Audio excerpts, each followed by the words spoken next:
What do I do? Say goodbye.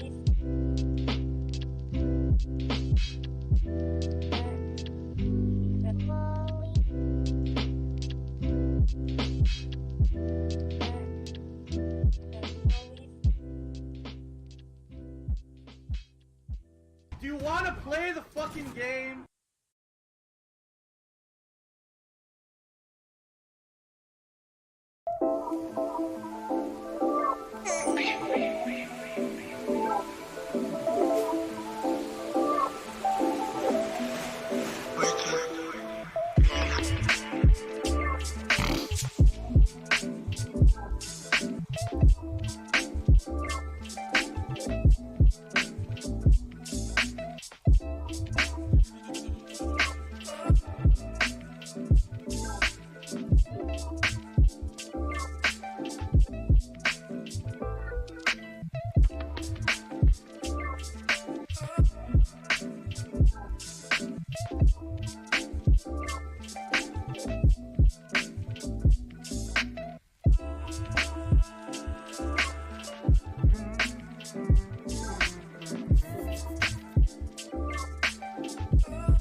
I was completely worthless.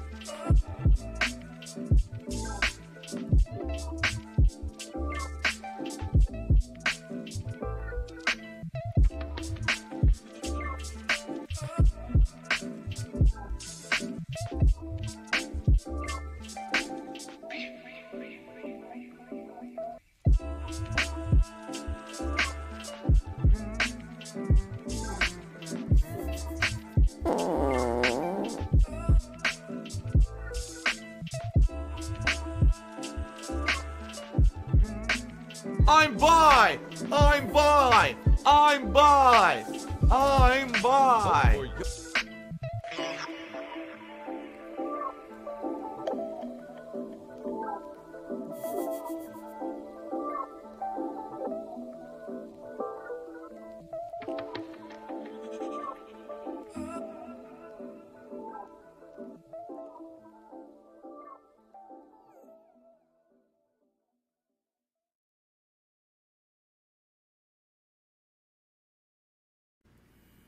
I am cat and I liking my balls. It says that. I am cat and I liking my balls.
Oh my god, I can't stop joking. I seriously cannot stop joking tonight. Oh my god. What the fuck? Hold up. It's gonna clear up, I swear. Jesus Christ. Okay, it's actually starting to feel better now.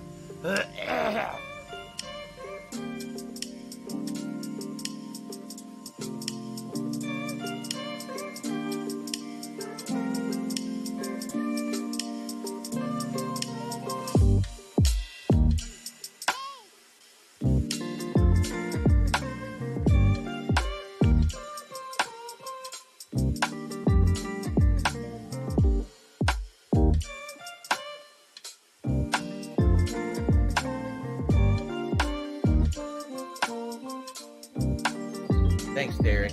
I appreciate that.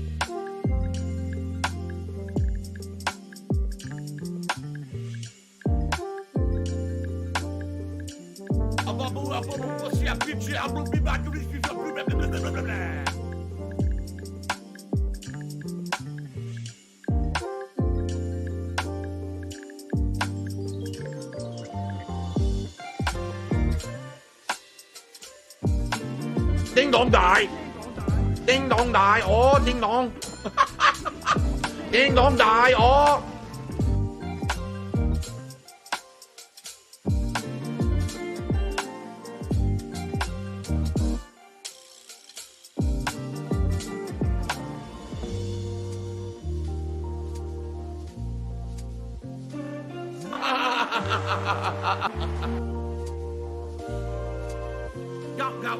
Go, fatty fat fuck.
I love Hulk Hogan's dick.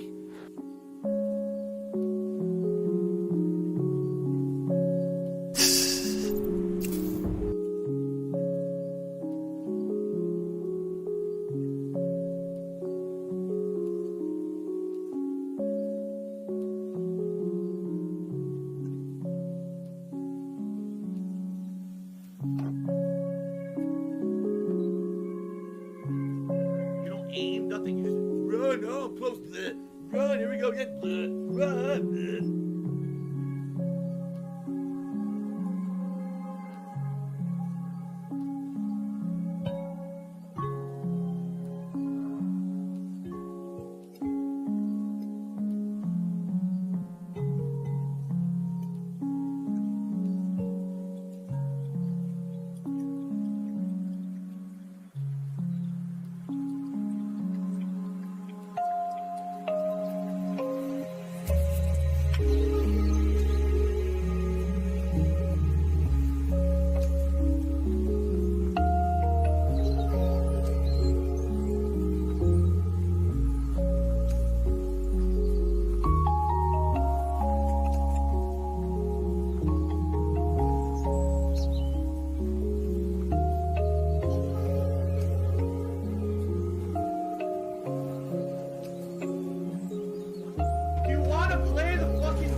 What's in the box? What's in the box? I hope you like.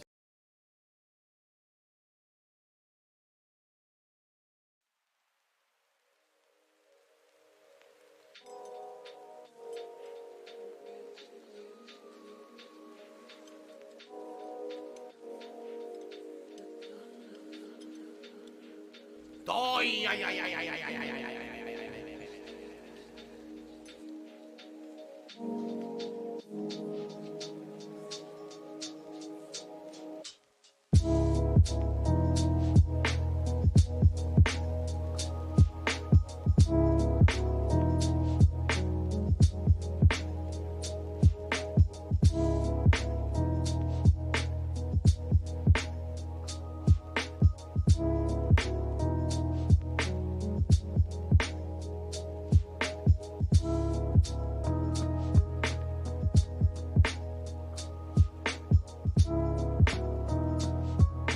So if you're gonna be an asshole, you're gonna be treated like an asshole. You're gonna be shown the door.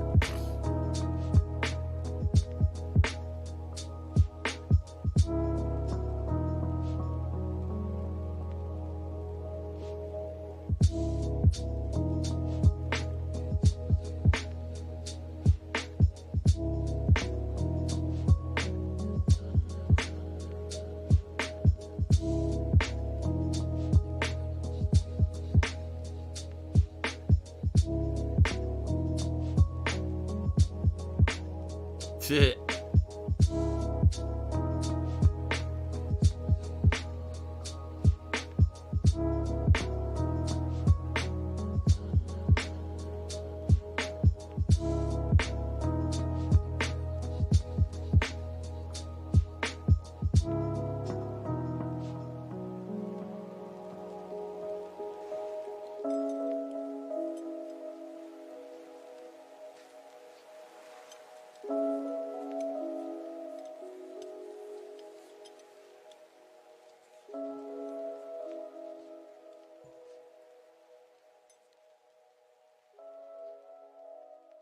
Banned. Gone. Forever.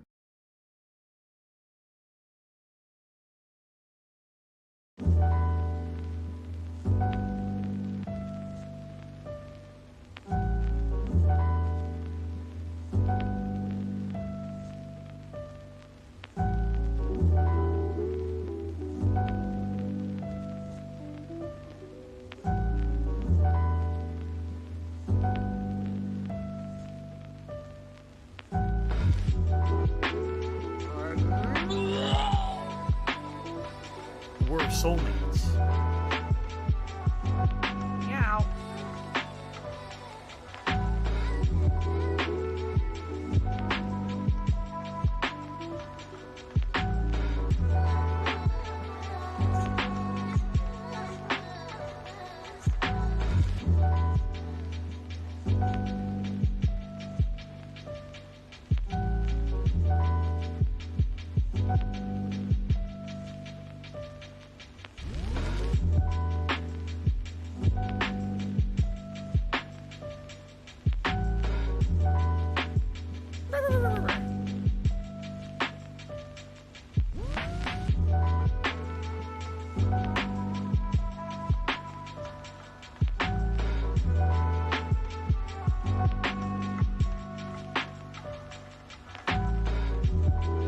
The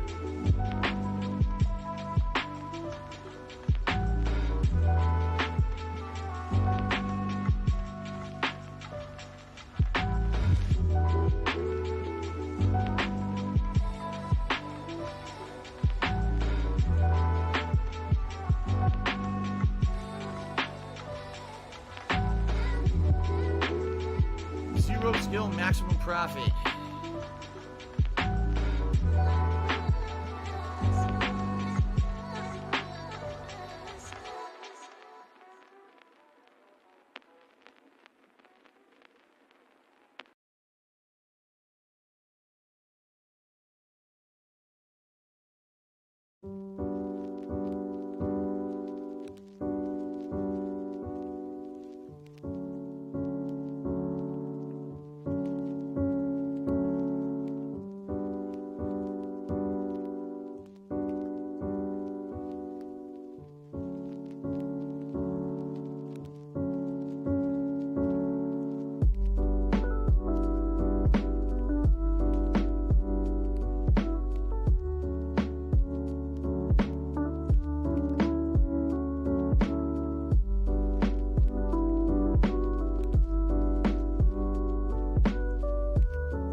get down on my hands and knees and say thank you and still be on camera, I would do it.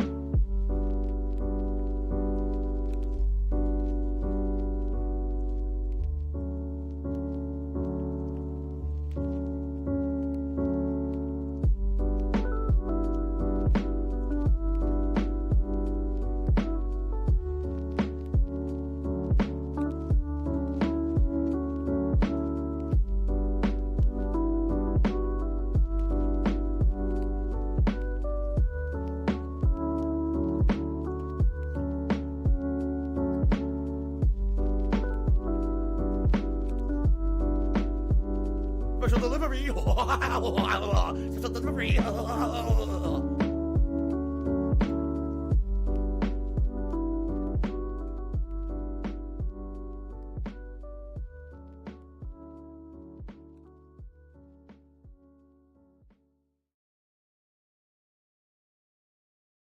I hate my job.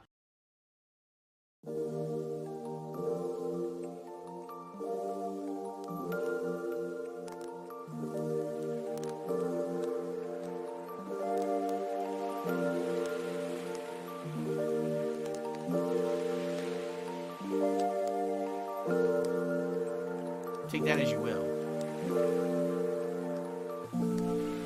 Enchanted hat of money buff reduces your salt levels while the hat is worn. What the fuck? So if you're gonna be an asshole, you're gonna be treated like an asshole. You're gonna be shown the door.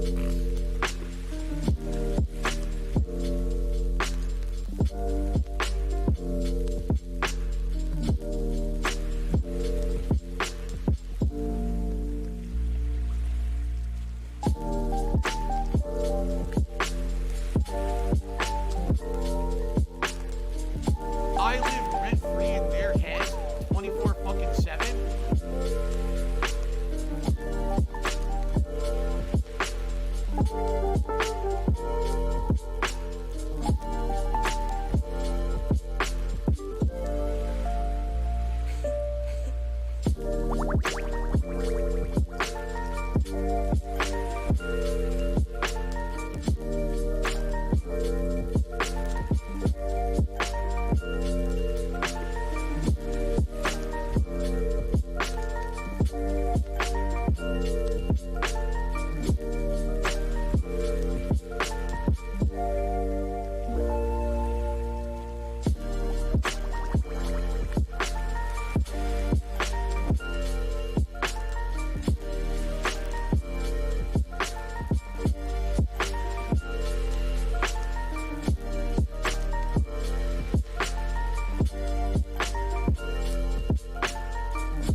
shut up this dude is being a moron? I need that money. I really do. I need that money. Pay my bills. Oh shit. Stop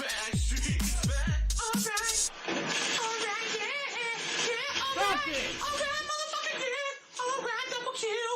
Spray and pray, double kill! Backstreet's back, alright!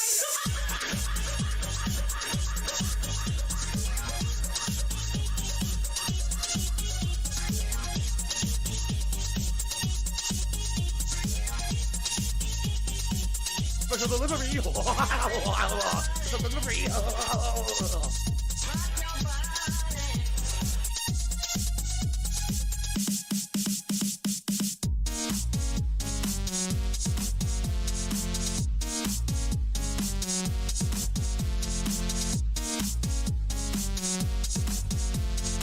Backstreet's back, alright. Backstreet's back, alright.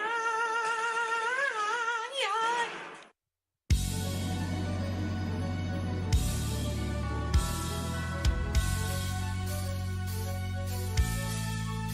Here we go. We have returned to the world of Dark Souls. There's a dragon. Giant fucking we got trolls. What the fuck? Is it real? I play video games with the gorgeous view.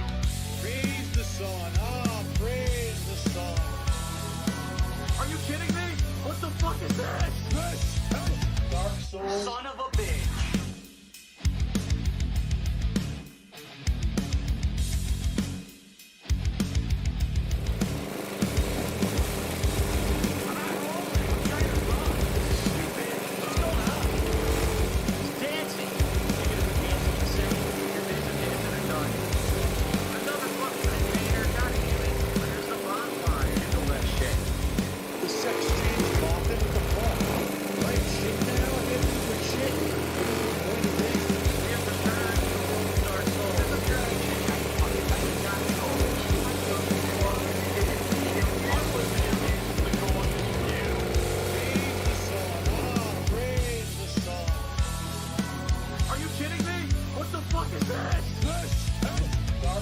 Son of a bitch. What the fuck is a plunging attack? Oh, good dodge that attack. You can't hit me if I stay on this ball sack. That is a big fucking rat. Oh! Killed that fucking thing on the second try. I got the soul of the moonlight butterfly. Oh, welcome to die. Oh shit! It's an undead dragon and it's alive! Come on! Come on! Come on! Come on! Come on! Come on! Come on! Here we go! Here we go! Here we go! Go! Go! Oh!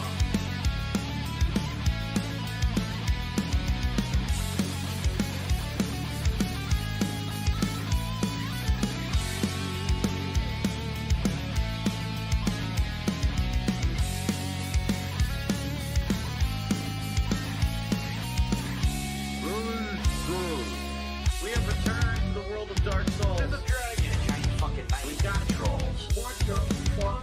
Did it kill you? I play video games with the gorgeous view. We have returned to the world of Dark Souls. There's a giant eagle. Oh my god, that bug explodes. Do you want to run, son? You sure you want to run? I can't move. So what am I supposed to do? Praise the sun. Praise the sun. Are you kidding me? What the fuck is that? Dark Souls. Son of a bitch.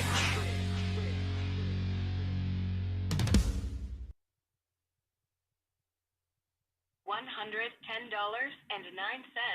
from Apple iTunes.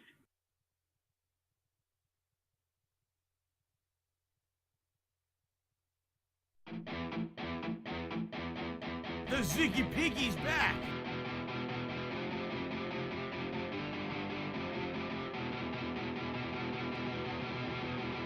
$16.51 from PayPal.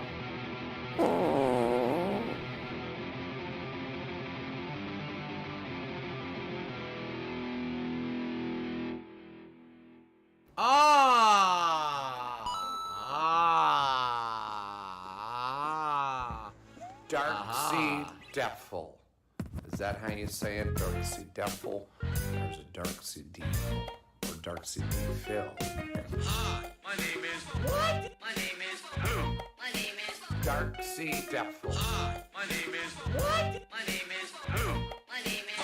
Mr. Darksy. Bethel.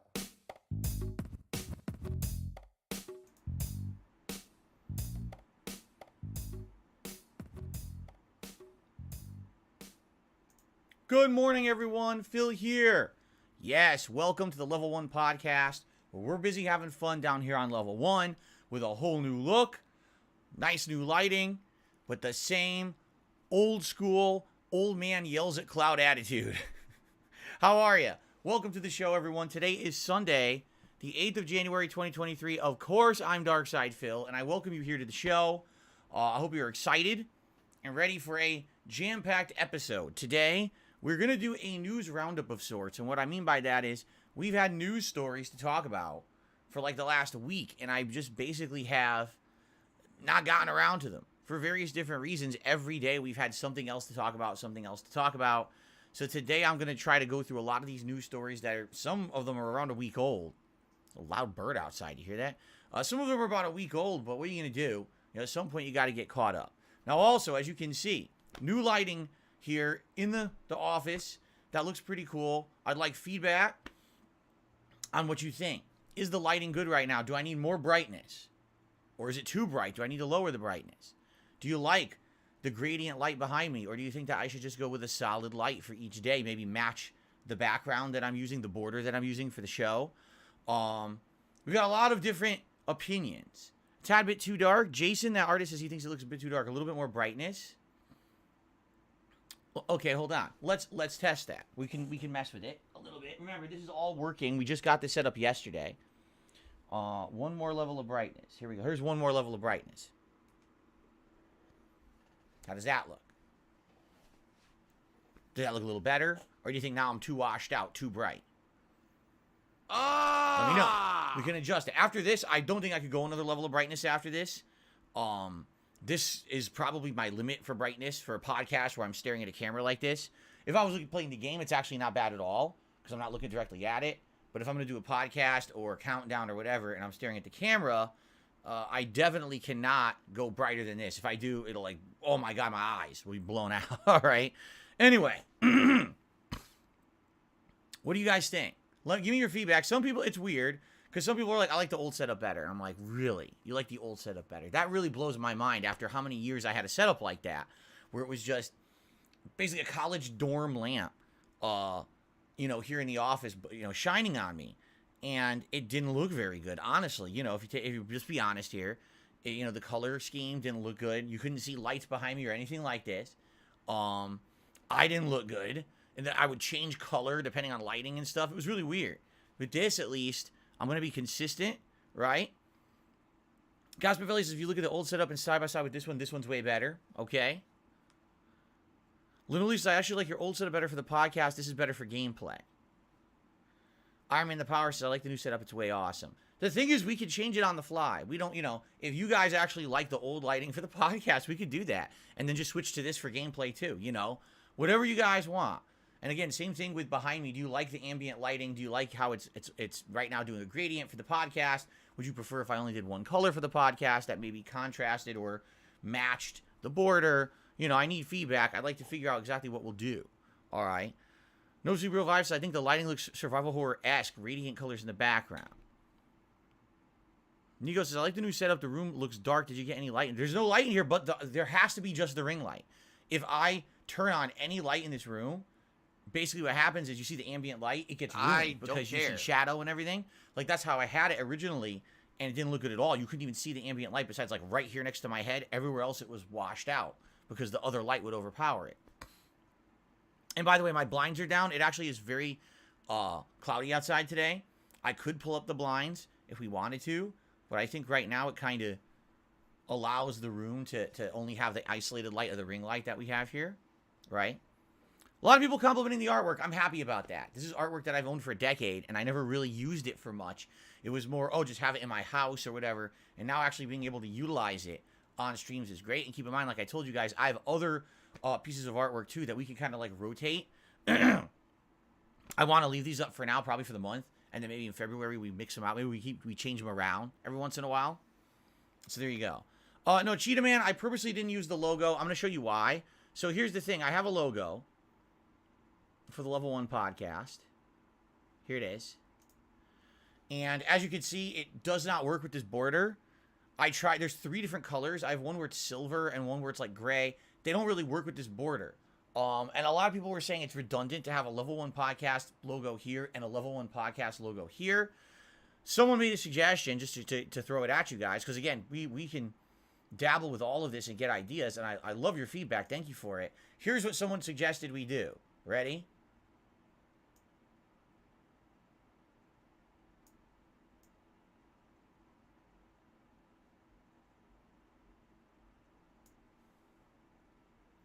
And then basically take the logo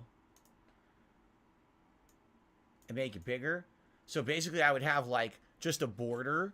This isn't exactly right because obviously what I'd want to do is I would want to resize this better so it fits a little better. You know what I'm saying? But the premise is there's a border on the sides and the logo there, but nothing up top. Which makes, exactly, it's kind of a minimalist design, right? We could do that.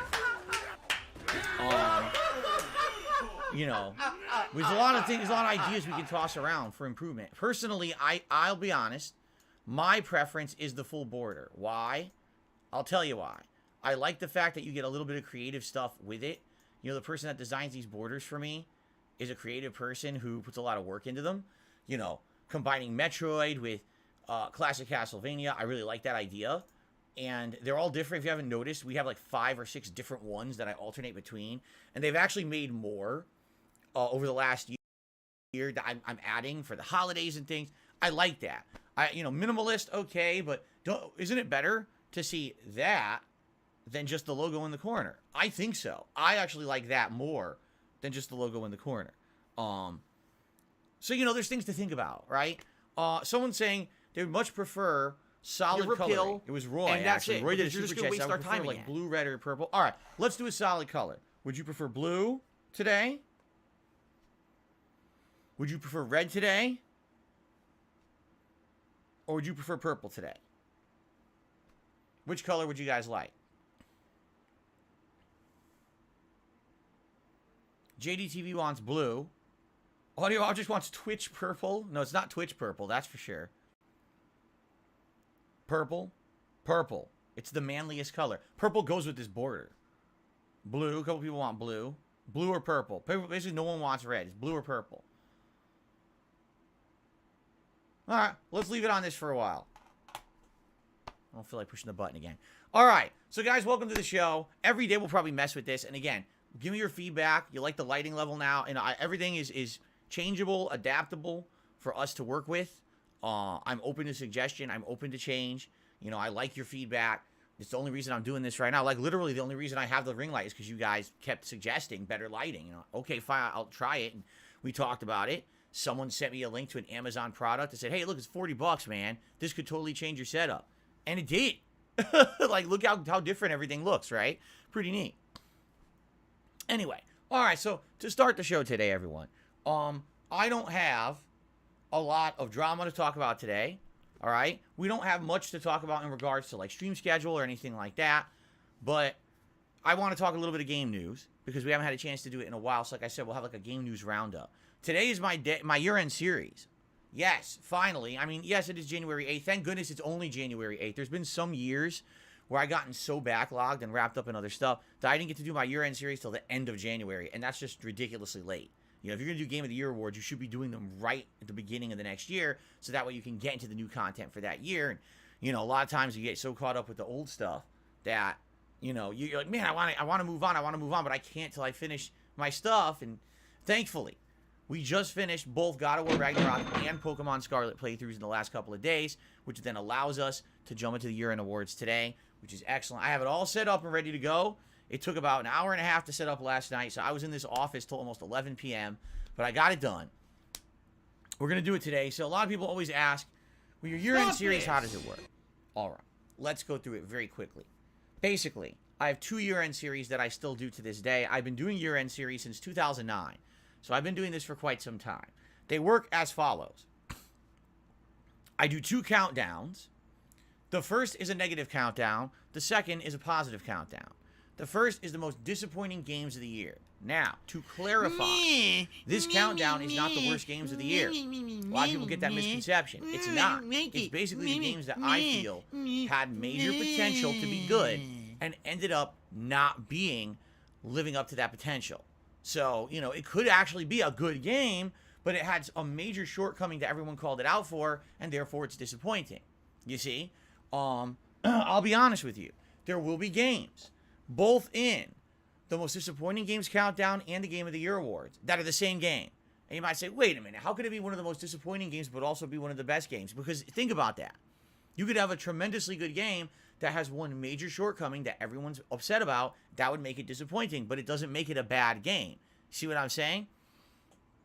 So, there you go.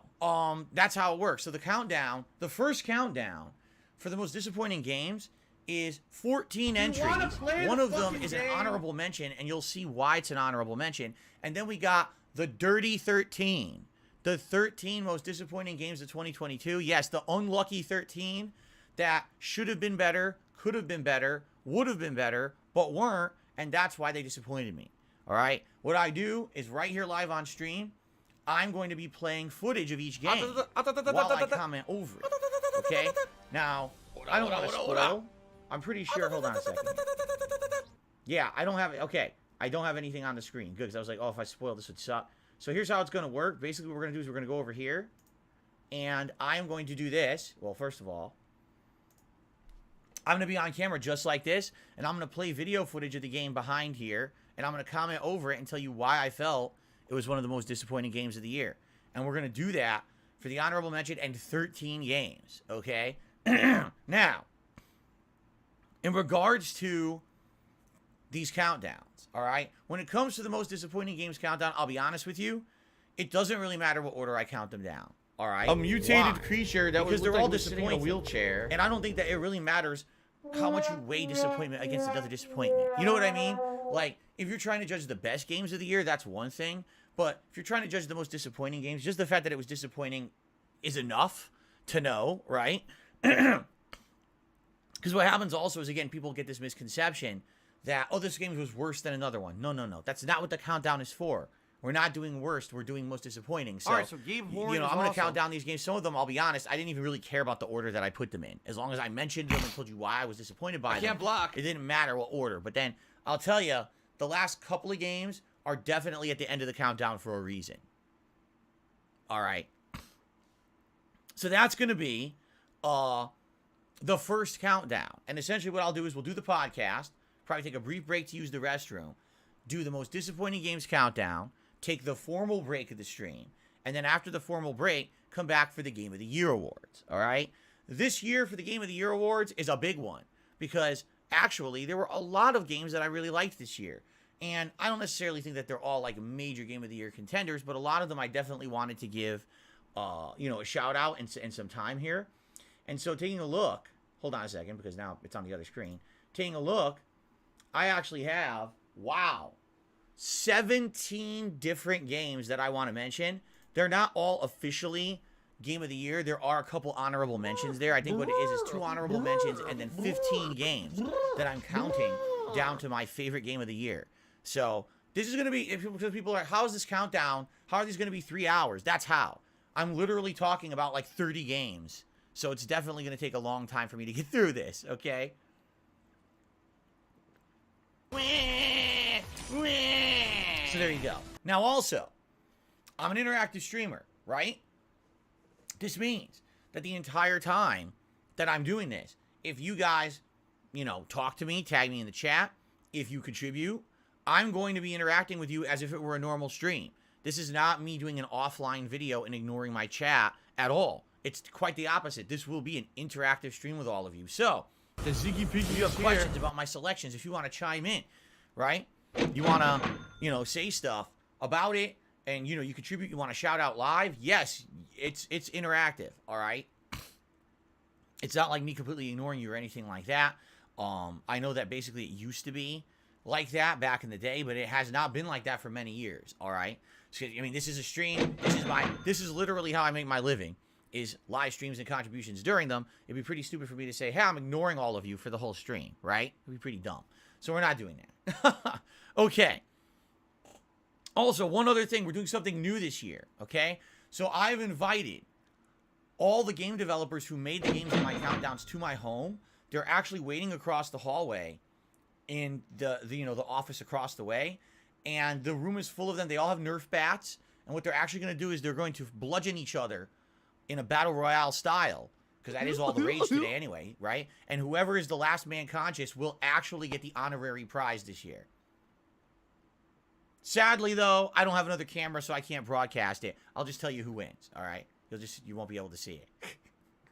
Okay. My laugh sounds like ack, ack, So, ack. When I that's laugh, I go, today's first stream. I'm excited. I love doing this. And Does by that the sound like way, ack, ack, these ack, days, ack, ack? it's No, actually more it sounds nothing like interesting, that at all. I feel, because I don't review games anymore. It's not like back in the day when I used to review all the major games, and you already knew my scores for each game, and people could essentially figure out what my year-end series were before I ever even did them, right? Today, like, you don't know. For example, did I like Elden Ring more than Stray, right?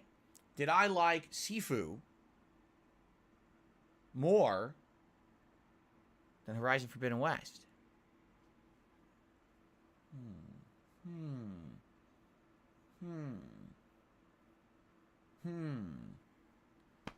I don't know. We're going to see.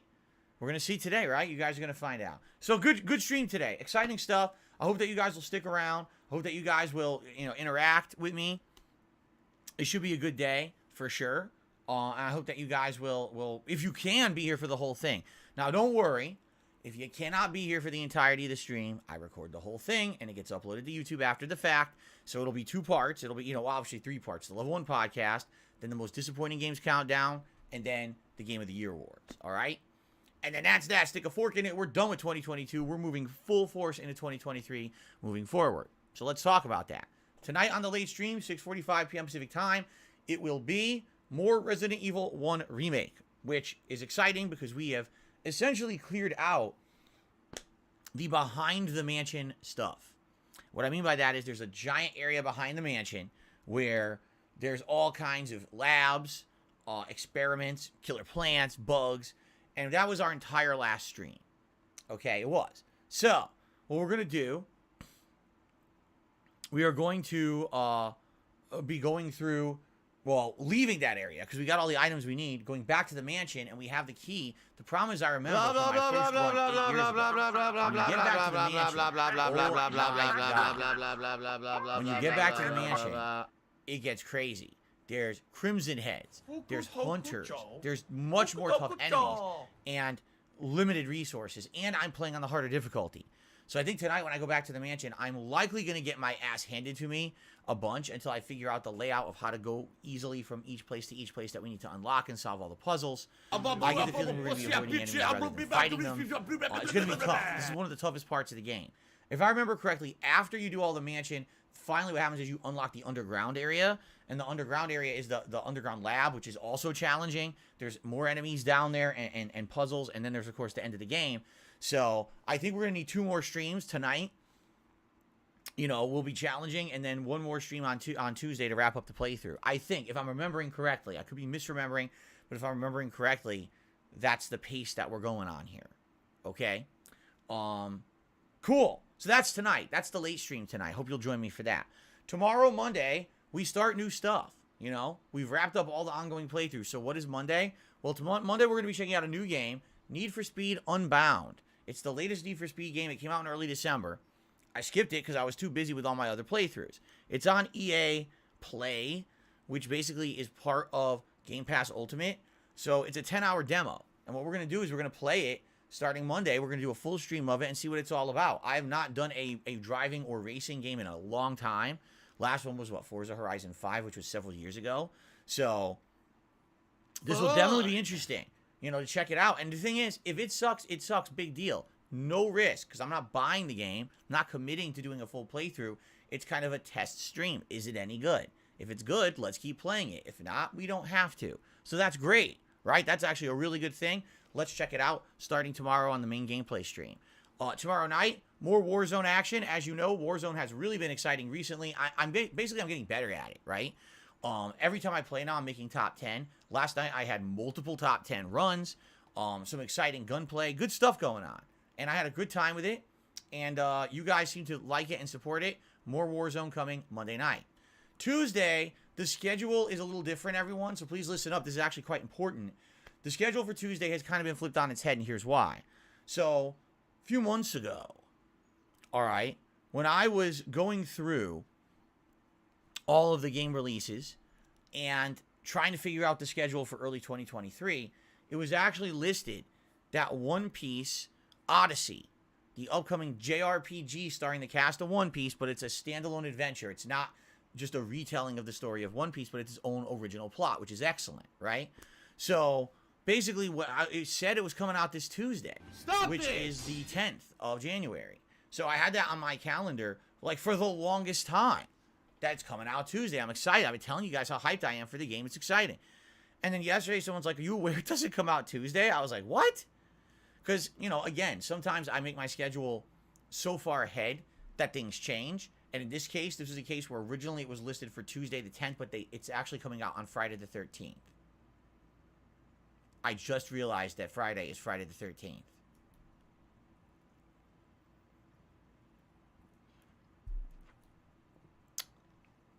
I guess I gotta go sharpen my machete. Anyway, so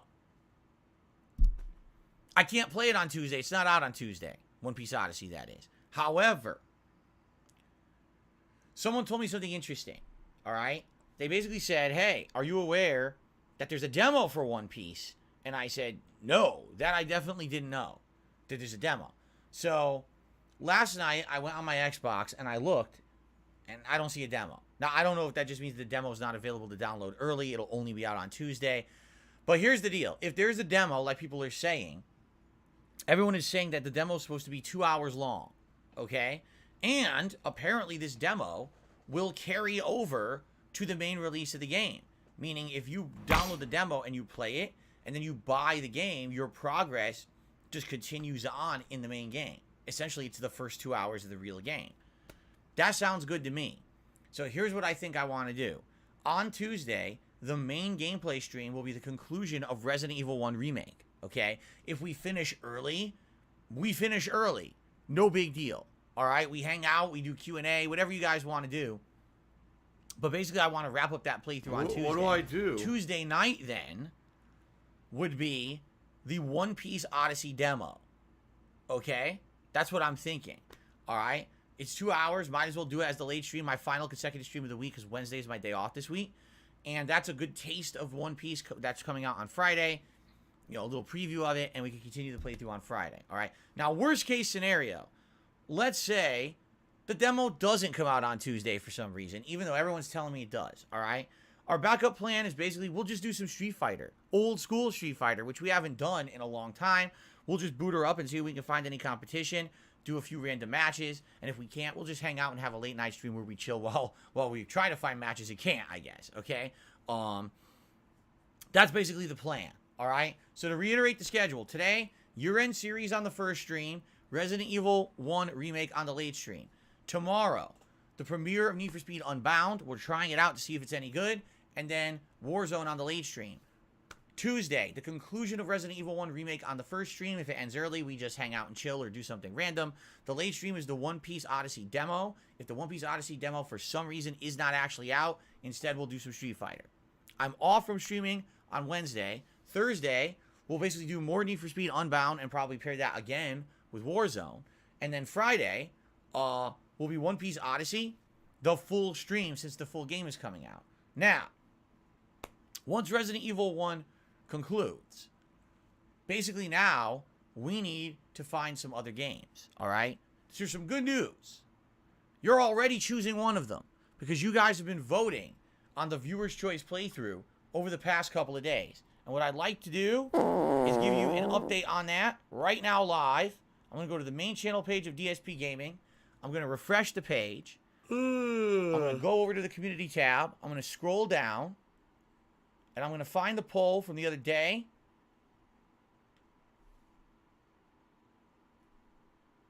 And the poll currently says Elder Scrolls 4 Oblivion has been removed from the poll and eliminated from contention. Therefore, the second place vote wins. I'm just kidding. I'm just kidding, because people say all the time that I do dumb stuff like that. No, I don't. Oblivion's in the lead by about 8% now, by a solid 8%. Fallout 3, i.e., is in the second place. So Oblivion is 35%. Fallout 3 is 27%. Final Fantasy VII Crisis Core is 17%. Subnautica Below Zero is 13%. Stardew Valley is 9%. Now, some people might say, hey, why don't you play both games? Well, there's no way I'm playing two insanely long Bethesda RPGs at once. That's just not happening. But it looks to me, unless we have a shifting in the voting in the next few days, it looks to me like we're going to be starting up Oblivion next week. Okay? Which I'm okay with. I'm totally okay with. But here's the thing. I've never played Oblivion fully before. The couple times that I played it were kind of failures of playthroughs. If I'm going to play Oblivion, I'm going to need your buy-in. What does that mean? I need you guys to help me with it. I've never played Oblivion, much like when I played Morrowind years ago. I didn't really understand the mechanics. I didn't understand the commerce system, the magic system. I'm sure this game will be somewhere between Morrowind and Skyrim, right? So I'm going to need your help to understand all of that. And of course, with questing and everything, I've never played this before. By the way, I'm 100% open to people guiding me through the game because, let's be honest here, number one, it's not a new release. It's not a big deal. And number two, I don't have money to do it. I I'm don't gonna be have money balancing to this do it. with I many, don't many, have money many to other do it. I games. don't have money to do it. I And don't have money I to have do no it. I intention don't of have this money to being do an it. I A-game don't have money playthrough. to do it. Okay, I'm not saying I'm rushing through it. I'm not. I'm just saying, like, I don't want to be playing the game and not knowing what I'm doing and wandering in circles and dying constantly. Number one, that won't be fun for me. Number two, that won't be entertaining that money. for you. I really do. I I'd need rather that have money it be a fun, to pay my interactive bills. playthrough where we all work together to enjoy the game. Much like we did with Morrowind years ago. Okay? So that's what I'm thinking. If you guys could, attend those streams. So that's starting over the weekend. I live all right? rent-free in It their could be heads, we actually start that up 24/7. like over the weekend as a main gameplay stream like Saturday. Who knows? All right. So we'll see. But the other thing is, let's say for example, I'm playing Need for Speed, we're playing One Piece Odyssey, and we start up Oblivion. That's all well and good. And what we could do is balance those three games, and then also have Warzone. So that's 4 games that I'm juggling. That would be a good combination, I feel. I don't know if we're going to keep playing Need for Speed. If we don't keep playing Need for Speed, let's say we play it once or twice and we're like, nah, it's not that good, then we got to figure out what else we want to do. And there's many candidates. I have Final Fantasy VII Crisis Core, but now if I'm already playing One Piece and Oblivion, that's 2 RPGs. Do you really want 3 RPGs going on at once? Don't you think that's kind of RPG overload? So maybe it makes sense to not play that. In fact, that would eliminate a lot of games. Like, for example, that would probably eliminate Mario plus Rabbids. That would probably eliminate Marvel's Midnight Suns because they're all RPGs. So I don't think I'm going to be playing all of those at once. You know what I mean? We're going to need something more action-oriented, more exciting. There's been games that I skipped for the last 2-3 months that maybe you guys want to see me play, or maybe you'd prefer if I go on Game Pass, we find something. I don't know. All right? There are more games coming out in January, but some of them I'm not interested in. I'll be honest, like this Forspoken game. There's been really nothing going on in Forspoken that really interests me, besides maybe the graphics look nice. Outside of that, it's kind of mad gameplay. I don't even get the plot. It just seems like a one-off random game that's going to be played and forgotten. You know what I mean? Like, every once in a while, Square Enix does a game like this. Do you guys remember the game many years ago, Remember Me? You don't, do you? How funny the name of the game was Remember Me, and absolutely no one remembers it. Like, Square I love Enix Hulk does these Hogan's kind of dick. one-off games every once in a while. And, people talk about them for a month while they're out, and then no one ever remembers they ever even existed. And I get the feeling that's what's going to happen with Forspoken. You'll have a couple people who'll be talking about it for like a week, and then that's it. People are going to go right into the games like the Dead Space remake. February, are you shitting me? February is a crazy month. So, yeah, it's going to probably be one of these here and gone right away. So I don't think we want to do it. I think I want to skip it. I'm definitely doing the Dead Space remake, but that's at the end of the month. I guess there's a new SpongeBob game coming out at some point during January that some people have asked me to play. So there's things to do. Again, what we need to do, we need to sit down and actually look at the game release schedule. And ladies and gentlemen, I will likely be doing that tomorrow. Tomorrow, I think we'll go through the game release schedule. We'll see what the release dates are for all these games. We'll actually populate a calendar so you guys know exactly what games I'm interested in playing over the next several months, and you have a rough idea of what to expect here on DSP Gaming as opposed to, you know, just having no clue. Because right now I have no clue. I'll be honest, I'm lost too. I'm as lost as you guys. I need to sit down and work on that. So I think we'll do that tomorrow on the podcast, okay?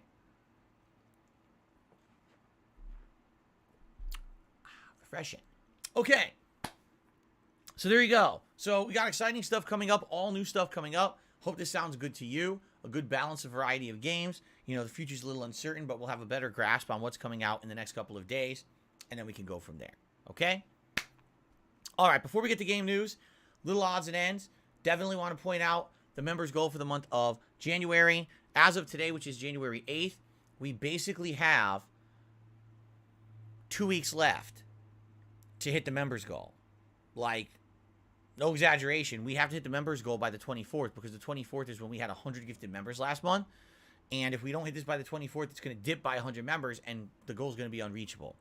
Special goal this month, if we hit 600 members during the course of January, DSP's Super Bowl Saturday Bash. I've never done anything like that before. I'll be dressed up in NFL attire. I have several different NFL jerseys that I own.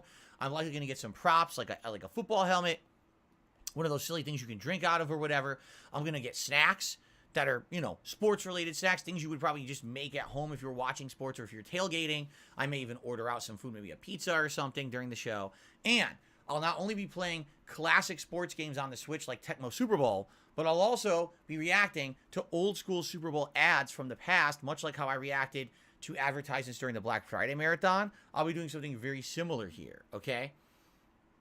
So, that'll be awesome, and I hope that you guys will consider either becoming a member, renewing a membership that's lapsed, gifting memberships to your fellow viewers. All those things help, all right? And you get so many cool benefits for being a member. Highlighted name in stream chat and video comments. Ability to talk as much as you want in the chat here when we're live. There's no slow mode limitations on members. Access to all my emotes. A cool chat crown badge to show how long you've been a supporter. A priority to all my special events. Priority to get your questions answered on Ask the King, which, by the way, I will start talking about this soon. The next episode of Ask the King is at the end of January. And yes, members get priority to get their questions posted for that. Likely next week, I'll post up the thread, the priority thread, where members can post up their questions for Ask the King, and those questions are the primary source of where I get my information for Ask the King. Okay? All right, anyway. So all that great stuff, please consider becoming a channel member. If you're interested in becoming a member and maybe receiving a gifted membership, type !gift into the stream chat.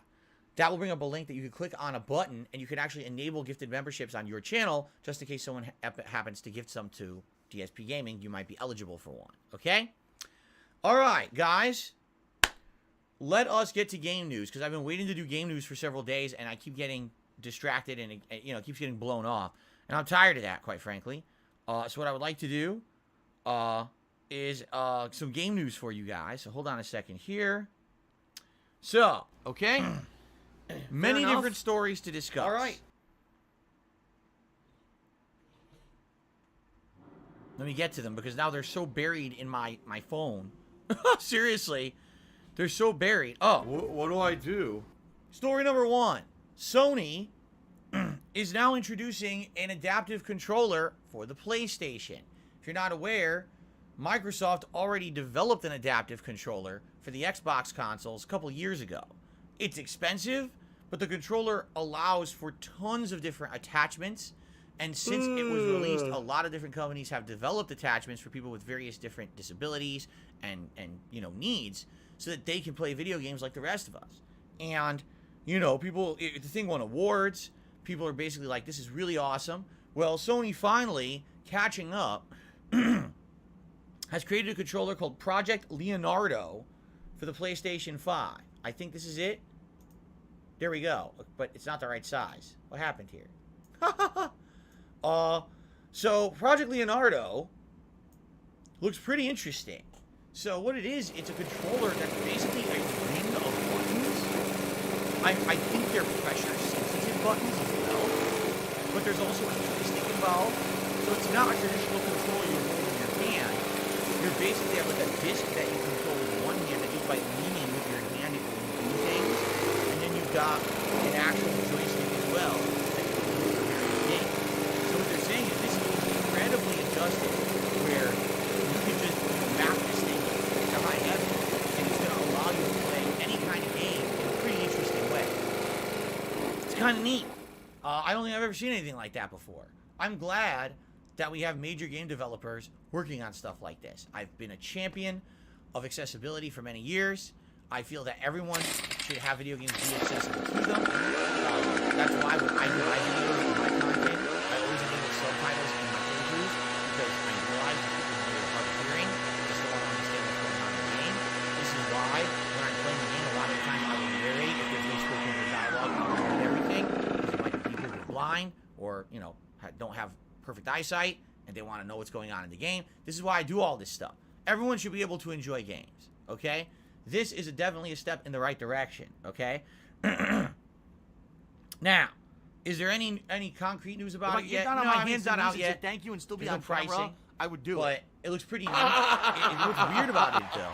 It's a completely different take than Microsoft's. If you take a look at Microsoft's adaptive controller, it's good, but it What the hell looks are you nothing talking like this. I about? guess the two companies had completely different ideas of what they could do for Yes, adaptive and Phil, controls. you know, we contribute to I you, like it, though. but It's it always something seems like innovative, it's a black right? hole. It looks good. Because it always Looks seems like no matter how much something we that they put a lot of contribute, thought into you're always still and having possibly problems. could, You're always still in debt change and the nothing's game getting better. for a lot of people. I agree with know you. that was a cheesy pun, but you know, for real, like it's a big concern, and I'm glad that these companies are actually taking it seriously. It says Project Leonardo, and we hope to have more information about that in the near future. Next piece of game news. So today's my Game of the Year awards, all right, and I'll be talking about the best games of the year, but at the same time, a lot of other, you know, people, a lot of other news outlets, etc., have been doing their own Game of the Year awards. And ladies and gentlemen, it is official. Excuse me. Elden Ring has surpassed The Last of Us Part 2 as the most awarded game ever. More people say Elden Ring is a good game than The Last of Us 2.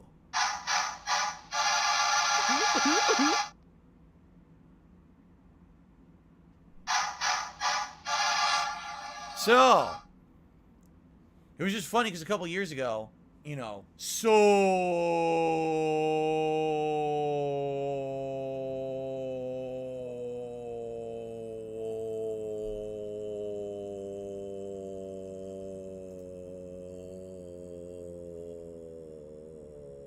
many people were so proud of The Last of Us 2 as being the most awarded game of all time.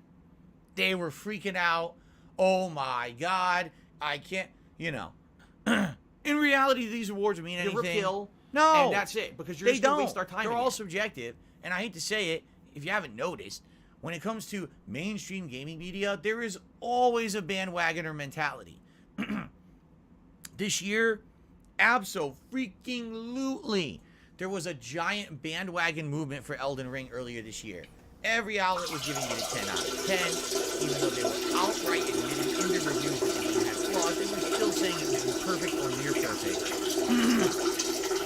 So you kind of already knew, based on the journalist coverage of Elden Ring, that everyone at the end of the year was just going to say it was the best game of the year anyway. Personally, I love Elden Ring. You're going to see it in my Game of the Year awards countdown. Is it my Game of the Year? You're going to find out shortly. I'm not going to spoil. Why would I tell you now? Then why are you going to watch the countdown, right? I mean, let's be not stupid here. But anyway, is it better than Last of Us 2? Oh, you think I'm going to actually start saying stuff like that? Come on now. I'm not that stupid. I don't want to start a bunch of people arguing. You guys know my thoughts on Last of Us 2, right? Elden Ring is kind of unique because basically the lore of Elden Ring is contained partially in the game, but a lot of it in the just the descriptions of items. All right, so Gabe right? Horn is awesome. As opposed to Last of Us 2, the narrative is the game. So if you don't like the narrative, you're basically not going to like the game, right? And that's kind of what happened to me with Last of Us 2 is I didn't like the narrative. I thought the writing was really bad. So I didn't overall like the game. Although there's tons of things in the game to praise. The graphics, the gameplay elements and improvements, the actual performances of each of the characters, the soundtrack, like everything about the game was good except the writing. If the plot and the writing had been better, I probably would have liked the game tons more. And there's nothing you can really do about that. It's subjective, right? Elden Ring, I mean, it's so hard to care about the story because the story really feels like the afterthought when it comes to FromSoft games. It's more about the gameplay elements, right? So did you like the gameplay elements? Anyway, I knew that would cause controversy, literally just stating a fact, because Elden Ring has won well, this was like several days ago. Elden Ring had won 323 Game of the Year awards and climbing at that point. It's very likely it's won more by now, and that's way more than A Last of Us 2. So for those of you who are the ultra champions of Last of Us 2, I only have one thing to say to you. Good. I'm just kidding. I only have one thing to say to you. Boo! Boo! Boo! Okay. I'm just being stupid. It doesn't matter. If you like Last of Us 2, I'm okay with you. All right? I don't care. It's not a big deal.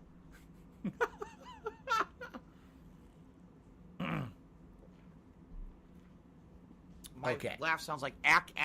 Let's So when continue. I laugh and I go, That's the thing. So people think that the world is black and white. Well, Phil didn't like Does that Last sound of like Us 2, ack, therefore ack, he ack, must ack, hate ack? everyone who liked No. it. No. Sounds nothing like that at You all. can like you. I officially give you permission. You can like Last of Us 2, and you're still cool with me. Your judgment may be questionable, but you're still cool with me. All right. Continuing on. Our next story. ZeniMax, which is owned by Microsoft, has had 300 Q&A workers unionize. It is the biggest union in North America in the video game industry. And Microsoft has actually supported Oh my god, I can't stop joking. and recognized the union I seriously. and is beginning Can I stop joking active today? negotiations for a contract. Ugh. What the? So why is this news? Well, there's two real major reasons why this is news.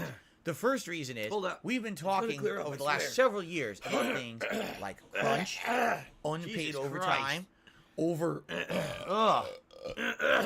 Okay, it's actually starting to feel better now. Do you see what happens when I start talking about crunch and unpaid overtime? My entire body just erupts in a gaseous protest. I really profusely apologize. I did not feel that coming. It just exploded out of me. Okay?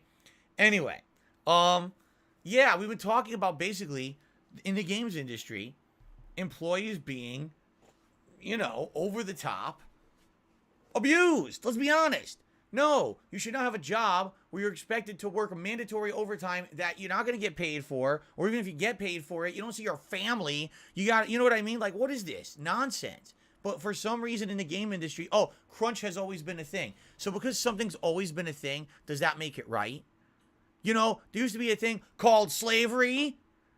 Did that make it right because it used to happen? No. And of course, I'm not saying the games industry working situation is the same as slavery. What I'm saying is things that existed in the past, just because they existed doesn't make them right. It means that as times change, we have to evolve. We have to realize maybe this is not correct. Maybe this does actually mistreat humans. Perhaps we need to improve, right? I really hate that justification that these idiots make. Oh, well, it always existed, so it must be good. That's the stupidest thing I've ever heard, okay? No, there should not be one industry where for some reason it's always recognized the employees get mistreated. What? No, we should be striving for improvement. We should be striving to be better. We should be demanding it to be better. And so, this is unique because it's the biggest union group we've ever had in the games industry. But the other reason why this story is unique is actually because in another company that Microsoft is actually trying to buy, there's been an attempt to have unionization. And that company has fought tooth and nail to stop the unionization. All right? And the name of that company...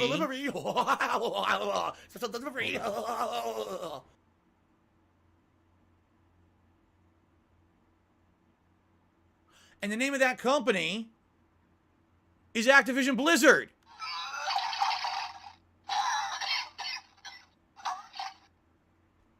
What a terrible company. Can you imagine your workforce is coming together and saying, we feel like we're overworked, we're mistreated.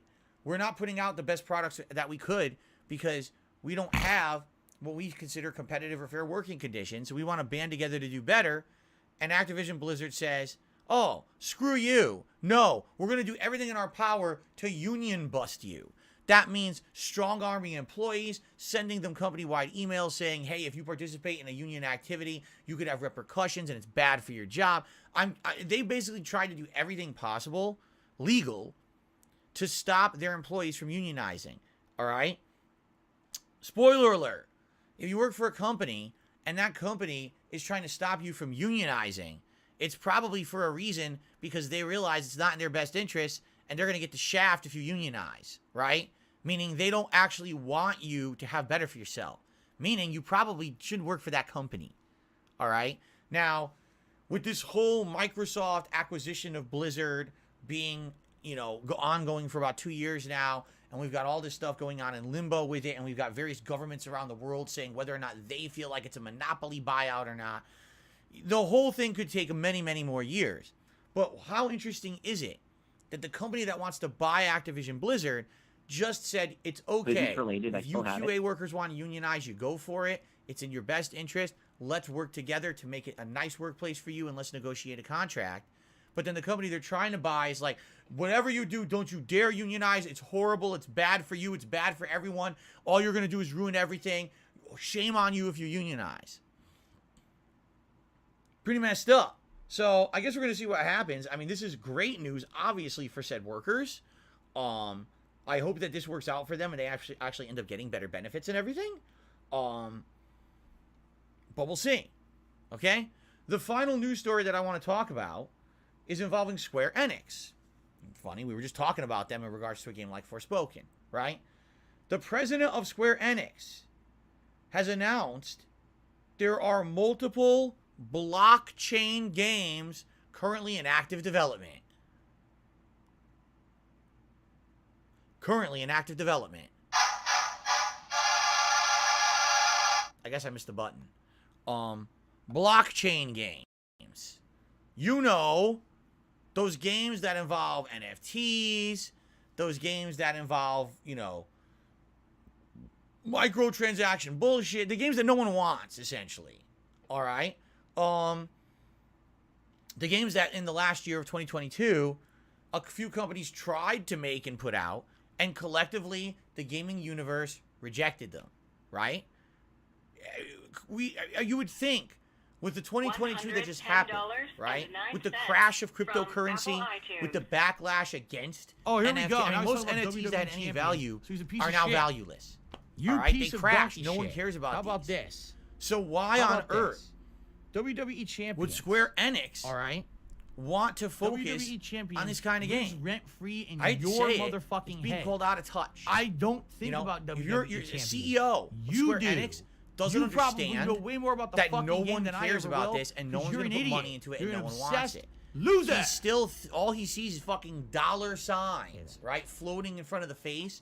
And then, oh, this is easily grabbable money. It's not. It's not. It's a black hole is what it is. And if anything, this just shows how out of touch a lot of these presidents, CEOs, and people in charge of the gaming companies are with the common gamer.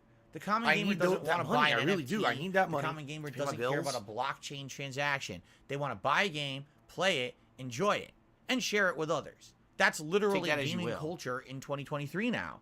We don't care about this bullshit that these other guys care about. We don't, I bought a game, and I happen to get a token in the game that's a helmet, and that helmet is unique, and only I have it, and after I'm done playing the game, I can sell that helmet for resale value. What? No. When I buy One Piece Odyssey this week, my first thought is not, oh, how can I make bank playing this game down the road? It's an investment, right? Like, what?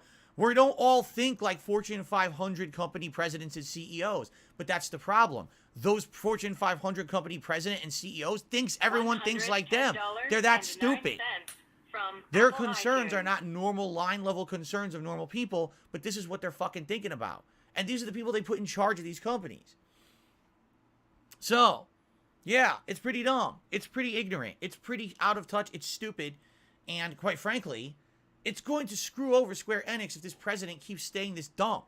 Someone needs to slap this guy in the face and say, wake up. You're going to tank your company, dude. Stop right now. Put more money into things people want. Where's the market research? Because all that needs to happen is 5 minutes of market research for any of these people in power to realize no one wants this stuff. But they're so far up their own butts, believing that they're smarter than everyone else. And the other problem is, I hate to say it, a lot of these people in these corporate positions surround themselves with yes men and women. People who literally tell them everything that they're saying is right, and, butt kissers, because they want to get ahead too. So, hey, put the person in a position in power, and then have everyone around them say everything they say is right. So great. That's really working, isn't it? Just keep tanking the company. Like, what are you talking about, man? No, what they need is a slap of reality. They need to actually hire an outside consulting firm to come in, do market research, and say, this is what people are looking for. Holy crap, are you out of touch? You need to fix your attitude because you're going to tank your company. Will they do that? I don't know. But I tell you right now, I will guarantee you this. There will not be a single blockchain game that Square Enix will sell that will ever be a big money maker or a profit maker for them. No one cares. It's a failed experiment. It's an attempt to grab money by these companies with zero effort. It already failed. In the 2022, we saw several games try it and fail miserably and tank and just go away. Why on earth Square Enix thinks they're going to somehow successfully do it, I have no idea. Besides just sheer ignorance. So there you go. Okay, guys. So, too bad. That's game news. I finally got through a slew of game news. Took a while, but I finally got around to it. I hope you enjoyed the segment. We have shout-outs to do. So first of all, let's start on the YouTube side of things. We have Roy, who did that super chat earlier saying he wanted to do a solid blue, red, or purple today. So we went with purple. Hope that you guys liked the ambient light. I actually did that as a result of Roy kind of saying that's what he wanted. So everyone thank Roy, and thank you, Roy, for the first super chat of the day. Then Bobby Padlock, actually I believe did a super sticker at one point. So thank you, Bobby Padlock, for the super sticker. And Raging Boar became a channel member, and I believe that is a new membership. So that should get us up to 512 members and climbing. Thank you for that support. Again, we have about 2 weeks left to hit our members goal for the month. All right, now we get to the tips side of things. We start off today with a first tip of $3 for an anonymous tipper. To say, Phil, for Oblivion, I'll be at the streams to give you advice and support, and I recommend you get the Shivering Isles DLC. It's similar in scope to Dragonborn and Vampire DLCs in Skyrim. Here's the thing. I'm not opposed to getting a DLC. However, we already know that these Elder Scrolls games are quite lengthy, right? I don't think anyone's going to argue. These Elder Scrolls games have a lot of content, a lot of heft to them. They're going to take many hours to get through. And it's not a new release. What that means, basically, is I'm going to be balancing Oblivion. If it wins the Viewer's Choice poll, because we're kind of getting ahead of ourselves here, there's no guarantee it's going to win the Viewer's Choice poll. It is currently in the lead, all right? But basically the way I see it is, I want it to be a playthrough that we can play a couple times a week. Maybe it'll be a major stream, maybe it'll be a night stream, but I want to keep it in the rotation as much as I can, just like I did with Skyrim, all right? But depending on how long the game is, because we don't know. I don't know. I've never played it before fully. I've only dabbled in it here or there and never really gotten too far besides past like a dozen hours. So the way I see it is, Look out, there's a black woman. let's start playing the game. Let's play it by ear. Let's enjoy it together. I hope runs away. oh, fuzz in front of me. I hope you guys will tune in and, like I said, interact with me. Help me with the gameplay elements I'm trying to learn, because I'm sure it's going to be different from Skyrim and Morrowind. And basically, let's have a good time with it. Once we're having a good time with it and we're seeing how far into it we're getting and the progress we're making and the pacing of all the other playthroughs as well during the year, perhaps at one point during the year we'll say, hey, it makes sense. We got extra time. Let's buy the DLC. Let's add that in. Let's extend the playthrough. But I am apprehensive about doing this early because for example, take a look at what happened with Skyrim last year. All right, Skyrim we played during Christmas. People loved it. People said do a playthrough of it. So I did. Starting in January of 2022, we started Skyrim, and at first, all the streams went well. People were showing up in droves. They were watching. They were supporting. They were engaging. The streams did really well for about a month and a half. And then what happened? All these new releases came out. And as the new releases came out, they all became the priority for everyone. So everyone wanted to see Elden Ring. Everyone wanted to see this game, that game. And then those games became such a priority that Skyrim was dramatically cut down. We played it maybe once or twice a week. Over time, here's what happened. Attendance dwindled. Engagement dwindled. Support dwindled. By the end of the Skyrim playthrough, it was actually my slowest streams. Okay? And it took so long to beat it because people didn't really care about it anymore. And that's the problem with lengthy games. If you're playing a lengthy game and you're tackling it in a manner where you're playing it pretty much all the time and you're making major progress, then it works.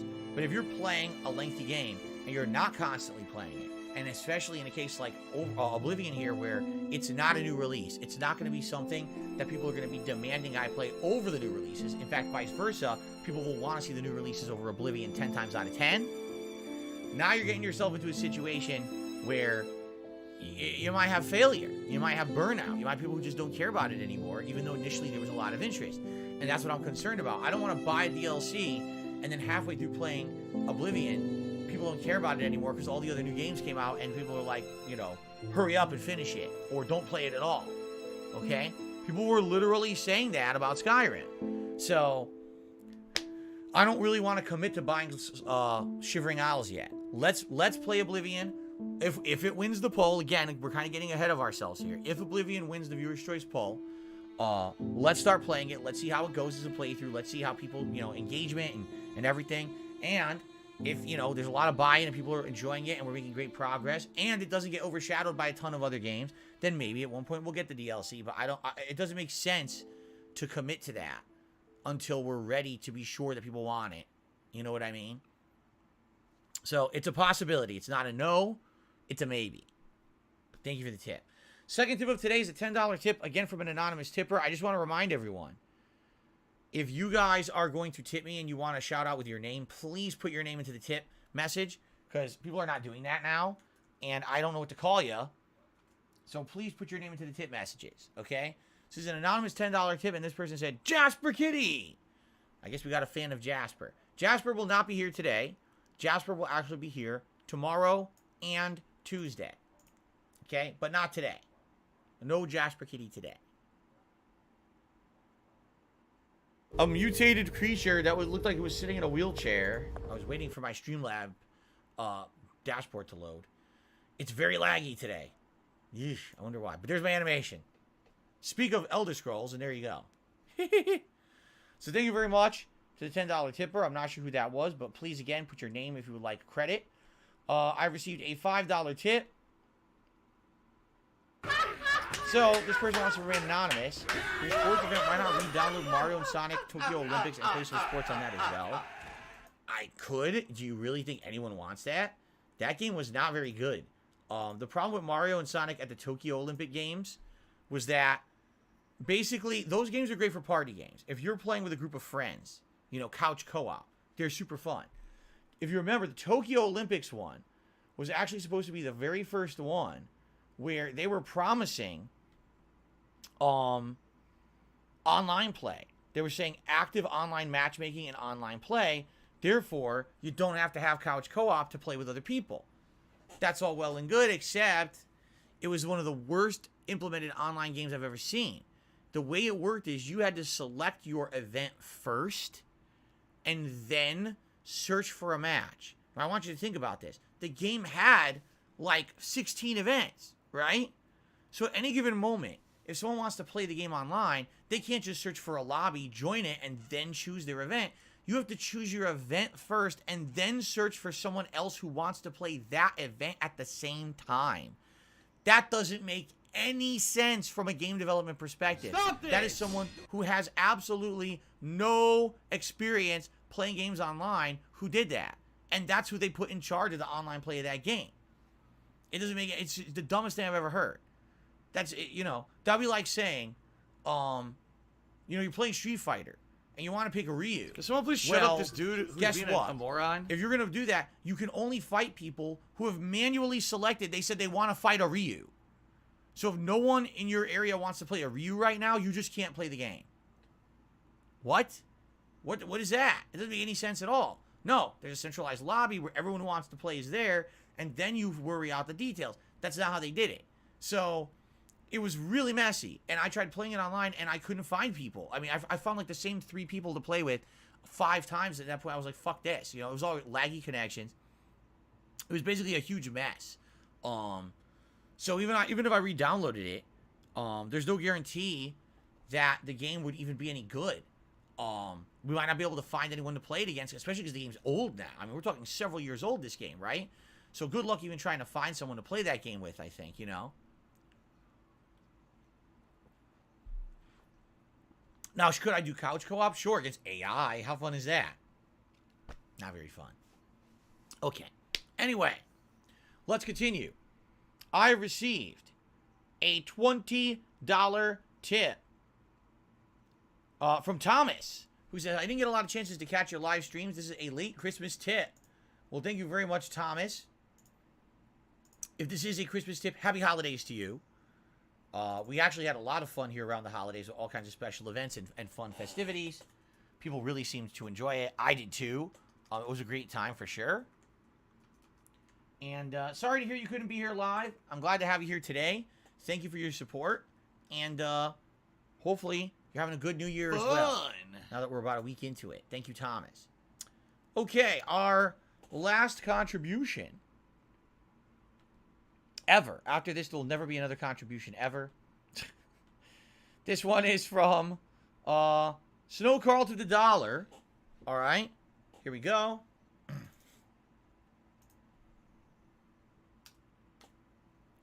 Thank you, Snow Carl. He says, don't you think it's funny how everyone said you'd fail if you weren't on Twitch? Yet here you are getting more contributions and more viewers than ever with just as many members. Wait. More contributions and viewers than ever with just as many members and viewers. Huh?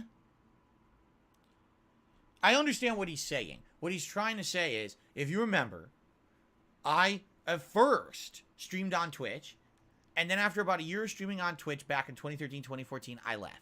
And when I left, everyone said to me, Phil, that's suicide. Everyone who streams on Twitch. No one streams anywhere else and is taken seriously. If you want to be a gamer and you want to stream, you got to stream on Twitch. And at that time, remember, I didn't monetize any of my streams. It was just fan service. My main income was from the on-demand videos on YouTube. So from the years of like 2014 through like late 2016, for about 2 years, I streamed exclusively right here on YouTube, okay? Which was great. But YouTube had a lot of shortcomings. In particular, the chat was terrible. The chat was not nearly as good as it is today, okay? It was actually unmanageable back then. There was no way to really control the chat. So I had to have a lot of workarounds to stream on YouTube. I had to have my own chat set up and all kinds of crazy stuff. After about 2 years of doing that, I saw the writing on the wall that basically it wasn't going to be able to be feasible to make a living just with on-demand videos on YouTube anymore. I was going to have to change to survive. And a lot of people, thankfully, gave me a ton of advice saying you need to become a full-time streamer. And I listened, which is a rarity for me, but I actually listened. I think what it was is that there was a combination of a lot of things going on in my life at that time. And I felt like my life needed a major reboot, okay? And so changing my quality of content away from being an on-demand video creator and instead being an interactive live streamer, it became a breath of fresh air. It became more interactive. It became more fun. And quite frankly, it led to a change in attitude for me, where instead of just being the guy trying to do over-the-top jokes, risque attitude, I became a guy that was more about, hey, let's have a fun time with games today. Let's have a meaningful conversation, right? Let's actually put out content that is of some level of maturity and quality, although admittedly I'm not the most mature guy and it's not the highest quality, let's be honest. But I feel like the people who come by my channel are here for a particular kind of content that you're not going to get elsewhere. Like I just said the other day, we looked at my demographics. 2 to 3% of my viewership are teens. That's it. Everyone else who watches me is either in their 20s, 30s, or 40s, and actually, there's a higher percentile of people from the ages of 50 to 70 watching me than the percentile that is of teens. So basically, my content, since I changed my attitude and my commentary style, does not appeal to the younger, immature audience anymore. It appeals to a more mature audience that's looking for something more serious, okay? And because of that, things got a lot better around here, all right? So I became a full-time streamer on Twitch again because I was seeking to monetize my ability to stream. And that changed up everything. And I was a successful streamer on Twitch from early 2017 all the way through. I need that money. April I really do. I need that money 2021? to pay my bills. So you're talking, you know, more than 4 years that I was full-time streaming over there. And then all of a sudden, that's when cancel culture began, where everyone was trying to cancel everyone, and my haters realized this and mobilized, and all in one fell swoop, they were trying to basically get me canceled from everything. I don't have money to do it. I don't have money to do it. I don't have money to do it. I don't have money to do it. I don't have money to do it. I don't have money to do it. I don't have money to do it. Tips. They basically got me canceled from like 4 things. Come to find out, it was a concerted effort. Yes, they said were that you're a sending gay boy. Clips And that of we're me gonna make from a love to decade each other previous tonight. when I was that immature, that guy who was doing racial humor, insensitive humor, sexualized humor. They were sending that as an example of that's who I was today, and claiming this guy is a bigot, this guy is a racist. Don't you know this guy's moniker is the king of hate? And basically, these companies didn't want to do research. They didn't care. They felt if enough people were complaining about me, that was enough to try to sever ties. So it wasn't like I was outright banned from Twitch, but they just kicked me out of the partner program with literally no justification. They literally never proved a thing, nor even showed me evidence that I ever did anything wrong. They just said I did. And then they said, hey, reapply in a year. Because in a year, if you could show that you're not like that, you can come back and be a partner again. To which I said, how about no? How about I don't hinge everything on a company that on a whim will kick me out with literally no justification for it? You never showed me doing anything wrong. And I already know, like I already told you guys, I already was contacted behind the scenes by someone who had the evidence that this is what happened. They showed me everything that was presented to Twitch and to other companies as well. And basically, yeah, it was a cancel effort showing things about me from 10 years ago. It was like, wow. And these companies are so dumb, they actually affected that 10 years later as if it was something that just happened. This is ridiculous. But that's how these companies are today. They're also insanely over the top, I hate to say it, liberal, that if anyone has ever done anything wrong, it doesn't matter if it was 10 years ago or yesterday, you could still be canceled for it. It doesn't make any sense, right? Now, the thing is, I'm not anti-liberal. I'm middle of the road. I don't like ultra-conservatives. In fact, take a look at my attitudes on my streams and content. I'm definitely not a conservative. But it's like they're treating me like I'm the devil or something when I'm not doing anything wrong to violate any of their rules. They're taking things from 10 years ago and acting like they happened today. Anyway, after leaving the Twitch partner program in, what was that, April of 2021, I came over to YouTube full time, and a lot of people said, you see, now Phil's screwed. Because the reason Phil had any level of support, any level of success, was because he was on Twitch, and Twitch is the go-to website for streaming, and if anything, it's been the absolute opposite. What we've shown is that it doesn't matter where I go, people are going to follow me. People are going to support me. If I get down on my no matter hands and what. knees and say thank They you and still be on realize that camera, I've been I would basically do it. hounded and persecuted by these internet bullies for a long time. And sadly, there's laugh just sounds no like recourse ack, against ack, it ack. right now. So when I laugh and I go, There really is no Or- protection against this kind of online does that sound harassment. like There should be, ack, ack, but there's ack, not. ack? And No, people it know sounds this. nothing like that at So all. they don't give a shit what these idiots say about me. They don't care who tries to cancel me. They like my content. They know who I am. They know I'm different than everyone else. That's why they want to be here. And so I fully believe it doesn't matter if I'm streaming on YouTube, on Twitch, on another third-party site, where I'm posting up my videos. No matter what happens, I feel like people are going to support me and go wherever they need to go to keep following my content. And I really, really, really appreciate that. It allows me to have a feeling like I'm appreciated and people truly know that there's value in who I am as a person and what I do on the internet, and that you want to see it continue. And I'm very, very appreciative of that. I am. Thank you. I'm very grateful that I don't have to worry about that kind of stuff. Thank you for that. But yeah, here we are. So if you're Almost gonna be an asshole, now, you're gonna be treated like 2 an asshole. years You're gonna be shown the door. into me being a full-time streamer on YouTube, and I'm going strong. My subs are up. My views are either steady or up, depending on the month, but they are never dipping. They're always steady or higher up, right? Engagement has been great. Every month is either equal or going up. It's slow growth, but it's still growth. And I'm implementing new changes to make things better. You know, like I said, I have some good plans for 2023. They were kind of stalled with the whole taking forever to finish last year's stuff and then sadly having my equipment break. But now we're at a position, we're wrapping everything up and full speed ahead. Hopefully by the end of maybe January, or maybe at the latest, maybe very early February, I'll be launching some interesting new things for you guys that I'm sure you'll be interested in. And we'll go from there. But I'm feeling very positive about the future. I really am. All right? We've got a couple more tips, but I feel like I'm about to sneeze. So if you can give me a second here, so I don't.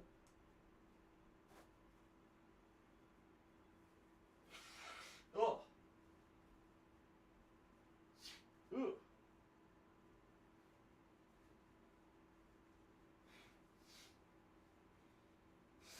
Ugh. Ugh.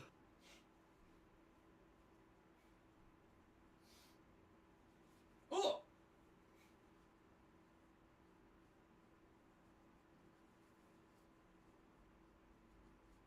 I'm wiping the dust off my webcam. That's what that is. Okay.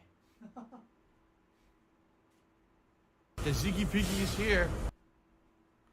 Ladies and gentlemen, we hit 100 likes, and we didn't even get to the year-end series yet. Thank you for the outstanding attendance and engagement right now. This is very nice. Thank you all for that.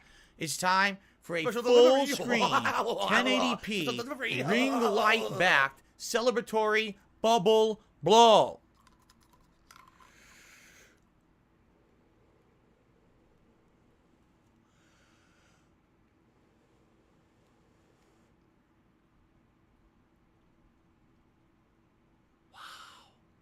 How did it look? I actually couldn't tell. Did it look good? I have no idea. Not a child's entertainer. Very entertaining content. Thank you, Inmate Elvis, from your cell for that comment. I really appreciate that. Okay. Continuing on here. Grow I up. got another dollar tip.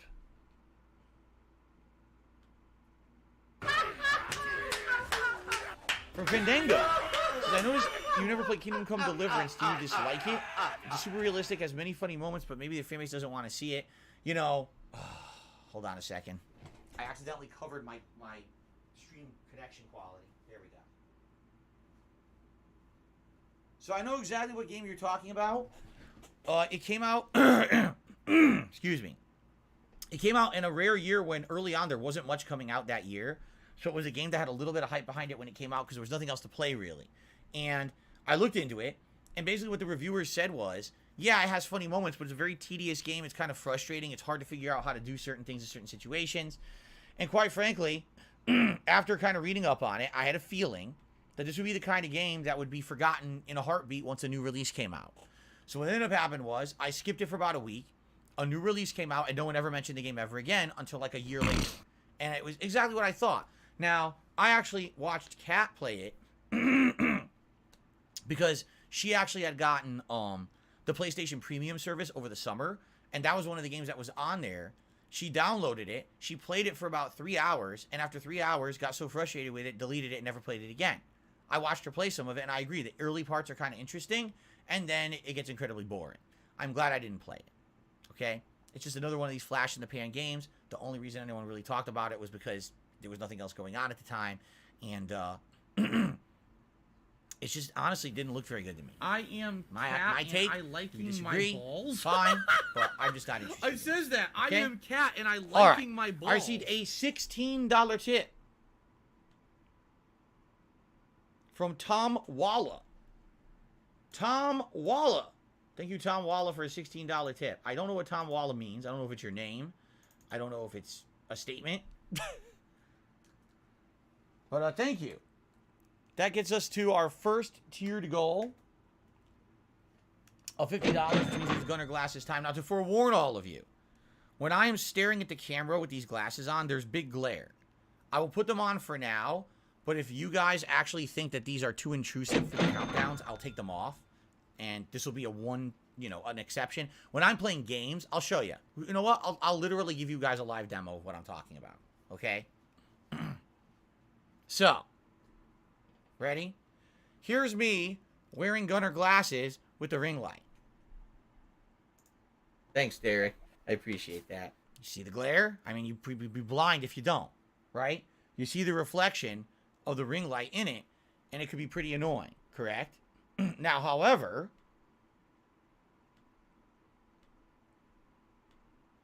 take a look at how this looks if I were playing a game.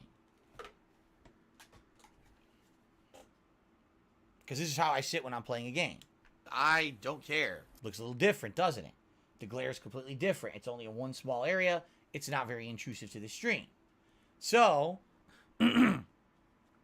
basically, you know, I think... excuse me, I got a frog in my throat. I think for when I'm doing vlogging, when I'm doing a special video, like today I'm doing my countdowns, the most disappointing game and game of the year, I kind of feel like it doesn't make sense Blah blah blah blah blah blah blah to have the glasses on, and I should take them off. If you guys care, I think overall we should do what's best for the quality of the video I'm putting out. Correct? Right? Like first of all, I look like Bono when I wear these. It's kind of silly. Now it's one thing if I'm playing the game, but I don't need blue light reduction when I'm not playing a game. What blue light do I need to reduce today in the office when I'm doing my countdowns exactly? Right? I don't think so. So I'll keep them on for now for the podcast, but I think when we actually get to the countdowns afterward, I will take them off. It just makes sense. That way it's not intrusive to the content we're doing. Okay? Okay. I received a $3 tip from Tim. If your fans tip you when you're offline because they can't make it to a live stream, will you shout out their tip in your next stream and add their contribution to your next stream? Actually, yes, unless there's a direct request not to. I'll give you some examples. So, actually, when I was playing Street Fighter 6's beta this last time in December, Game Tracker, you know, stream regular. He's here for certain games, and basically he supports the games he really likes, but he doesn't show up all the time. He only shows up whenever there's a specific game he really likes. He likes Street Fighter. He wanted to see me play Street Fighter 6, but he couldn't make it that particular weekend. So what he did is he would tip overnight, and he would say, hey, Phil, just so you know, this is for Street Fighter 6 because I really like your gameplay. Sometimes he even gave me some hints or whatever, or tips. So what I would do is I would shout it out the next morning on the podcast and add it to that running total for the next day. And that is 100% totally cool. I'm okay with doing that as long as people want it. But there have been specific times when, for whatever reason, someone specifically said, hey, I just wanted to contribute and help you out, but I'm not looking for a shout out. I'm not looking for this to count towards anything. This is just me as a way of saying thanks for the content. That's it. And if that's the case, if someone's like, I just want to be completely anonymous, I don't even want anyone to know, you know, that I tipped or anything. If you could keep it, you know, hush hush. And I said, yeah, I'll do that too. It's whatever the person wants. Okay. So yeah, if someone were to tip over, now let's say you're an on-demand viewer on YouTube and you're watching a playthrough and you're absolutely loving this playthrough. Like, wow, this is great. I want to contribute. You could tip overnight and say, hey Phil, you know, just so you know, I'd like this to contribute to your next stream. I want to say thanks for the playthrough I'm watching. Or, hey, you know, today you're going to be playing Need for Speed Unbound. Just so you know, I really like the game myself. I hope you enjoy it. Here's a tip to go towards that stream. Absolutely, I would do that and count it. No problem. You know, I'm grateful for all contributions. And yes, if people want them to count, absolutely they will. So there you go. Do I like shawarma? Shawarma's pretty good. I've only had an official shawarma, I think, once. I actually went to Pennsylvania Station. There's this train station in Pennsylvania. It used to be a train station. It's not anymore. Now it's just a market. I forget what it was called. Is it Penn Station Market? No, it's not Penn Station Market. There's a name. It's not Penn Station. It's something else now that I'm thinking about it. But there's a market in Pennsylvania, and there's a bunch of food, and I actually got an authentic shawarma from someone who's, you know, culturally from that place. They've been making shawarma their whole life. Reading Terminal Market. That was it, Flip Flop. Thank you. Or Flip Philadelphia. That was it. Yes, Reading Terminal Market. And it was amazing. It was like, holy moly, it was delicious. It was, wow. And I've never really seen anyone else that does it. Since then. But that was really, really cool. I got a $1.50 tip from Chocoboko. He says, my dad and uncle had similar humor to yours, and just like you, they don't do that anymore, so I can understand what you're saying. Yeah, you know, at some point in your life, you got to change and mature up a little bit, you know? Here's the thing, and again, I've said this too. When I started on YouTube 15 years ago, not only was the climate of the world different, it really was, but I didn't take anything seriously. I didn't think this was going to be a job. I thought this was me dicking around on the internet just trying to have some silly fun. You know, I didn't think that this was going to be something long-term that I was going to care about doing, or that people were going to reference things that I said and did on the internet 15 years ago, today in 2023. You know, I thought, oh, who cares? This is all, life's a joke. Everything's stupid. Just dick around and be an idiot. And now look at how things have changed. Like, damn, if I'm going to do this long-term, I've got to change. I've got to mature for the better. I've got to become someone better, you know? I got another tip. Wow, thank you guys. Big support today. $2 tip. Let's see here. From the Croatian Haitian? Okay. The Croatian Haitian tipped me $2. Yesterday you were talking about letting viewers tip to decide the color of the ambient light. No. I wasn't. Let's not say. I didn't even suggest it. A viewer did. And then people were discussing the possibility. I never suggested someone tip to change the color of the ambient light behind me. That was definitely a viewer suggestion. Okay? Before people start saying, Phil tries to monetize every possible thing. No. Don't put those words in my mouth and say I did not do that. Okay? Now, my suggestion is make it a $20 tip to change the light. Make it so that if there's a tip to change the light, they get a few minutes before it can be changed by another tip. I say a few minutes rather than specifying the exact time because it should vary. You don't want to be setting timers for the light or whatever, but you don't want viewers to be robbed either. That's exactly right, and that's what I was saying, is that's why I would be apprehensive about doing it. Because what if, let's say I turn on the stream today, all right, guys, we're going to determine the light for today, $20 tip, you get to pick the light. And then 3 people each tip $20, and one's at blue, red, green. Right? Crap. Well, that's kind of unfair. So first we go with blue. Okay, we're blue. Leave it on for what? 5 minutes? Okay, now red. Cool. Okay, now 5 minutes have passed. Green. But then what happens if no one else tips $20? So the person who tipped last got it all day, right? How's that fair? They all tipped the same amount. Why did one guy get it all day?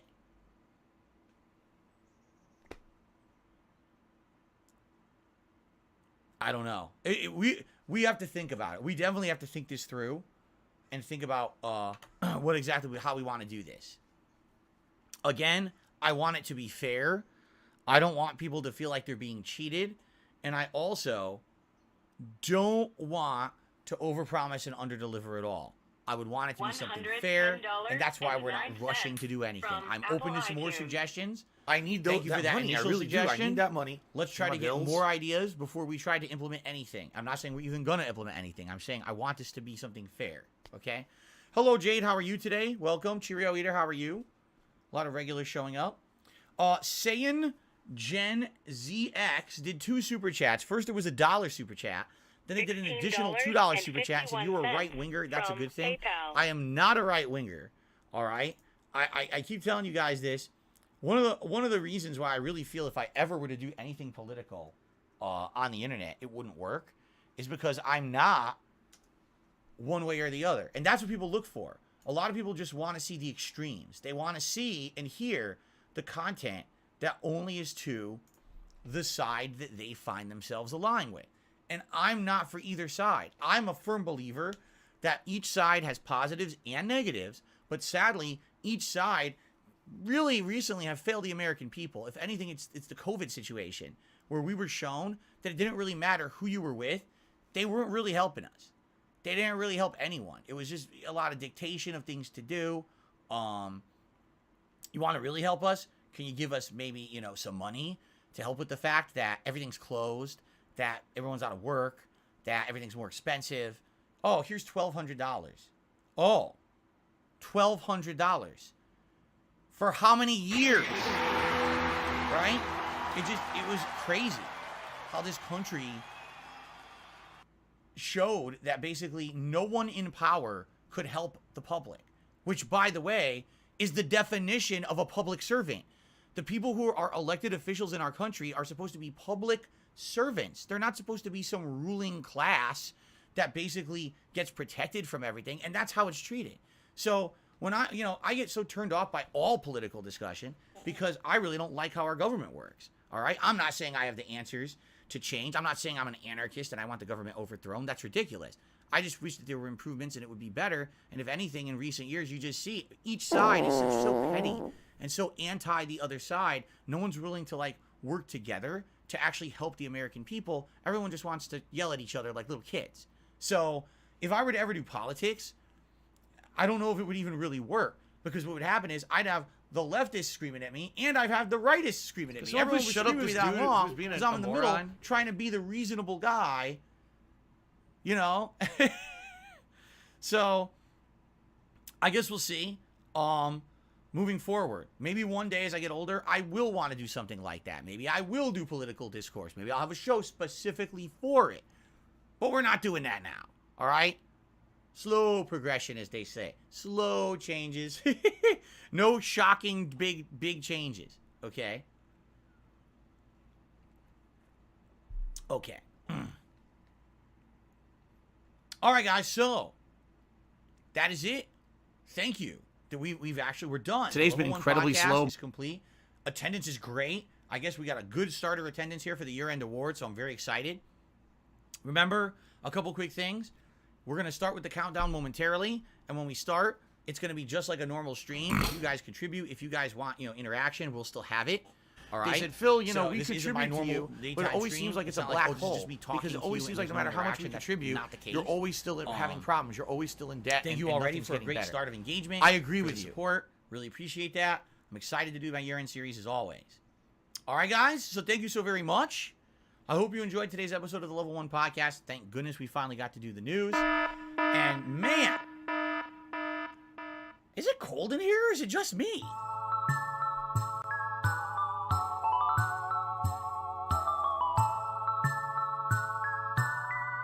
Ding dong die.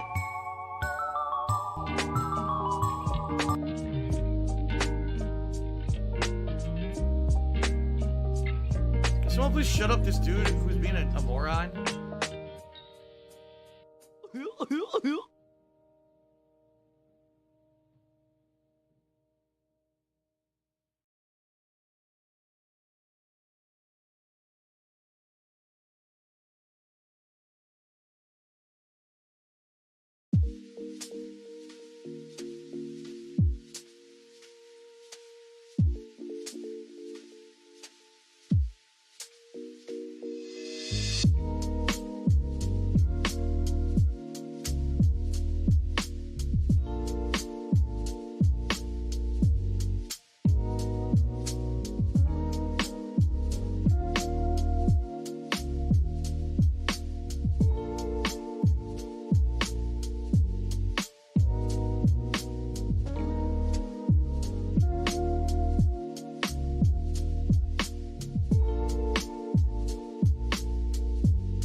What I'm going to do is I'm going to alternate. We'll start here. I'll do an intro. All right. And then what we'll do is we're going to go back and forth between this screen and this screen as I play footage of each game for you. And I narrate, why I think it's disappointing or why I think it's one of the best games of the year. Okay? That's how it's going to work. I need my list, first of all. It's over there. Let me go get the list.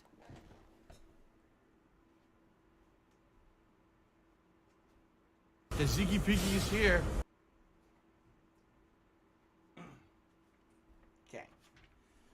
All right, and if you guys could just bear with me for a second, I just got to pee. I was going to use the bathroom for a minute. And again, feedback. What do you think of the glasses? Is the ring light reflection too distracting? If it is, I'll just take them off, which is fine. Actually, I think it doesn't look better without the glasses. I'll be honest. Yes, I know normally I'd wear Gunner glasses, but I think maybe it makes more sense to not have them. It's very distracting. It's distracting me, So I think maybe today just leave them off. We can still wear a hat. We can still do a vest. That's okay if we hit those goals, but this is...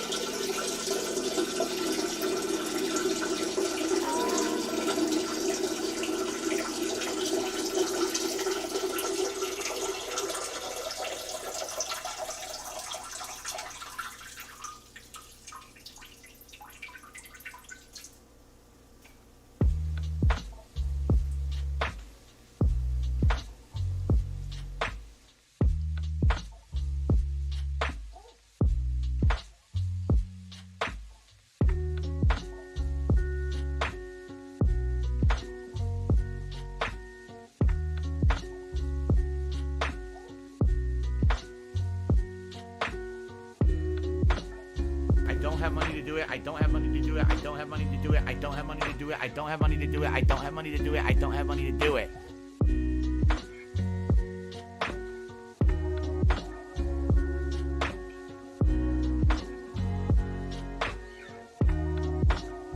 Oh, no, you didn't, you motherfucking piece of shit cocksucker. Mark my fucking words. I'm coming for you.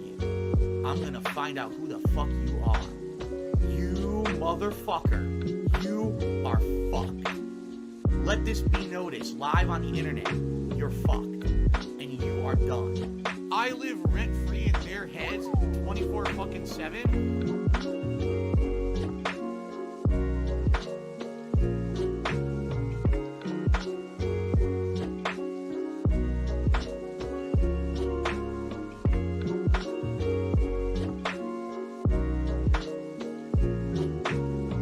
Love it. Oh, I love it.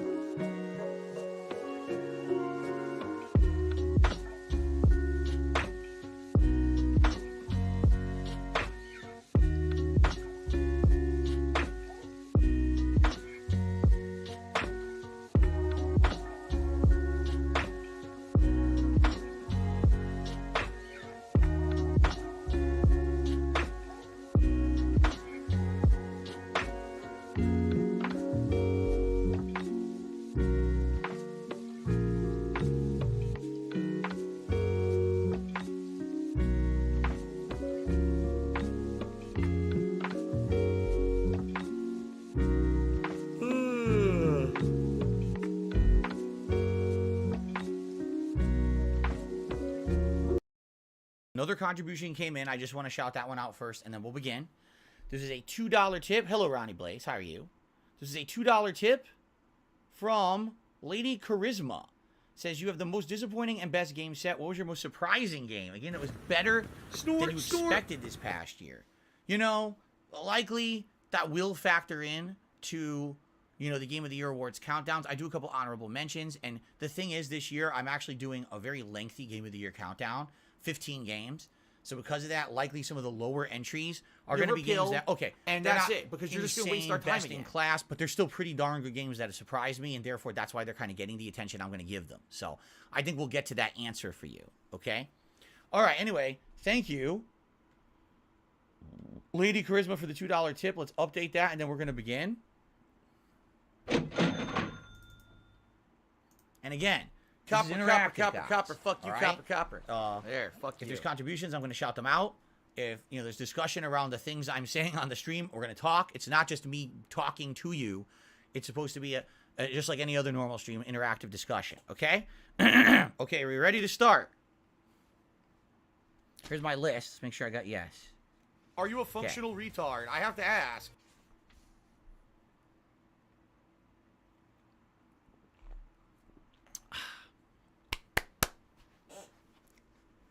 You need a sandwich? Do you need time to make it?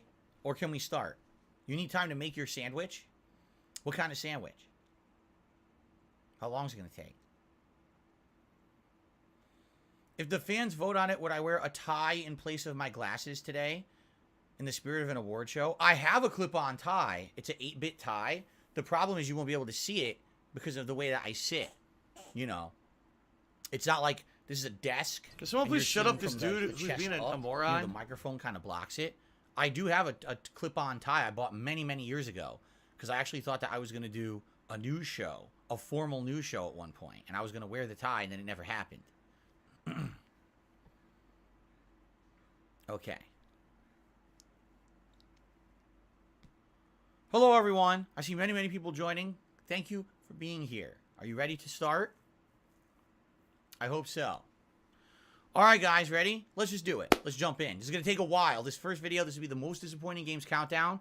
Likely going to be over an hour. What do after I this do? ends, we're going to take a break, and then we're going to come back and do the Game of the Year awards, and that's the stream. It's just probably going to take the whole time because there's a lot of games to talk about. Okay? YouTube mode on. Okay, cool. Here we go. Hello, everyone. DSP here. Ladies, gentlemen, and everyone else out there, welcome to my annual year-end series for 2022. Every year, I count down the most disappointing games and the best games of each year in a formal series, and this is no different. Welcome to the most disappointing games of 2022 countdown. Now, that was delayed. Allow me to explain how my countdown works and why it's different from a lot of other countdowns out there, okay? I don't do a formal worst games of the year countdown. And there's a couple reasons why I don't do a formal worst games of the year countdown. First of all, I feel like that's kind of played out. And even since I'm a 15-year content creator, right, I think that it makes more sense to do something a little different than just say, oh, these are the absolute worst. In addition, being that I'm a full-time streamer, I have to make the best use of my time and money. And a lot of the times, if I hear or get wind that a game is going to be a stinker, I try to stay away from it, okay? So a lot of the games that may very well be the worst games of the year, I don't play on purpose. I avoid them. So that way, you know, I'm not wasting our time here together on the streams. And so, what we're going to do today, instead of the worst games, is count down what I felt were the most disappointing games of the last year. So what does that mean? It basically means that in each of these entries that I'm about to call out is a game that I feel should have, would have, or could have had way more potential than was actually realized in the final product. In some cases, these games had insanely botched launches. In some cases, the games started out good and then fell flat on their faces. Or, in some cases, these were games that were follow-ups to existing franchises or IPs or a company that had a great track record. And for whatever reason, what they put out in 2022 was just very subpar to what everyone else was expecting. Now, because of the unique nature of this countdown, I'd like you all to understand something up front. Just because I've selected a game as one of the most disappointing games of the year does not mean it's a bad game. I know, a lot of people are shocked by this. Like, wait a minute, if you're saying it's one of the most disappointing, it's got to be one of the most terrible games. That's not necessarily the case. You could very well have a very good game that has one major flaw in it that makes it incredibly disappointing. And in fact, I'm here to tell you a few of the games in my countdown are going to be just like this. Okay? What are your thoughts? Do you like this kind of countdown? Do you agree or disagree with my picks? Please let me know. Right now, we've got over 500 people on the live stream who are going to be interacting with me. But in addition, I'm sure many of you are going to be watching this on demand after the fact on DSP Gaming on YouTube. Leave a comment. Let me know what you think. Did I miss anything? I probably did. Because like I said, I actively try to skip the games that I know are going to be stinkers. But that certainly doesn't make me avoid all the games that end up being disappointing. And that's what we're going to go through today. Okay? So, how many games? Well, we've got the unlucky 13 most disappointing games of the year that I'm going to go through. And we've got an honorable mention, and you're going to figure out why it's an honorable mention in just a second. So 13 games. However, please note, most of these are not necessarily ordered from like worst to best or best to worst. These are all games that particularly I personally found as a disappointment. Now, the final few, yes, to me, were the most disappointing games of the year. But, when I'm getting into the, the high teens or, 9, 8, 7, these games could all be interchanged in ranking. It's not like this one actually disappointed me more than another or anything like that until we get to the end of the countdown. Fair enough? All right. Hope that makes sense. Hope you guys are ready to sit back, relax, and enjoy my year-end series of 2022. Let's switch over. Ladies and gentlemen, my first entry, the honorable mention for most disappointing game of 2022, Okay? is not a Fair game enough. that was actually All right. released in 2022. And that's why it's just an honorable mention. But let's talk a little bit about Halo Infinite. To understand why this is actually one of the most disappointing games of 2022, you have to understand the history of the game. Halo Infinite came out in the fall of 2021. It was a free game on Xbox Game Pass for the Series S and X. It was really good at a time when Battlefield and Call of Duty both had failed entries in their franchises in 2021. This game stood apart from those and actually reinvigorated the Halo franchise. At a time when a lot of people thought that Halo was being run into the ground and was dead, Infinite was a much-needed reboot and an injection of hype, nostalgia, but also, quite frankly, great modern game development. It had a campaign with a great story and big changes to the formula of what Halo could be expected to be with an open world and lots of side content. But where Halo Infinite really shined at launch was the multiplayer. Because when the multiplayer was released, man, it was very exciting to have that competitive nature back in Halo Infinite. We had not really played a competitive Halo game in many years, and a lot of people have been saying that 343 Industries, which is the company that took up the reins after Bungie sold the Halo franchise to Microsoft, wasn't doing a very good job of putting out new iterations of the franchise. Infinite changed all of that. And personally, I got addicted to the multiplayer of Halo Infinite, and I played it for several months, like November, December, even into January, February of this year.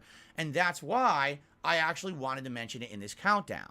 So you might say, wait a minute, it's not a 2022 game, so how could it possibly be one of the most disappointing games of 2022? Well, that's because of the unique nature of a game like Halo Infinite. Much like many other multiplayer games in this modern era, it's now a game that's considered games as a service.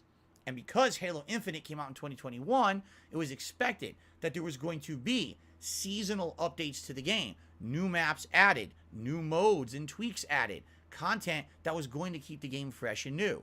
Literally, every multiplayer game out there does that, whether it's the competitive multiplayer of a game like Call of Duty Modern Warfare with its, updates to maps and also new content with Battle Royale. Other games as well, Apex Legends and Destiny does it. All these games that are first-person shooters have shut up seasonal this dude content who's being that a keep moron? everyone hooked and engaged in playing. Well, Halo Infinite had that. They had a roadmap that they were promising to everyone was going to be their plan to continuously improve this game over 2022. But what ended up happening was probably the worst thing that could happen to a game like this. A game that, kind of out of nowhere, came back from obscurity, became mainstream prominent. Everyone was talking about Halo Infinite. And what ended up happening was the game became a victim of its own success.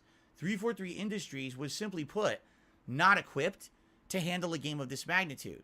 They basically just failed to fulfill their promises. They promised all this seasonal content that never happened. They kept pushing it back and delaying it. First, it was the co-op mode of the game, where you would be able to team up with someone else and actually play through the campaign in a cooperative manner, which had been a staple of the Halo franchise for a long time. Just kept getting pushed back, pushed back, pushed back.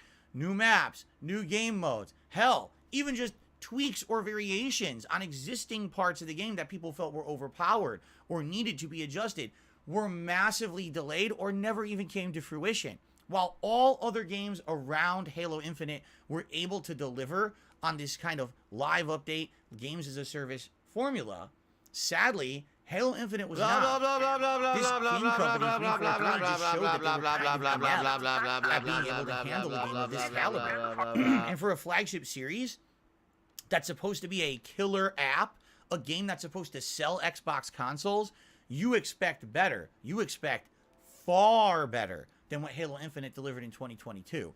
To give you guys some perspective, At the beginning of the year, I was playing shut up Halo this Infinite, dude and I who's got being bored a of it. moron? I actually had done basically everything that I could. I was playing the ranked matches, and the ranked matches ended up being the laggiest ones. Why do I want to play ranked matches when every time I play the latency is so bad I can barely hit anything? But then when I play a casualized match that's not ranked, everything's better. So once you've seen everything in the game, you've played these maps a million times, and they're not updating the game, you move on. By the time that they actively started updating it, which was well into the second half of 2022, the game had lost the vast majority of its player base. The hype was dead. And now, in 2023, does anyone even talk about Halo Infinite? What a sad state.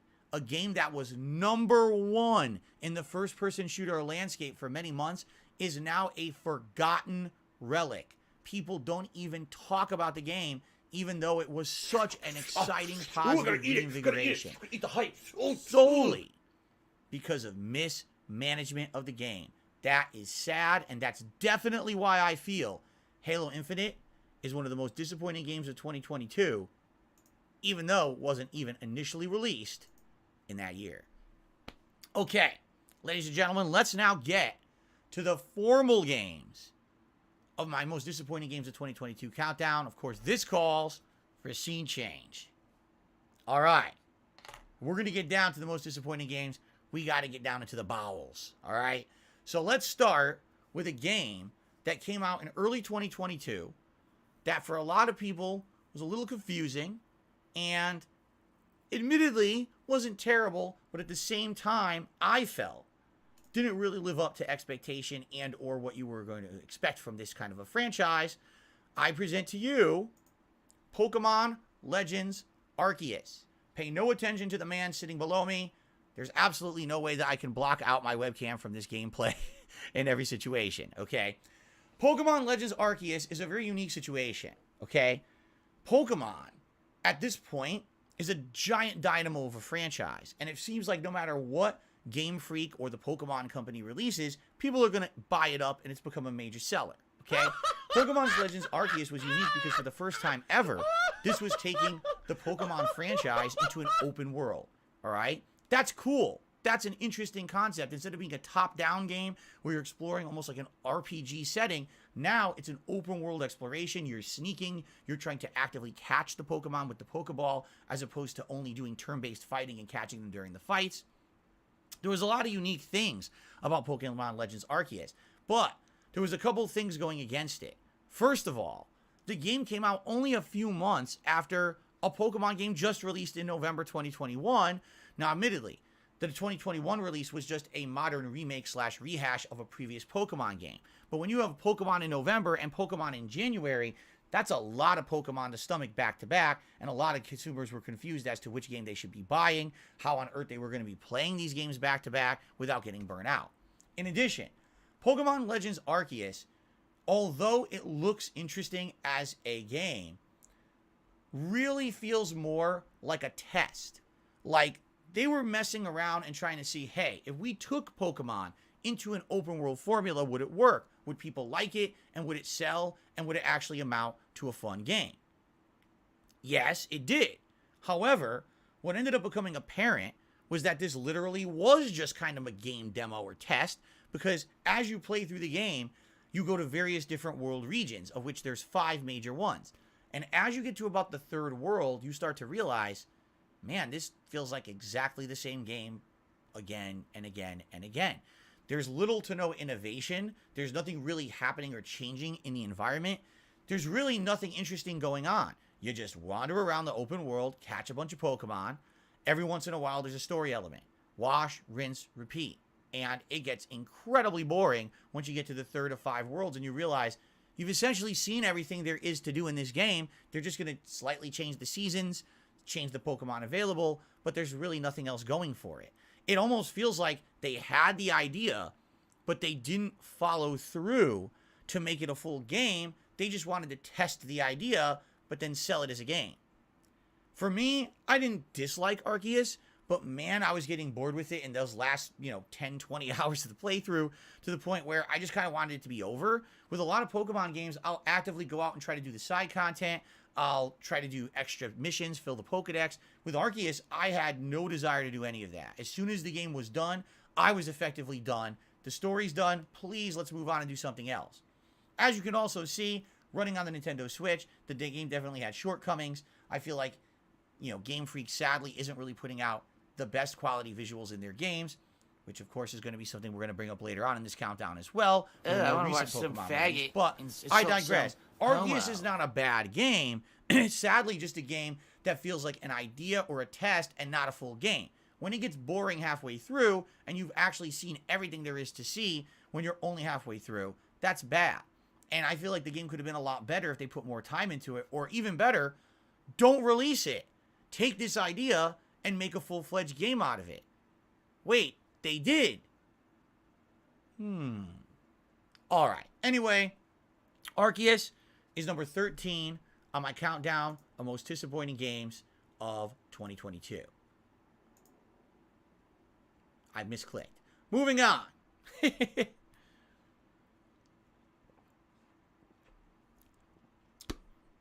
By the way, I saw some people strongly disagreeing with me about that in the chat here. Someone even saying that they feel that Arceus is better than Pokemon Scarlet and Violet. I strongly disagree there. I think Scarlet and Violet basically took the open world idea from Arceus and turned it into a full-fledged Pokemon game. That's my take, okay? All right, continuing on. The next game that I found disappointing, all right, is very low on this countdown as number 12. And the reason is basically because, honestly, it's not really a full-fledged game, but it was something that I actually found very disappointing. It's kind of a nitpick, but it's enough of a nitpick that I actually ended up overall not really enjoying it. So, ladies and gentlemen, my next entry in the most disappointing games of 2022 countdown is the Shadows of Rose DLC expansion for Resident Evil Village. Now, let me be clear. This DLC is good. It's not a bad DLC. And I said there's going to be many things in this countdown that aren't terrible. They were just disappointing to me. Okay? So why is this in the countdown? All right? Well, the gameplay elements are very similar to Resident Evil Village. The graphics are identical to Resident Evil Village. The locations are rehashes from Resident Evil Village. I mean, I could go on. Obviously, if you like Resident Evil Village, you're probably going to like this DLC. So then why am I saying that it's one of the most disappointing things of the year? I'll tell you why. Because once you get to the end, minor spoiler alert, because I promise you I will not spoil the story of the DLC if you want to check it out for yourself at a later date. This DLC ends up being timed between the end of Resident Evil Village and the final cutscene. So, to clarify, if you beat Resident Evil Village, at the very tail end of the game, there is a cutscene that's a time-lapse cutscene, okay? It reveals, essentially, where the franchise is going, and there's a big plot reveal of an ongoing question that you had during the course of the game, okay? That's all well and good. Then this DLC releases, and you're led to believe, oh, this is like an epilogue DLC to Village, so it's important. You want to find out what happened to this critical character from Resident Evil Village. I got to play the DLC. Then you play the DLC, and at the end of it, you realize it was all a bait and switch. This DLC took place before the actual ending cutscene of mainstream Resident Evil Village, meaning it adds absolutely nothing at all to the plot. You can skip this DLC, and you literally miss absolutely nothing. And that's a shame. Truth is, if people knew that, I think a lot of people might have skipped it and not bought it. If you knew actually where it took place in the plot line, you might have been like, well, why play it? We already saw what happens after it, so who cares? But I think Capcom wanted to sell the DLC and thought, oh, if we tell the truth about that, and we're not, they had to be deceptive. And I don't like that. I don't like being tricked. I thought this was going to be a follow-up epilogue story to Resident Evil Village, and it's just not. And the fact that they do reuse a lot of the same locations, the same enemies, and the same gameplay elements as Resident Evil Village essentially means they didn't really put much effort into it at all. They wanted to milk a little bit more money out of the customer without a lot of effort, and that's exactly what they did in this DLC expansion, not even really adding any new story element, which really sucks. So, a DLC that, again, doesn't play poorly, doesn't look bad, but sadly, it ends up being something that kind of is just superfluous and not necessary, and it really felt like a trick.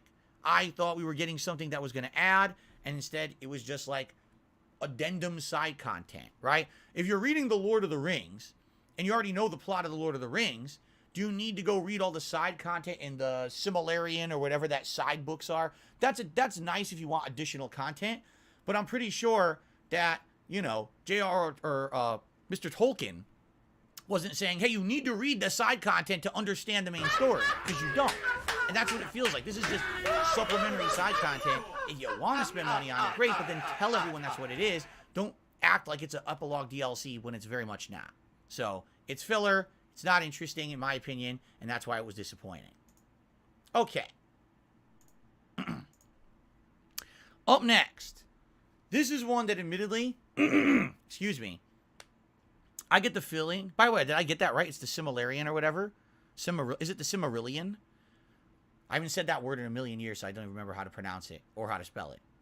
Anyway, the next entry in the countdown is a game that admittedly many of you probably will not even remember came out in 2022. All right? It's a game that probably a lot of you won't even understand why I have it in this countdown. All right? You basically have to have a certain kind of knowledge and mindset to understand what I'm about to say. If you don't, if it goes over your head, that's perfectly fine. It's actually the only game in the countdown that's like this, so don't worry. Ladies and gentlemen, number 11 in my most disappointing games of 2022 countdown is The King of Fighters 15. All right? Why did I think this was one of the most disappointing games of the year? First of all, it was one of the very few mainstream fighters to release in 2022. There wasn't a lot of fighting game releases in the year. Yes, there were DLCs and expansions, but just nothing too major in the realm of fighting games. I think everyone was anticipating Tekken 8 and Street Fighter 6, so everyone kind of played it safe, okay? King of Fighters 15 was the latest entry in a very long-running fighting game franchise. This game came out in the 1990s along the likes of iterations of Street Fighter 3, Street Fighter Alpha, you know, the emerging Mortal Kombat Tekken series, and things like that. And as you can see, the game doesn't look that bad. The graphics are quite good. The fighting game mechanics are quite sound. And it's not a bad game. However, basically after having played it for about a week, and then finally going online and kind of figuring out the meta of the game, that's really where things got very disappointing. So allow me to explain what I mean when I say the meta of the game. In any kind of a competitive game, you got people who mess around and are just trying to learn the basics, maybe a few special moves, combos, and the like, and it's no big deal. But then you got people who are actually trying to find the competitive nature of the game. When this game is played at a high level, when it's going to be played in tournaments, exactly how is it going to play? And King of Fighters 15, sadly, continuing on with this line of kind of gameplay, has a meta that for someone who is not someone who basically likes a game where it's like a one-hit win, it's very disappointing. So allow me to explain what I mean by that. At face value, the game seems to have a lot of competitive gameplay elements. It's got rolling and counter hits. It's got combos, cancels. It's a 3v3 engine where it's teams fighting against each other, which is pretty neat. All right? But when it comes down to competitive play, this game literally becomes one gameplay strategy. There is a move called a little hop, and what it is when you jump, you tap down after jumping, and instead of doing a full-fledged jump across the screen, you now do a shorter version of said jump. Literally what you're supposed to do at high level is pick a certain couple of characters who have a really powerful little hop, try to get in a little hop hit. That little hop will lead to a combo. That combo then cancels into a super move. That super move can be canceled out of into another super move. And basically what ends up happening is this game has moves and combos that are completely unscaled. So think about this. You're playing the game, you're doing all right. All of a sudden someone hits you once, and that hit leads to you losing 60 to 80% of your health bar because of one hit. Good luck coming back from that. You're now at such a disadvantage. How on earth would you ever come back from that hit? And I've played fighting games competitively since the dawn of Street Fighter 2. All right. Some people like games where there's giant risk reward. Some people do not. In this game, with these characters who are repeatedly doing the little hops into combo, there's almost no risk. There's incredibly high reward. So what ends up happening is high-level gameplay is just a bunch of little people going hop, hop, hop, hit, hop, hit, hop, hit, hop, hit, and then combo, combo, combo. And that's it. That's literally the whole game. That's not good. For a competitive game, you want variety of gameplay. You want people playing it differently. Maybe one character plays keep away with projectiles and like Dalsim, stretchy limbs, keep you back. Then another character is a strong grappler who wants to get in and do combos into throws and does high damage. Literally, this game is get one little hit, one little hit, one little hit, combo, you win the whole match. Cock. That's not good. I compare this to Ultimate Marvel vs. Capcom 3 decades ago. A game where, again, literally you get one hit, you just keep canceling it to your next character, canceling it to the next character, blow them out, you've won the whole match. Or, on the flip side of that, activate X Factor. Now you're doing so much damage, you get one hit, you've won the match. And I don't like that about fighting games. I don't feel that's competitive. I feel that's stupid, and it's meant for flash factor. Because let's face it, when there's a crowd watching a fighting game, and someone gets one hit and it leads to you going, boom, on their health bar. Oh my God. Oh, everyone's freaking out, right? But that's not necessarily fun, competitive, or even good from any kind of a quality standpoint. It's just flashy. And I sadly hate to say it, but I think that King of Fighters 15 went for style over substance. And when it comes down to the competitive nature of the game, it's just not very competitive. There's a few characters in this game with that little hop into combo that dominate the rest of the cast. So I'm not even exaggerating, within 1 week of this game being out, playing online was a nightmare because all anyone was doing was picking some of the overpowered characters and doing those stupid combos over and over to the point where it's like, why do I even want to play it? I bought this game at full retail price and I never really got my money's worth or time's worth out of it simply because the game's engine isn't very good. So it's disappointing. I was hoping for a reinvigoration in the King of Fighters franchise. Guess what happened? After this game being out for about a month, it was as if it never existed. Once again, King of Fighters faded into obscurity. No one really talked about it. Yes, in competitive circles, you'll hear it mentioned, and they hold it as like side tournaments and the like, but it never really hit a major stride in competitive circles. It's not like it has its own tournament circuit or league. It just is another side game amongst many other competitive games. That's sad. I was actually hoping King of Fighters 15 might bring the franchise into mainstream prominence. It certainly did not do that, and instead, it just kind of fizzled out and became very disappointing in 2022. Alrighty then. Continuing on, we're now hitting my top 10 most disappointing games of the year. Fens says, do you think like non-Tekken and Street Fighter fighting games basically have become niche? You know? Yeah. If you take a look at fighting games in general, you got Street Fighter, you got whatever NetherRealm is working on, whether that would be Mortal Kombat or Injustice. You've got Tekken, and then you've got kind of everything else, right? When you really think about it. Are there other games that are worth playing? Absolutely. The Guilty Gear franchise is great. Dragon Ball FighterZ was a standalone example of a game that was really fun. But at the same time, it really ends up being what's Capcom doing, what's NetherRealm doing, what's Bandai Namco doing, right? And everything else kind of gets a little brushed under the rug. I really wish that wasn't the case. It would be great because more competition, the better. Well, that's correct. Literally says, what about Smash? Absolutely, Smash Brothers is a competitive fighting game that gets a lot of play and has a humongous community. At the same time, I would argue Smash Brothers is a little bit different. Is it competitive? Is it a fighting game? Yes. But it kind of has its own standalone community. You know what I mean? It's a little different. There's very little crossover, I feel, between that community and the other mainstream fighting game communities. Okay. Let's see here. So, nothing. I got basically a troll tried to distract me, and I'm going to ignore them. All right. So, continuing on, we're now going to head into the top 10 most disappointing games of 2022. Now, here's the deal. This next one, all right, I want you guys to understand something. Number 10 is not a game that I don't like. Number 10 is not a game that I even feel is a bad game. But number 10 is a game that overall was disappointing for me and my content for an interesting reason. Let's just get to it rather than dilly-dally, because I really feel like this is probably the most unique one in the countdown for me.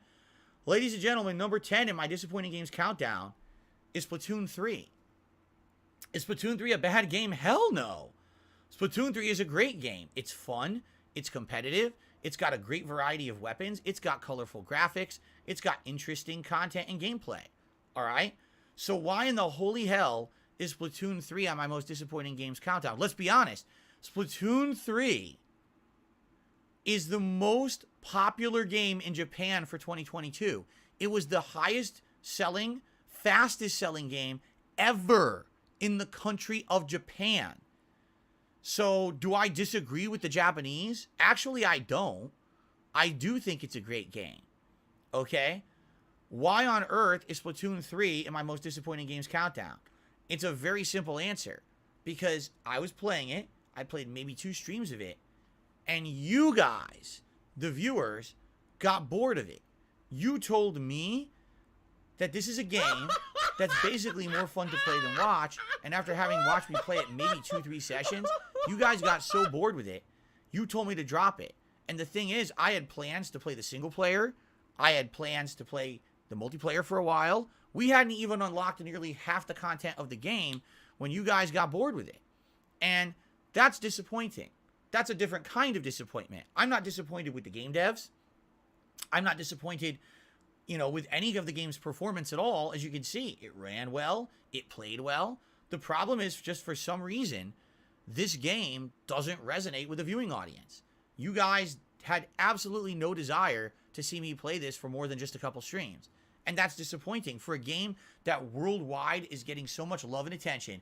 The most popular game ever in Japan. But when I play it for my audience, people didn't really care. Now, there's many different factors that I feel could be involved in this. Let's be very honest about this, shall we? This game is literally an update to Splatoon 1 and 2. All right? Can we be very honest about it? It is. It's literally just an update. Did they actually revolutionize anything? No. Did they dramatically change up anything? No. It really feels like you're playing Splatoon 1 and 2 expansion pack. All right? Now, you know what they say. If it ain't broke, don't fix it. And that's okay. I understand that. But at the same time, I'm trying to entertain an audience. I'm playing a brand new game I paid full retail price for. Okay? And when you're trying to do that, people are looking for something new and fresh and interesting. Splatoon 3 is very much more of the same. Maybe if they did actually implement a ton of changes, the game would have been more popular among my audience. I don't know. But for me, I liked it. I was enjoying it, and everyone told me stop. So I did. And you know what? Ultimately, that's a disappointment. Because if it's a game that I'm having a good time with, and I want to keep playing, I wish that I could. But I gotta, that is kind of the double-edged sword of being a content creator and having it be your job. This is not my hobby. This is my living. I have to do things on stream that are going to entertain an audience and are going to bring people to the streams and are going to allow them to support me as a content creator. People were outright telling me we want other things than Splatoon 3. And I was like, wow, that's sad. It's a disappointment for a whole other reason. The game's not bad, but maybe it just didn't do enough to innovate, to actually inspire my audience to want to see any more of it. And can I blame them? I guess not. So, good game, fun gameplay. I was enjoying myself. It just didn't resonate with my streams, and because of that, it ended up being disappointing for me. Okay? Okay. Continuing on. Now, this one, I honestly feel a lot of people will not be shocked at, all right? But before we get to it... I need that money. I really do. I need that money tip to pay my bills. From 1 Minute Man. Thank you very much, 1 Minute Man, for your regular and ongoing support of my streams. I really appreciate that. Let's actually play the animation for him. And I do believe... Nope, that was a tie. It was a tie for top contribution. So actually, we add that to the running total, but we have not... He has not become the top contributor of the stream. That remains on Thomas from earlier. We're now at $79 out of our $100 goal. If you guys want to see a silly hat for the rest of the countdown, and we hit $100, you'll be able to vote on what hat I wear. Okay? Cool. Oh, that's cool. Thank you, 1 Minute Man. Okay, so continuing on, as I was saying, number 9 in the most disappointing games countdown is likely not a game that any of you will be shocked to see in this countdown. I think for a lot of people, this game was intriguing. It was a wait-and-see kind of an interesting, atmosphere. What's it going to be? Will it be good? And when it came out, it was basically different different schools of thought, different opinions that were thrown around. Honestly, I was of a group of people who didn't dislike the game. I think a lot of people actually did. I actually liked the game a lot more than others. However, I would be remiss if I didn't call it out for what it was. Ladies and gentlemen, number 9 on my most disappointing games countdown of 2022 is Ghostwire Tokyo, the latest game entry from storied and well-renowned game developer Shinji Mikami. This is the same guy who worked on classic Resident Evil games and the same guy who did the Evil Within series. And so, hearing that Ghostwire Tokyo would be his next outing, and that this game was basically supposed to be what Evil Within 3 was supposed to be, it was intriguing. All right? But over the years, we actually heard a lot about the game and realized this is definitely not Evil Within 3. It's open world roaming in a first-person perspective going through Tokyo. Tokyo has had all of the people essentially raptured away, and instead it's left a bunch of demons, ghosts, behind. What do? Well, you roam around, you explore. There's a lot of puzzles, there's a lot of platforming, there's a lot of enemies to fight, and there's actually a lot of interesting side content. There's also a lot of collectathon style things, as you can see literally right here, as I'm collecting the open world souls that are just kind of floating around. Now, the game starts out quite interesting. The plot is unique. It's riveting. It's kind of like a thriller plot, supernatural thriller. As you progress through the game, you unlock more and more abilities. And it's cool because you have different elements. You have a fire element, a water element, a wind element, and they're all really neat. And every time you get one, you basically gain kind of new traversal techniques as well as other combat techniques. They power up and level up throughout the game. So in that regard, it's good. If you like games such as Dishonored, where you like going in an open world setting, exploring, looting, fighting, trying to find unique ways to take on challenges, and surviving, and of course this game having a supernatural aspect to it, kind of added even more, I feel. So where did Ghostwire Tokyo go wrong? Well, I feel like there was a few interesting missteps in this game. The first being that the enemies in the game are basically incredibly repetitive, all right? When you start off playing the game, actually the enemies are not repetitive, and it's quite interesting. But once you get about halfway through the game, you're going to end up fighting the same guy with an umbrella, schoolgirl, police-style character, and every once in a while you'll have kind of a mini-boss character. But for the most part, there's not that big of a variety of enemies until the very end when maybe there's like 1 or 2 left that they add on. But for the most part, there's just not enough variety in the combat. In addition, again, once you've gotten about halfway through the game, yes, you they said unlock that you're a gay boy, all of the abilities in the game. and that we're gonna you make have all love the to combat each other abilities, tonight. you have the traversal abilities, and basically now you're like, well, what's next? There's more coming, right? No. Essentially, you're just leveling up what you already have, but nothing really new happens, and you've seen all the combat, all the traversal, and everything that there is in the game. Now, I'm not saying that there's not interesting plot elements or developments. There absolutely are. There's actually some parts at the end of the game that change the map and make some unique locations to explore.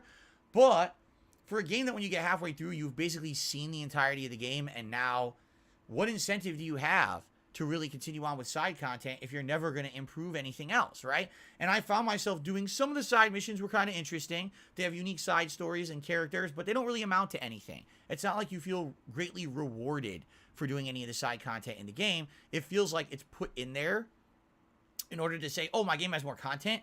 But the game director, probably Mr. Mikami, never figured out how to make it mesh with the rest of the game and make it feel like it was meaningful. Instead, you have one major plot line going and a bunch of little side stories that mesh here and there. There is one exception to that, one side plot line that actually does dramatically add into the main plot of the game. The thing is, you don't know which one it is. So you end up doing side content that goes nowhere, and then you might actually say, man, I did so much side content, I just don't want to do anymore. And then you miss out on the one major plot line that would have added to the story of the game. Now, in addition, let's be honest, the graphics of this game are nice. But outside of that, it's not very scary. And from Shinji Mikami, the guy who's kind of the master of horror, you maybe expected more. I don't think I was very scared by this game besides maybe 2 or 3 times when I was facing down a ridiculous amount of enemies at once, or a new mini boss that was kind of creepy. Dick. But once you've fought that type of mini boss 10 times, it's not scary anymore. It's just more of the same over and over. So, sadly, I feel this game was a big disappointment. I was looking for more. I was looking for a game that was going to have traction. Maybe it would become a franchise. You know, this is Shinji Mikami's new gig. And it comes out, and I'm playing it, and I'm really enjoying it for the first half. And then I kind of found the further I got into the game in the second half, it wasn't as good. My audience felt the same. They kind of got bored with it. And by the end of the game, it was kind of like, all right, I want to finish it because I've put so much time into it. But man, it really fell flat and just didn't live up to its potential, in my opinion. And sadly, again, from Shinji Mikami, someone who maybe you want to see more and more content from, this is a game that, like, I wish he does something new. I hope he actually doesn't make a Ghostwire 2. I hope that he actually does something completely different. So I guess we'll see. All right, but man, it was disappointing. Again, when you have the Mikami name attached to it, you're expecting more, and I really don't feel like it was just good enough to live up to that expectation. All right, continuing on. Wow, we are at number 8 coming up. Hold on a second here, because it looks like I have a couple more contributions that have come in. So hold on a second here. Let's see here. First of all, I received a $21 tip from Fens. Fens says, give me your top contributor spot. So far, I'm enjoying the list, even though I don't agree with it all. And again, that's totally fine. I'm happy that people have different opinions out there. I'm glad that you're sharing them. If you're watching this on demand on YouTube and you'd like to share your own personal opinion and say what you agree or disagree with, please leave a comment on the video and share your thoughts. A mutated creature that would look like it was sitting in a wheelchair. For the top tip of the day. And with that tip, we have actually hit our $100 tips goal, which means you guys get to vote on a hat for me to wear for the rest of the stream. So let's try to figure out some hats that won't be so intrusive, shall we? Let's do a quick poll in the stream chat here. So let's do, which hat is Countdown best? We'll do the Los Santos cap. We'll do the Punisher beanie. We'll do the cowboy hat. And I'm trying to think what's not intrusive, you know, that it's not going to really bother me. It's probably the 3. We'll go with those 3. Los Santos. Oh, the beret. The beret isn't intrusive. There we go. All right. Now, Fens, thank you very much, and I hope that you enjoyed your time at the top of the leaderboard, because it's already gone. Because, ladies and gentlemen, someone also tipped $25. This is Haseo X5. I don't care. $25 tips. I can't wait. Can't watch your disappointing countdown, best countdown, because I'm at work, but I'll watch them later as they go live on YouTube. Thank you. Wow, Haseo is not even here and is tipping to support the stream and has become the top tipper of the day. Thank you, Haseo, for that. Let's get them up on the leaderboard. Where's the H? Okay. And so now we're at 125. We are very close to hitting our vest goal for the day. Thank you all very much for the support. I appreciate that. That means if we hit $150 in tips, I actually have a poll for a silly vest that I'll wear for the rest of the stream as well. Okay, so continuing on. My number 8 most disappointing game of the year is likely something that absolutely, positively, no one will be shocked at. But man, it's for a silly reason. All right, ready? The number 8 most disappointing game of the year is Overwatch 2. And ladies and gentlemen, allow me to show you a representative video of the gameplay of Overwatch 2 that I experienced this year.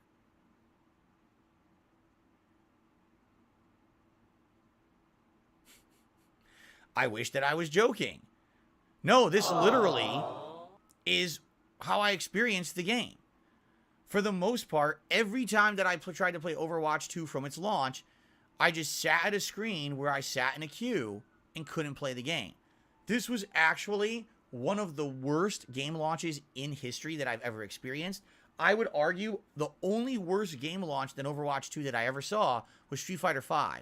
Because Street Fighter V, you literally could not play for almost a week after its initial release. Overwatch 2 is a joke. First of all, Overwatch 2 isn't even a new game. It's literally Overwatch 1 with a facelift and a couple new characters added. However, the way that they launched the game was such a joke, most people couldn't even use the new characters at launch because they had a system where it would have to load in your previous progress from Overwatch 1, and that system wasn't working for many days. So imagine downloading the game, booting it up, you can't even play because you're sitting in a queue that keeps erroring out and you can never even see the gameplay. You sit there for hours and you finally give up. Then, a day later, you try again, and it's exactly the same. Eventually, 3-4 days down the line, you boot up Overwatch 2 again to play it. You're actually getting into the match, but most of the characters are locked, saying you never played the original game, even though you did, and you should have access to the entire cast. This game was a humongous botch job. And then on top of that, if you even got into the game, you'd start to realize this is literally Overwatch 1. All they did was tweak it a little bit, rebalance it a little bit. It's the same exact game. This is not a sequel. This is not truly a new game. Thank God it was free to play. Because could you imagine if they charged people $60 to play the same game and have to sit around waiting to play it because their online system to get in was so bad? It was an insanely huge mistake. They effed up to the 10th degree. I don't know how they could have possibly done this any worse. And the funny part about this is, this game was getting hype. This game, people were like, wow, it's the return for Overwatch.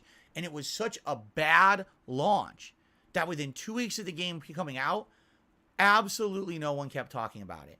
Now, I'm sure there's people who play it. I'm sure there's people who were the fans of Overwatch 1 who were happy to see it come back to prominence. But you have to understand something.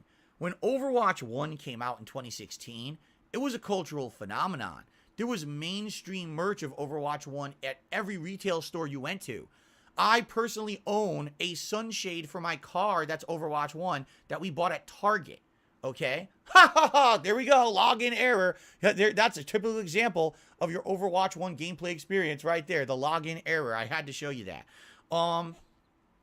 Overwatch 1 was greatly respected, and it was talked about in game circles as Game of the... It won Game of the Year at the Game Awards. Did anyone even mention Overwatch 2 when it came to anyone's considerations for awards this year? I think you see my point. This game was a fart in the wind. It might have well never existed because it's only appealing to the core audience that already was still playing Overwatch 1. It didn't make a ton of additional money. In fact, I'd be shocked if it made any additional money for Blizzard. And it ended up being a humongous failure compared to the insane viral success of the original game. I'm actually appalled that the game is so bad and that Blizzard has lost its way as a game developer. I was shocked at how good Overwatch 1 is, and I'm equally shocked at how terribly bad Overwatch 2 is. It looks like people have voted for the cowboy hat, which I guess we're going to do unless if the poll is close. It's not close. Well, it's about 3% between the Los Santos cap and cowboy hat. I'll let you guys vote for one more entry, number 7. And then after number 7, then we'll put on the hat, okay? Ladies and gentlemen, number 7, most disappointing game of the year, is a game that was in development hell. A game that for many people, we didn't even know if it was ever going to come out with the amount of time that it was taking to be developed and actually be released. And then, as if it couldn't have possibly done things worse, it came out with the worst release timing I've ever seen. Ladies and gentlemen, the number 7 most disappointing game of 2022. If I could get down on my hands and knees and say thank you, and still be on camera, can you even I tell? would do it. I'm just curious if anyone could even figure out what this game is, just from looking at the video footage. I want to see if anyone in the chat can tell me what game this is, because I bet tons of people can't. Swaggin's got it. It's Dying Light 2. I'm shocked someone got it that fast, okay? First of all, did anyone even remember this game came out in 2022? I actually had a hard time remembering that it did release. And then when I was going through all my playlists of games that I played in 2022, I was like, oh shit, this did come out this year. I had totally forgotten about it, all right? What a sad and sordid story for this game.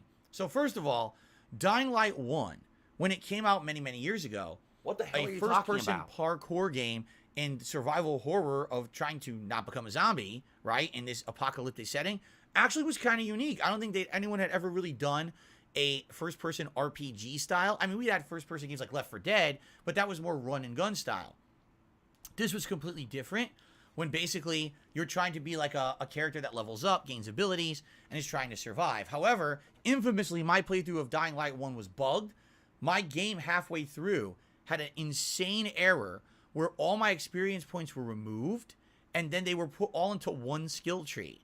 So I became incredibly weak, but I had all the parkour abilities in the game. I could zip line through the game like Spider-Man when I wasn't supposed to. In addition, I found a ridiculous amount of game bugs where I went to areas I wasn't supposed to be in and the game didn't render.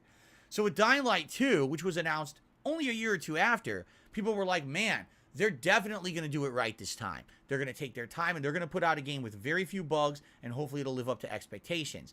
Well, they definitely took their time this time. This game had one of the longest development cycles I've ever heard of. And it came to the point where, like, people were questioning if it would ever even come out. Like, is this game still in development? Is anyone making it or talking about it or caring about it? I mean, I actually was interested in it when we saw it at E3, and then we saw it at E3, and then we saw it at E3, and then we stopped seeing it at E3, and then we heard nothing about it. All right? When it finally came out this year, first of all, let's be honest, the game didn't really do much to separate itself from the original game. It definitely feels like it's Dying Light 1.5 as opposed to Dying Light 2. Is the actual location different? Yes, it is. However, outside of that, it's pretty much open world parkour, avoiding zombies, running around doing fetch quests, fighting a bunch of enemies and clearing them out. It's pretty much almost identical to the kind of stuff you were doing in the first game, which leads you to ask the question, what were they doing so long developing this game? If they spent literally so much time developing it, where did the development time go exactly? I actually don't have an answer for that. I kind of scratched my head. I don't really know what they were working on, because I don't know if it was this game, or maybe they were, I don't know, going on vacation. Really, it feels like it's the same game. Now, in addition, this game came out, all right, get this, the same month as Horizon Forbidden West and 1 month from Elden Ring. All right? This game tried to basically beat all the other games to the punch and be the first one of the busy, early spring gaming season of 2022. And it worked. The game actually sold a lot because at that point there had actually not been many new games coming out, and therefore the game actually sold well, but then most people never really talked about it again after only playing it for about a few sessions. Me personally, I played it for about a week and a half, and everyone said, hey, we'd rather have you focus on all the other new games coming out. So I did. It took me about 15 hours of gameplay to actually get past the intro segment. Yes, allow me to repeat myself. It takes 15 hours of gameplay to get past the intro segment and finally get into the true meat of the game. And when you finally do, now you have this hang glider where you can use it to jump on vents and actually hang glide through the city. And now the game feels a little bit different than the original. But why did I have to waste 15 hours to get to it? This game does not respect your time whatsoever. It doesn't really innovate much from the original game. And even the graphics aren't that good. The whole game leaves you kind of scratching your head saying, damn, for the amount of time that this game was developed, I don't see it. In addition, because so many other new games were released immediately following this one, everyone forgot about it. I mean, my own audience forgot about it. I told you guys, hey, if you guys want me to continue to play the game, I absolutely will. Just let me know. Literally, no one asked for it. Maybe once or twice during 2022, people would bring up, hey, do you still have Dying Light 2? You going to play it? And I was like, no one really seems to care. So I guess I don't care either. And you know what? For a game that long in development, that anticipated to come out and be a game that basically no one cares about, that's sad. So it definitely is, for me, one of the most disappointing games. I was expecting way more. I was hoping they would have improved upon it and made it so much better than the last game. And instead, it ended up basically being a forgotten game that most people can't even remember was ever released. That's pretty sad, man. All right. So, it is now official. The cowboy hat has won the poll for hat. So let's go ahead and get the cowboy hat for you guys. When we're getting into the top 6 now.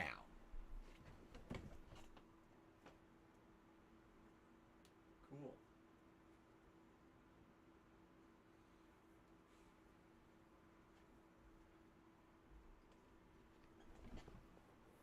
right.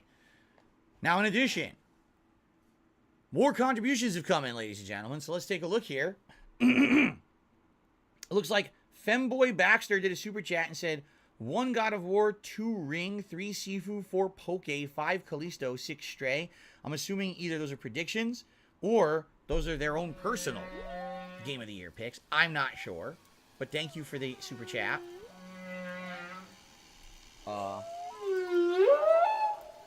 Is that too long?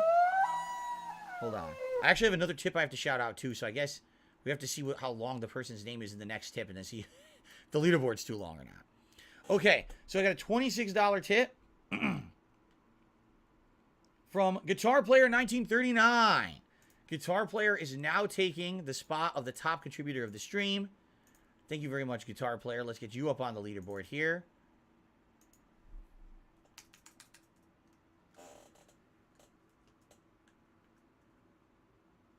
Whoops.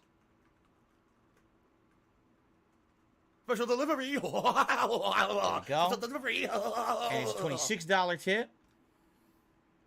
Which means, yes, it is official. We have actually hit the full tips goal for today, which means there will be a vest as well, which you guys will vote on momentarily. How big is this leaderboard now? Oh, it barely fits. All right. We'll keep it as is. Cool. All right. Fens, we're not doing Gunner glasses today. Normally, if we raise $50 in tips, I put on a pair of Gunner glasses. We're not. There's too much glare. And being that I'm doing this all day with the ring light, I didn't want to have massive glare in your guys' faces all day. So we kind of collectively agreed on the podcast today. We would forego the glasses so that way we wouldn't have the glare. Okay?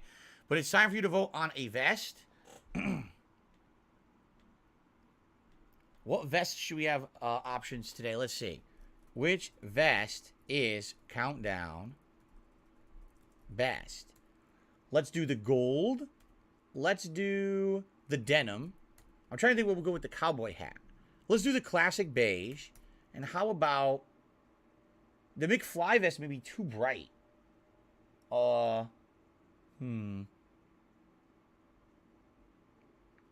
Yeehaw in the title. I don't think I'm doing that. Red? People want red. Okay. Gold, denim, beige, and red. There's your vest choices. Very nice. Thank you guys for the support. Really appreciate that. Thank you for supporting today's year-end countdown stream. Appreciate that. All right. Let's continue on, ladies and gentlemen. Number 6. This next game, in my most disappointing games of the year countdown, is kind of an anomaly. And what I mean by that is it's a unique situation. None of us actually even understood the situation at first because information came out much later that made more sense. If I get down on my hands and knees and say from a thank you company and still be on camera, that typically their games, when they come out, are up to a certain quality standard and quite good. I'm not saying that this game wasn't of quality, but I need that money. I really do. I need that money. Disappointing game. I think you're going to get it. All right, ladies and gentlemen, my number 6 most disappointing game of the year for 2022, The Quarry. So let's talk a little bit about Supermassive Games. Supermassive Games is a game company that made a name for themselves many years ago with a little game called Until Dawn, a choose-your-own-adventure game that used motion capture of real-life actors to create a unique survival horror situation. When you played Until Dawn, it felt like you were actually playing an interactive horror movie, okay? And since then, Supermassive has gone on to do a series of games that have actually been very successful. In fact, they're currently just finishing up their first season of the Dark Pictures Anthology, a game where every year there's a new iteration. It's a good horror game. It's a lot of the times they do the same actors and actresses, but they're all shuffled around with different characters and roles. It's kind of like American Horror Story, but it's a game series. Okay? I personally like the Dark Pictures Anthology. Although every year it's a little different, you don't really know what to expect, and you don't know exactly what they're going to be going for, because every year's a different angle. There's been supernatural, there's been aliens, vampires, werewolves, all kinds of crazy stuff that Supermassive has explored in their game franchises, and I actually really enjoy the Dark Pictures. However, in 2022, a game came out of nowhere called The Quarry. This game is also from Supermassive Games, but to clarify, it is not a part of the Dark Pictures Anthology. So why on earth does the game even exist if that's what they were working on? The Quarry plays very similarly to their previous games. It's definitely a choose-your-own-adventure game. You're playing as various different characters, trying to keep them alive, making life-or-death choices and situations. You can actually change the way that they behave towards each other and their attitudes based on their dialogue choices. Someone and what please they shut choose up to this do in the dude game. who's being a Will you moron? risk your life to save your friend, or will you play it safe and run off for self-preservation? Will that person then live or die as a result of your decision? It's always one of the mainstream things that happens when it comes to the choices in these games from Supermassive, all right? But the Quarry saw some distinct differences, all right? First of all, again, it's not part of the Dark Pictures anthology. So why the heck was the Quarry even made? It's kind of weird that this game kind of came out of nowhere and was released the way that it was. Number two, the Quarry has arguably some of the worst writing I've ever seen in any medium. I'm talking film, I'm talking audio, like radio, I'm talking reading of comic books, regular books. The writing of the characters in this game makes it so that almost no characters in the game are likable. You've got the obnoxious jock who's a dunderheaded idiot and makes every dumb decision. You've got the incredibly self-centered ditzy girl who only cares about online blogging on TikTok, right? You've got every character fits into another obnoxiously stupid teen stereotype. And I get that what they're going for is trying to reference like horror movies of yesteryear. But the thing is, you need to at least like someone in the game to enjoy the game. And this game has literally, in my opinion, zero likable characters with zero redeeming qualities. Even some of the characters that they were trying to get you to like, you end up not liking. And to me, like, what's the point of keeping everyone alive if I hate them all? Just let them all die, right? So you end up losing any incentive to really try to do any kind of choices to keep any of them alive. And it's just kind of going through the numbers of, oh, maybe I keep them alive, maybe I don't. Who knows? Ultimately, the game's not terrible, meaning graphics are good, decent length. Yes, your choices can actively affect the plot, and it actually has some unique collectibles and elements that make it kind of cool. But it definitely feels like the oddball game in the series. I mean, for example, every other game I've ever played from Supermassive definitely has an air of silliness tied in with the horror. But multiple times in this game, the cast of characters literally dance and sing about a breakfast cereal in the middle of surviving a deadly series of murders in the middle of the woods. Because the first thing I think of when my friends are being dismembered before my very eyes is pop, pop, peanut butter, utter pops. I don't care. I wish I made that up. That's actually part of the game. So if you don't think that the writing is cringe, if you don't believe me, all you got to do is watch someone play it for yourself. You will cringe along with it. You will not believe how bad the writing is in this game. So you might say, wait a minute, this is really weird. This game sticks out like a sore thumb. It's not part of the Dark Pictures anthology, which is what Supermassive is working on now. Why does it even exist? Well, guess what? It was actually revealed about a month or two after the Quarry released. This game was not supposed to be released on consoles. This game wasn't supposed to be released at all. This game was a game developed as an exclusive to the failed attempt at doing games without a console, Google Stadia. Yes, this was supposed to be Supermassive's attempt to make a game just for the Stadia and an attempt to sell the Google Stadia. So that's why it doesn't fit in with the formula of the Dark Pictures, and it kind of feels out of place. Makes sense now, but we didn't know that when we bought it in the summer of 2022. And so now when you put, oh, okay, that's why it feels different. Maybe that's why it didn't have as much effort or as good writing, because it was meant to just kind of be a game that you buy the Stadia and play. It's not, it's not seriously part of another series. But then again, why are they charging $70 for it? Right?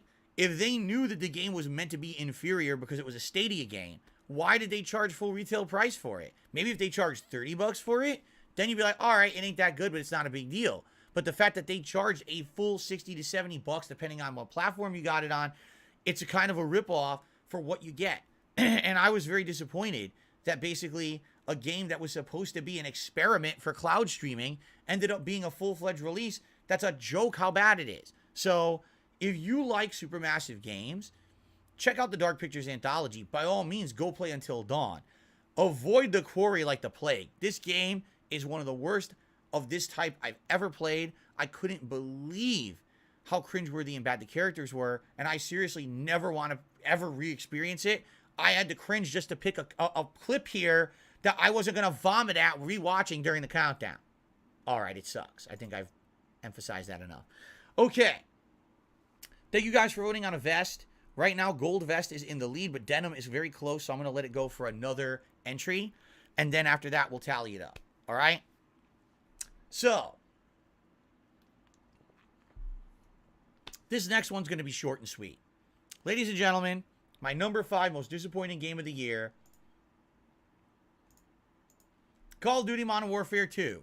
In a nutshell, why is Modern Warfare 2 disappointing to me? It's very simple. The online connections are inconsistent. For the upteenth year in a row, this game does not have consistently good online play. Every year I criticize it. Every year I say the same thing. The servers seem wanky. Sometimes you'll play a game and it's perfect. There's no issues whatsoever. And you can get kill streaks and all your bullets are registering. And then the next match you play, nothing wants to work. The kill cams are a joke. You mashed a button and got a random watch throw. someone where you aimed at them and fired, and on your end, it saw you unload an entire clip into them. Then you watch the kill cam, and on their end, it says, oh, they unloaded a clip into you first, and you never fired a bullet. This is an Are you absolute going to just complain all positive night? joke. Just leave that. The game is a billion-dollar game. There is no excuse that they keep putting out iterations of this game with the online play as bad as it is. They should have the absolute best online connections. The epitome of a great connection, considering the amount of money they make every year. They are the best-selling game every year, and they still put out the same subpar, inconsistent, wonky online experience. Why? Because they can get away with it. They shouldn't get away with it, but they do. It's sad that they do. Sorry, this game pisses me off to this day. Okay. Excuse me. All right. Continuing on. Felix the Maid that Super Chats says Sonic Frontiers might be first. I'm not going to lie. I'm certainly not going to say anything because I don't want to spoil anything in the countdown. But thank you, Felix the Maid, for the Super Chat. Let's take a look at the poll. It actually Ding dong looks die. like, Ding dong die. Gold Oh, is gonna ding win. dong. Let's go ahead and get the best because now we're into the top. Ding dong four. die. I Oh. want to go nonstop and not like end now. So we're gonna keep going. Let me get the vest going here, and then we're just gonna go boom, boom, boom, and finish the most disappointing games countdown for you guys. Okay. All right.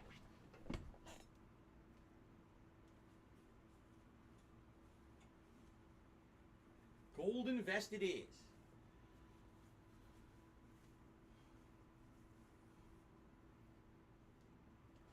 And it looks so darn good on me, especially with the new lighting. Look at that. Look at the sheen.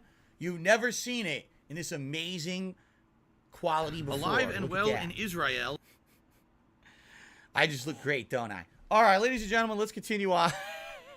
The number 4 most disappointing game of the year for me is... Oh. Crazy. You don't aim nothing. You just run. Oh, I'm close. Gotham Run. Here we go. Knights. Run. Now, allow me to explain. I actually liked Alright, so Gotham game one Knights is a awesome. lot more than most other people. All right? I did. I actually think if you look at this game at face value, all right, it's a great game. It has a unique combination of heroes as the protagonists, and they all have their own little situations, side stories, and attitudes, personalities. They have interactions that are kind of cool and unique, and they all play a little differently. Each one of them, as you level them up over the course of the game, have different combat abilities. Some specialize in stealth, some specialize in the guns, some specialize in hand-to-hand combat, and it makes them all feel like they have their own unique identity. It's an open world with interesting content. Can it be repetitive? Yes, but if you play it intelligently, i.e., don't just play the same kind of mission nonstop, but instead do it in a variety order, the game is quite fun. The game actually features a ton of interesting villains from the Gotham universe or the Batman lore. it's also a unique what-if perspective. What if Batman did pass away and had to have Gotham protected by all of the proteges who he had trained over the years, right? Pretty interesting. So all those things are positives. So why on earth is this in my most disappointing games of the year countdown? Because literally all of that positivity is squandered by a graphical engine that isn't very good. Take a look at the game right now. You'll notice that there's some definition to the world, but not as much as maybe you would expect from a current gen game. The frame rate is at 30 frames or lower for most of the game, and frequently during combat chops up and ends up being very subpar. It's basically ridiculous for a modern game. There's absolutely no reason that a game that you're paying full price for should have subpar graphical performance like this. It seems like they had an interesting idea for what they wanted to do with the game, but they never could get the game engine to run the way that they wanted. And because of that, this game ended up being strongly panned and criticized by, professional journalists as well as gamers alike, saying, man, I like the game, but do I really want to pay $60, $70 for a game that very well could have looked like this on the PS4 or Xbox One? Why are we paying for the current gen version? By the way, the game has no last gen version. There's no PS4 and no Xbox One version, but it looks like a PS4 or Xbox One game. That's unacceptable. So the reason this is so far up on the list is very simple. The game literally is good, but ends up being ruined by its graphical ineptitude.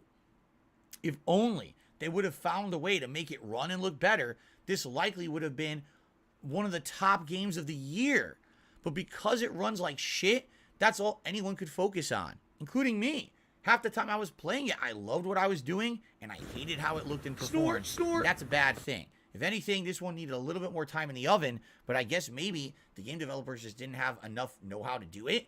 Because, what man, do I do? How could you release a game that looks like this in 2022 but charge full price? I have no idea, but that's basically why the games got panned. Okay, ladies and gentlemen, we're about to head into my top 3 most disappointing games of the year. Now, again, I want to clarify, just because these games have been in my list doesn't mean they're bad games or the worst games. They're the most disappointing games to me. What I would hope is that you guys will comment and let me know what you think, right? And please understand that these games coming up are not games that I'm going to crap all over just because they're in my top 3 most disappointing. Don't take it that way, because that's not what I'm trying to say, all right? Ladies and gentlemen, my top 3, or number 3, most disappointing game of 2022 is a game that I went into with high hopes, a game that looked really unique and interesting, a game with very cool art design. But the moment that the game tried to go above and beyond just being that, a unique piece of art, is when it failed. The game I'm speaking about, of course, is Scorn. This is a game that was a Game Pass game that probably a lot of people would not have played if it wasn't a Game Pass game. Just take a look for a moment at the graphics of the game. They're pretty creepy. Look at that thing you're holding. What the hell is that? Who even knows? Look at the environments. They're unique. Like people said, it's that Geiger style design. Kind of looks like Aliens or Prometheus. The plot is creepy as hell. And you're trying to actually figure out everything about what's actually happening in this environment with absolutely no real dialogue. Just kind of walking around and seeing things enslaved and ripping body parts apart and sticking them into holes. And it has this weird body horror style that is unique all of its own. And for the first 2 to 3 hours of this game, all right, it's actually quite good. It's hard, but it's actually quite good. There's really challenging puzzles that don't hold your hand, that you really have to mess around with and figure out for yourself.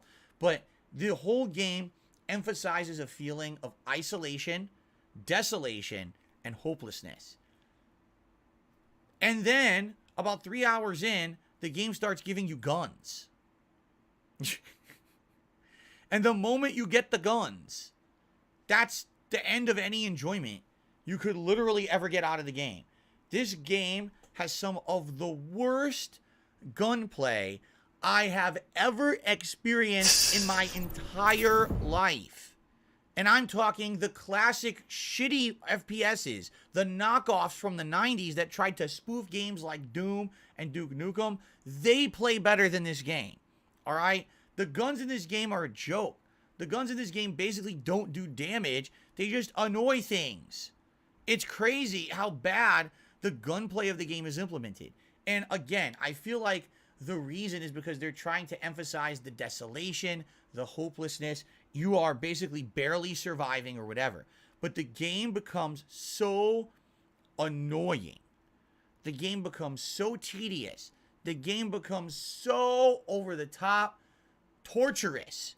When you're walking around areas and enemies are coming at you and you can't really survive because you have no ammo, low ammo. The ammo you have, you shoot the enemy 5 times in the face and it barely does anything and flinches. Like, what were they thinking? If they, I'm not exaggerating, if they had kept the gunplay out of the game, I actually feel like it would have been a much better game. But because they actually made the game about gunplay in the second half, it sucks. It's like the creative director had a unique artistic vision. That's great. They had a story that they actually wanted to portray through the game. That's nice. Give me that story. Give me puzzles. Give me narrative. But don't basically give in to all those conventions that since it's a first-person game, there must be guns. There must be some combat to speak of. And if you don't have it, people are going to say that the game's not good. I disagree. I think the game might have been kind of, if you made it like Myst, but only a disgusting horror, body horror version of Myst, this game could have been really good. To make matters even worse, as you're about to see, there's actually certain fights in the game that aren't even fights. The fights are puzzles. You can't actually shoot the enemies. You have to just wait for a certain situation where you can actually either strike an enemy or shoot a grenade into its head or whatever. It's incredibly frustrating. All you want to do is enjoy the game, and instead, all the game wants to do is annoy the shit out of you the moment you have a gun in your hand. So, I really feel like, again, this was a game that absolutely, positively could have been a mutated creature that would look like it game was sitting of in a the year wheelchair. contender if it didn't give in to just, hey, we got to have guns because every first-person game has guns. It actually would have been a much better game overall if it didn't have the guns. And that's sad. So, I just honestly didn't like it only because of that. The whole first half, I'm excited. I'm having fun. This is great. And then the second half, it's like, what the hell am I playing? Why is it like this? Why are they torturing me so much? And why the hell am I even continuing on? Thank God it was a Game Pass game because, quite frankly, most people probably never would have even tried it if not. So it did get some exposure, but man, what a disappointment when, again, it started off so strongly and ended so goddamn poorly. Okay. All right, guys. The final two. Here we go. This one, I don't think anyone's going to expect. This one is going to shock all of you. But it was actually one of the biggest gripes I had in 2022. It's that much of a big issue for me. It's that much of a disappointment for me that I had to bring it up as the number 2 most disappointing game of the year. Now, this shocks me. No one predicted this. Ladies and gentlemen, my number 2 most disappointing game of 2022. Cuphead, the Delicious Last Course DLC. No one saw that one coming. But allow me to justify my situation here and why I'm saying this. Cuphead released in 2016, I want to say. It was either 2016 or 2017. When it came out, it was absolutely great. It was a homage and a throwback to old school shoot 'em ups, combined with grueling difficulty and unique hand-drawn artwork. No one knew if it was going to be a hit. It ended up being one of the best games of the year. It sold tons. It ended up becoming a cultural phenomenon. You can now buy merchandise of Cuphead in stores. It's pretty crazy how successful the game was for what it was. I was shocked, but I was pleased because I absolutely positively loved the game. And so, by the end of that year, it was announced there was going to be a major DLC coming out called The Delicious Last Course. It would have additional bosses, additional gameplay elements, more story, and a lot more fun. Great. When's it coming out? Soon. Okay, good. And so a year passed, and a year passed, and a year passed, and another year passed, and another year passed, and we had quality updates. The game got ported to other consoles. The game had a TV anime cartoon series or whatever. But where the hell is the DLC? We were told 5 years ago there was going to be a DLC for this game. And you would think if they weren't going to do a DLC, maybe because they were making a full-fledged sequel. Nope, that wasn't the case. It wasn't they were making a sequel. They were still making the DLC. So what the holy hell is going on? All right? Finally, last year, it's announced the DLC is finally coming out. Ah, hallelujah. We finally get more Cuphead after a 5+ year wait. I can't wait for it to come out. This is going to be super exciting. And so, with bated breath, we all waited. Finally, the DLC came out. We all bought it. We booted it up. We played it for 2 hours. 5 years.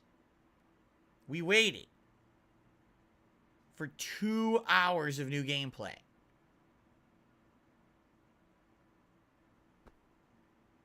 Five years to develop 2 hours of gameplay. Oops. 5 years to develop 2 hours of gameplay. Now, listen, they didn't charge a ton for it. Special delivery. All right? So it's not a pricing issue here. It's a quality issue here. When you make someone wait 5 years for something, you expect something great. All right? This is actually a problem. Let me see if I can fast forward to actual... Here we go. Because I know this is... Sadly, I didn't grab a boss. Here's a boss fight. This is a situation where when you make someone wait so long for something, you build an expectation. Okay? Did the game have new bosses? Yes. Were the bosses unique and fun? Yes. Was it worth a 5-year wait? Hell no. It was really disappointing that we waited 5 years as fans of this game just to get 2 hours of content. All right? This game, maybe again, much like Halo Infinite, perhaps Cuphead is a failure of its own success, where the studio just doesn't have the capabilities to do a lot. I'm not sure. But man, I really, really liked this DLC. I thought that the DLC was great and outstanding. I had a ton of fun with it. And then it ended in 2 hours. And I literally wanted to cry. I wanted to rip my hair out. I wanted to punch something. I waited that long just to only fight a few bosses, and it was all over? I was pretty darn upset. And I think that my level of upsettedness was justified with the wait, right? If this had come out within 1 to 2 years, okay. And then if there was a sequel in development, okay. But now we wait 5 years for this. Like, does that mean we wait another 5 years for the sequel? What if the sequel's 2 hours long? You know what I'm saying? Like, this actually legitimately upset me in a way that I didn't expect to be upset. I was upset because I wanted more. The delicious last course left my stomach empty and wanting more delicious gameplay that's not available. What am I supposed to do? So, ladies and gentlemen, this pisses me off. A great game that sadly I'm never going to really get more of. Will there be another Cuphead? I certainly hope so. But I want to be younger than 60 before I play it. And at this rate, it looks like that's the development cycle that they're taking. What do I do? So I don't even know if I'll be able to play it before I get carpal tunnel. What do I do? And that's disappointing. Okay. My chat has completely revolted against me. They've actually lit torches. And they said that they're on my way to my home right now with pitchforks to come and shove them up my ass. They all disagree with me on that one. That's perfectly fine. We can agree to disagree. That's the cool thing about the world, is that everyone has a different take and a different perspective. And if you disagree with me that that was disappointing, that's fine. Hey, leave a comment on the video. Let me know about it. Call me an idiot. Outright just insult me as horribly as you can. Of course, that comment will never make it on the video because YouTube's just going to block it anyway. But go ahead and vent. Okay. Ladies and gentlemen, we're not going to sugarcoat it. We're not going to delay it any further. The number one most disappointing game of 2022, I don't think many people will be shocked by this one. Pokemon Scarlet and Violet. Why is Pokemon Scarlet and Violet the most disappointing game of the year? Is it because the gameplay sucks? No. Is it because the story sucks? No. Is it because it doesn't innovate enough? No. Is it because it's too short and doesn't have enough content? No. The reason this is the most disappointing game of the year is very simple. It looks like shit. Why does this game look so shitty?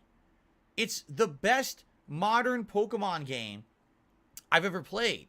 It's got the best story and writing of any Pokemon game I've ever played. The gameplay elements of the duels and everything is great. It's got an insane amount of Pokemon to catch. It's got a unique and fun and creative open world. It's got 3 major plot lines between Team Star, the gyms, and also Titan Pokemon that you fight and catch. It's got cool epilogue content. It's got all this good stuff in it. But why does it run like shit? It's a Switch exclusive. It's not a cross-platform game. It's not like they had to go develop on PC and console and Switch, and because of that, they had to split their resources between the dev team, okay? It's a Switch exclusive. The game is made exclusively for that console. Oh, by the way, there's tons of Switch exclusives that play great. So why in the holy hell does this one play like shit? All right? Can we be honest here? Let's be very honest. It's because, sadly, Game Freak or the Pokemon Company or whoever, point the finger, whoever's really in charge there, is forcing this company to make too many games in 1 year. Within 1 year's time, we had a remake of a previous Pokemon game, then Pokemon Legends Arceus only 2 months later, and then Pokemon Scarlet and Violet 10 months later. That's way too short of a development time to be pumping out 3 different video games. So what you end up is a game that has no detail in the environment, almost no detail on the Pokemon, an insanely choppy frame rate, massive amounts of pop-in out of nowhere. I mean, that Pokemon was like 2 feet away from me before it showed up. Characters that when they're walking through the village are chopping up like robots, like a slideshow, like a flip book. It's like, this is a modern game. This is a fully priced modern game. This is not a $30 game. It's crazy to me that in 2022, they're releasing full price retail games like this, and essentially they are running so poorly. All right? And people, the thing is, and let's be honest about it, why does Pokemon and the Pokemon Company and Game Freak get away with it? Because people don't stop buying these games. As bad as this game looks, and as panned as this game was by critics and gamers alike, are you aware this is the best-selling Pokemon game? Yeah. It sold faster. It sold more copies. It basically sold more than anything. So here's the deal. If this game continues to sell and being a giant cash cow for Nintendo and for Game Freak and all of that, what incentive do they have to improve it, right? Why would they ever want the game to look better if they can rush out 3 Pokemon games a year and all of them are selling well, even though they look inferior? There's literally no incentive to do better. And that is a major problem, I feel, with the gaming community as a whole and consumerism, is even though we agree this game is inferior to performance, we all still ran out and bought it. We all still played it. It's a bestseller. And now what's going to happen? Nothing. Will it improve? Will the next one be better? No. It will look the same. There is no incentive for this game developer to do better because we all rewarded them with a game that ran in a very subpar way. All right? Now, by the way, I just finished the story of this game yesterday. I loved it. I loved every moment of the game, despite its graphical shortcomings. But I'm not someone who's going to sit here and I'm not going to sugarcoat the game. The game runs like shit. It shouldn't. And people shouldn't be paying $60 in 2022 for a game that looks like it should be on the GameCube. Okay? It's that bad. Like, wow. I can't believe that they thought this was passable. But what's going to happen now? Likely nothing. What we'll take is a few years of failure. Game Freak needs to experience what it's like to not have a bestseller on their hands and then realize they need to take more time for the game dev cycle in order to make better games. Now, again, who's really responsible? Is it Nintendo dictating that they put out a certain amount of games a year? Is it Game Freak themselves? Who knows who's really pulling the reins on this and causing this problem? But it needs to be addressed. We can't ignore the fact that this game doesn't look good and performs very poorly, even though it's a console exclusive, all right? So, even though I love Pokemon Legends, even though I love Pokemon Scarlet and Violet, I played Scarlet particularly, and it actually is one of my actual favorite games of 2022, I have to call it out and say it's definitely the most disappointing game for me simply because it looks so poor. All right, ladies and gentlemen, that has been my most disappointing games of 2022 countdown. Do you agree? Do you disagree? Do you think that I had some intelligent thought, or do you think that there is nothing inside of this head but a large black hole vacuum sucking in everything in existence around it and destroying humanity as we know it? Let me know. Leave some comments on this video, and I would love to read them and share them with everyone at a future date. In addition, people here on the stream have definitely shared their opinions. Some seem to agree. Some definitely seem to disagree. That's what I like, the discourse around these year-end series. So thank you very much for that. We have one final contribution. A $5 tip from Fens again. He said, you made me tip just to demand an explanation. How did you skip Horizon Zero Dawn? It was the most vanilla, mediocre thing of the last 100 years. I love you. All right, you want to know the truth? Honestly, I don't think I disliked it as much as a lot of other people. I actually really like Horizon Forbidden West. Not Zero Dawn, by the way. It's Forbidden West that you're talking about. However, there's definitely reasons why I don't think it was as good as it could have been. They made some game design choices that were kind of stupid, but at the same time, if you just play through the main story of the game, homosexuals, I actually feel the game is quite good. It's really when you veer off that story path and you start doing other content that it kind of falls flat. But as you know, it wasn't in my most disappointing games countdown. Will it make an appearance in my Game of the Year awards? Will it be in there? Will I explain all that? We'll find out. But anyway, guys, that's a different video. Thank you all very much for watching the most disappointing games of 2022 countdown. And thank you for supporting. Until next year, peace out. Okay. First half of the stream done, everybody. Very nice. Thank you guys. So far, so good. Hope you guys are enjoying it. I am going to take a brief break here because I would definitely like to rest my voice a little bit after talking for an hour and a half straight. It's only going to be roughly a 10-minute break. 10-minute break, and then we're going to come back, and it's by Game of the Year countdown. All right? Now, by the way, I'm going to have less to say about the best games of the year, only because a lot of the times it's kind of self-explanatory why games are good. So, you know, I'll have a little bit to say about each one, but I feel like maybe the Game of the Year countdown will be about an hour. We'll see. Okay? All right, but, guys, it is time for the break. By the way, I did that early because I have to do this. Hold on. There we go. Let's take our break. I'll be back in about 10-15 minutes, and then it is time for the Game of the Year awards. Thanks, guys. I'll be right back.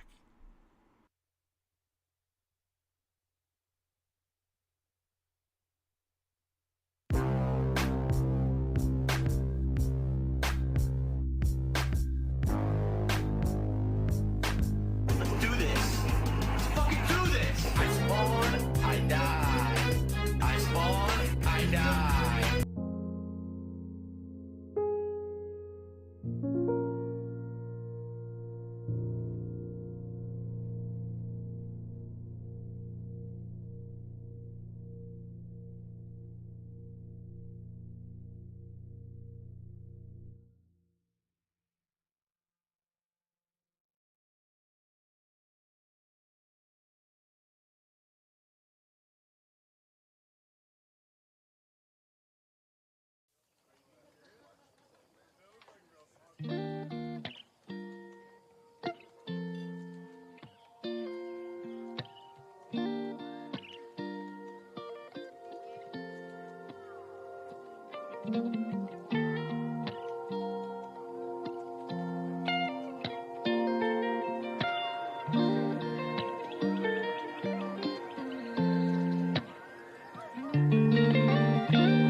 Looks like someone had too much chili at Wendy's.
pussy.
chains, huh? Dodge those chains, find a better son.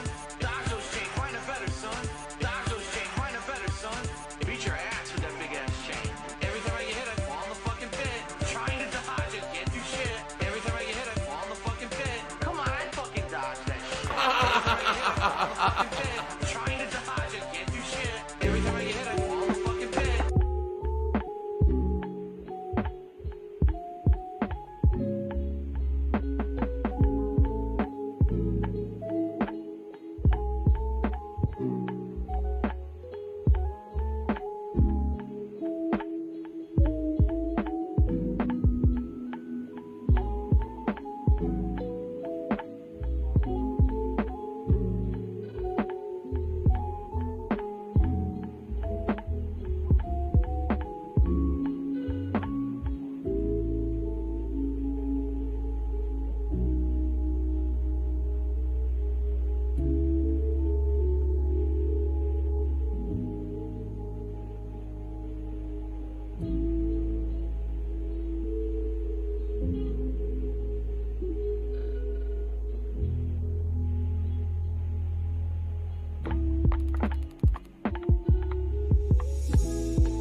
Ding dong die.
to get him out of this office before we. The Ziggy start Piggy is doing here. Stuff, okay, and then we could start. Let me get this stuff out. Here we go. By the way, let's go back to the neutral light, and then once we actually start with the game entries, we'll probably switch to like a blue light. I have 2 honorable mentions. Oh my God! Excuse me. Whew. Jasper, come on. We're getting out of here, buddy. Here he is. Here he is, everybody. Come on, Jasper. I'll see you later. I'll see you later, Jet Buddy.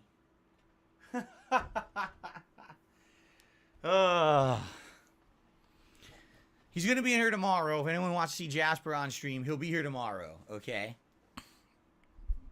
Okay. Oh, I got to get all my stuff back on. Thank you guys for a very supportive stream. We are 7 likes away from a second celebratory bubble blow. We are. If we hit 200 likes, I will do a second celebratory bubble blow on the stream today. Okay? All right.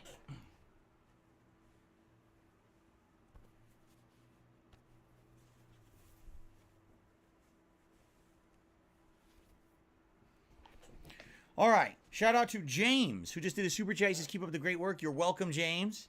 I will do my best to keep up the good work for you. I hope you're enjoying the countdown so far today, everyone. I'm sure I'm going to get so many hateful comments on YouTube about the most disappointing games countdown. Like, it's always like that, too. The disappointing is always the one that gets the most hate. Seriously, so I'm expecting it. Now, remember, guys, any more contributions that come in, I will be shouting them out. I will be updating the leaderboard. All right? It's just like a normal stream. I'm going till 4 p.m. I feel it'll take that time to get through my best games countdown here. And then immediately following that, it'll be uploaded. So both the most disappointing games and the Game of the Year awards will be uploaded to the channel for you to watch on demand afterward. Okay? Then, tonight is a regular gameplay stream, 6:45 p.m. Pacific time. It is Resident Evil 1 Remake continuing on here on DSP Gaming. Okay? Okay. Are we ready? Oh, I'm having fun. Of course I'm having fun, Fens. I love doing this. This is fun to me because this is like the culmination of all the stuff I've done in a year. You know what I mean? It's kind of like, all right, I played all these games. Now they kind of come to this big, heightened finale. Okay. Hold on. Here we go. Watch this. You guys ready? Here we go. Oh, we got 200 likes. Let's do the celebratory bubble blow before we start. Thank you, guys. Thank you for the engagement and the support today. I really appreciate it. I hope you like the new look of the stream, right?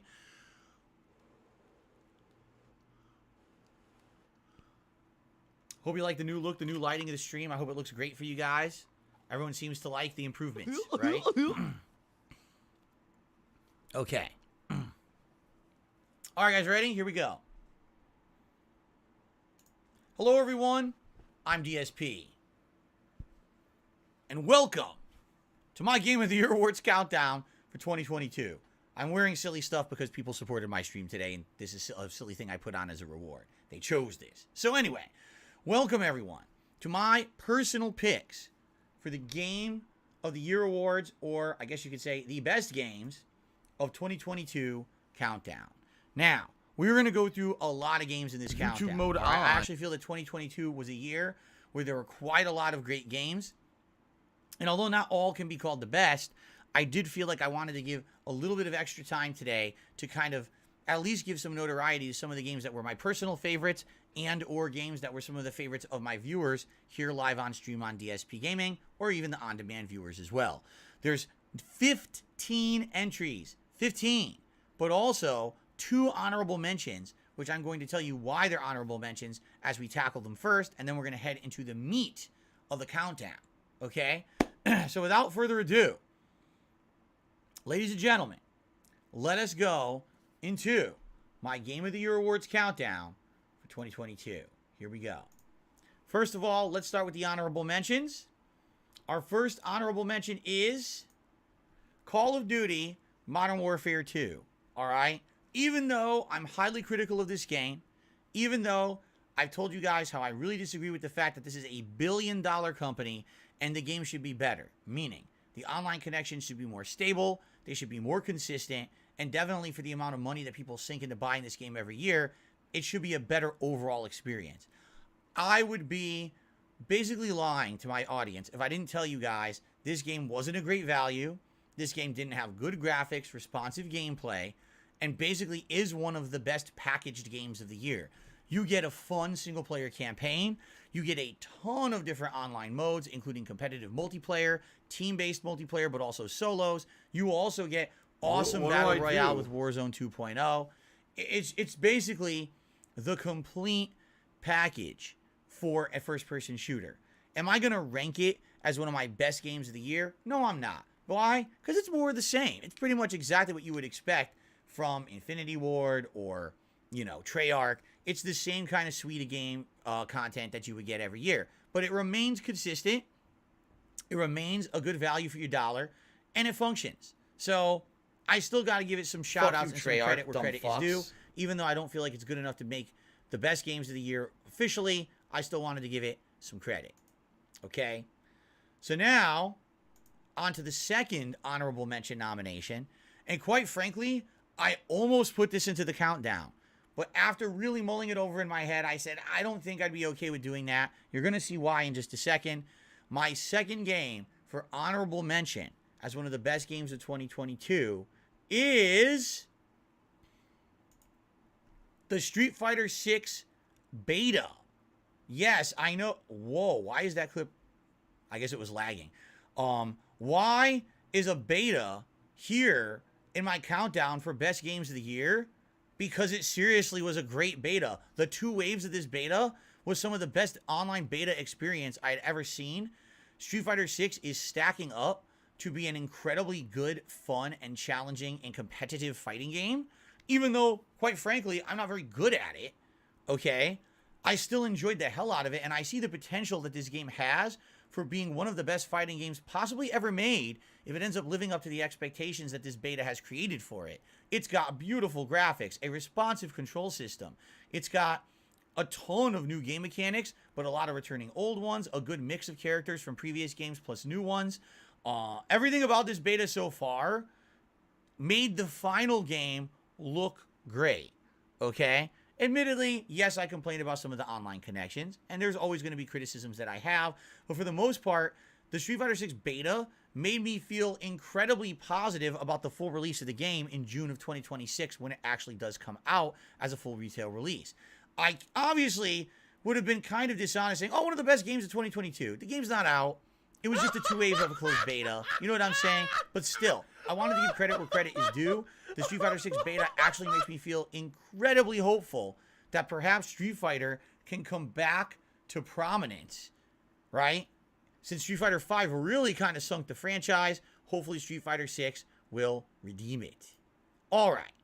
And with that being said, the 2 honorable mentions are out of the way, and we can now head into my main picks. The top 15 best games of 2022. Cue the dramatic lighting. All right. And so, we start off at the bottom. Where else would you start? All right. The following game, a lot of people are going to disagree on me with. That's okay, because I really like this game, and some of my audience really did, and some of my audience absolutely disliked this game. But let's talk about it. Ladies and gentlemen, number 15, my best games of the year is Disney Dreamlight Valley. Yes, that's right. Prepare for people to freak out that I said Disney Dreamlight Valley. All right? So this game is the ultimate chill, relaxing experience. If you've ever played Animal Crossing, you kind of understand what they're going for with Disney Dreamlight Valley. But the difference here is that it actually has licensed content. It actually has real characters from Disney franchises that are all interacting in this cool village-like environment. There's a ton to do. There's gardening. Yes, they said there's that you're a mining, gay boy. There's building. There's and clearing we're out gonna and make stuff. love to each other tonight. There's just quite a lot of content. If you, again, the whole idea of a simulation game What do I do? It's a time waster, but at the same time, it's a time waster that's fun. This is your game. Plus, this game actually has a plot. Animal Crossing, I hate to say, doesn't. And I liked Animal Crossing, don't get me wrong, But this game actually has an ongoing narrative where things are unfolding. People are getting their memories back, which they've forgotten. There's actually a character that's stuck between dimensions who you rescue. You're constantly improving and building the town, but that unlocks something new to do, a new location, a bunch of new characters that are now introduced. It's neat in that regard. I was expecting it literally to be like an Animal Crossing style game for little kids.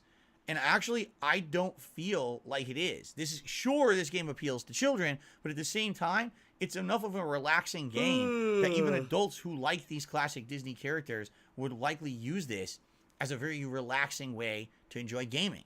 The game is not in a full release. I should forewarn everyone, even though I'm saying it was in my favorite games of the year, the full release is not here yet. It's supposedly still somewhere down the line, and they're adding new content. They are tweaking this game. And I will also be very honest with you, okay? I played this game actively for about 2 to 2.5 months throughout the summer and into the early fall of 2022. I took a break from it around just around before Halloween. I came back to it after Christmas, and basically it wasn't fun anymore. Allow me to explain why. This game is not rife with microtransactions. This game is a grinding style game. And what that means is you have to play it a lot, and if you do, you're doing daily check-ins, and you're doing daily tasks, you earn the in-game currency. You use that in-game currency to then participate in special events and the like. So for example, I was really enjoying the game throughout the summer when I was playing it a couple times a week, but then I put it on hiatus. When I came back to play this for Christmas, I couldn't do any of the content. It was like all the Christmas content had been locked behind the in-game currency, but because I hadn't played the game recently, I didn't have any. And therefore, I couldn't get any of the outfits, I couldn't build any of the special stuff. And that's really disappointing. I'm coming for you. Essentially, the game is requiring you to play it all the time in order to really make advancement. And not a lot of people are going to say, hey, you know, you're going to do this all the time in order to earn the currency. Okay? So for me, sadly, I like the game, but I definitely think it could have been better if it had a way to kind of do more content without having to play it almost every day. But man, it was a shocking, actual good game for me.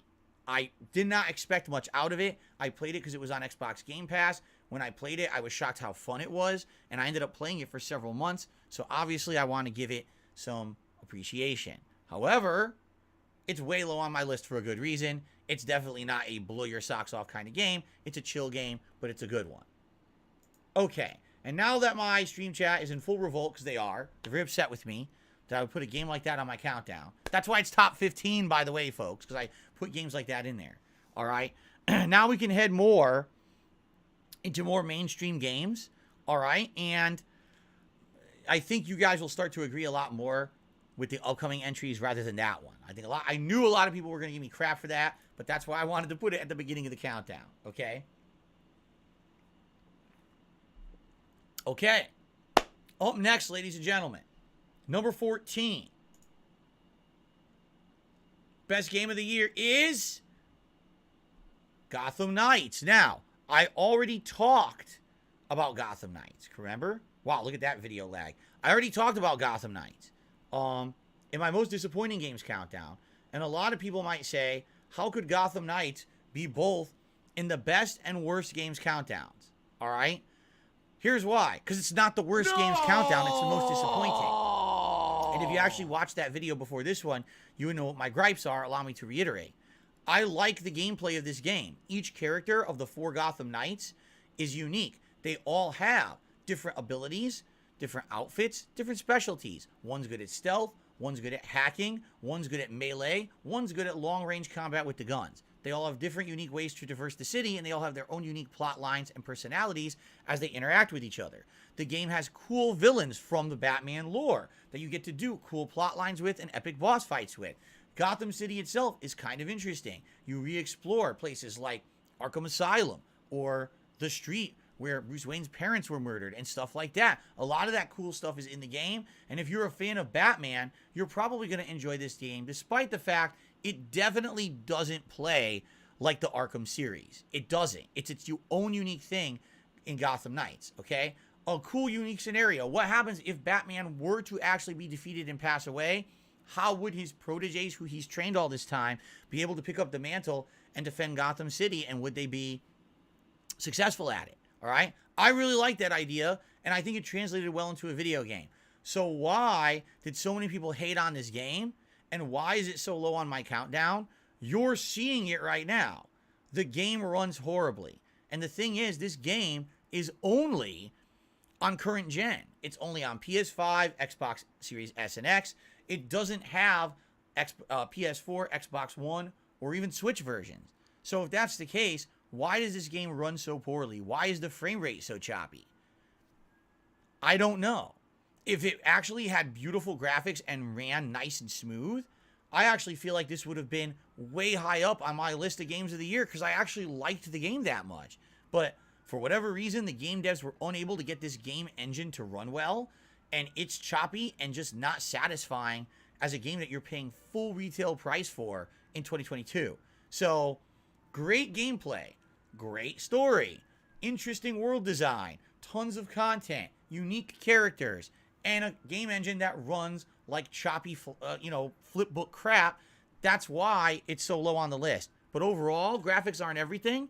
I had a great time with this game, and I enjoyed the playthrough. If you haven't seen it, I actually urge you to give it a look, especially, again, if you're a fan of Batman. I think that this is a game that you shouldn't overlook because they actually did a really good job with the whole premise of it, okay? A lot of people panned that game and basically said that it wasn't very good. I completely disagree. I actually think that it was a really good game, and that's why I wanted to give it some credit here today. By the way, if you can hear, the Gotham police are outside my place right now. They're actually coming to arrest me for saying that the game was good. I think they're going away now. Okay. All right, so let's move on.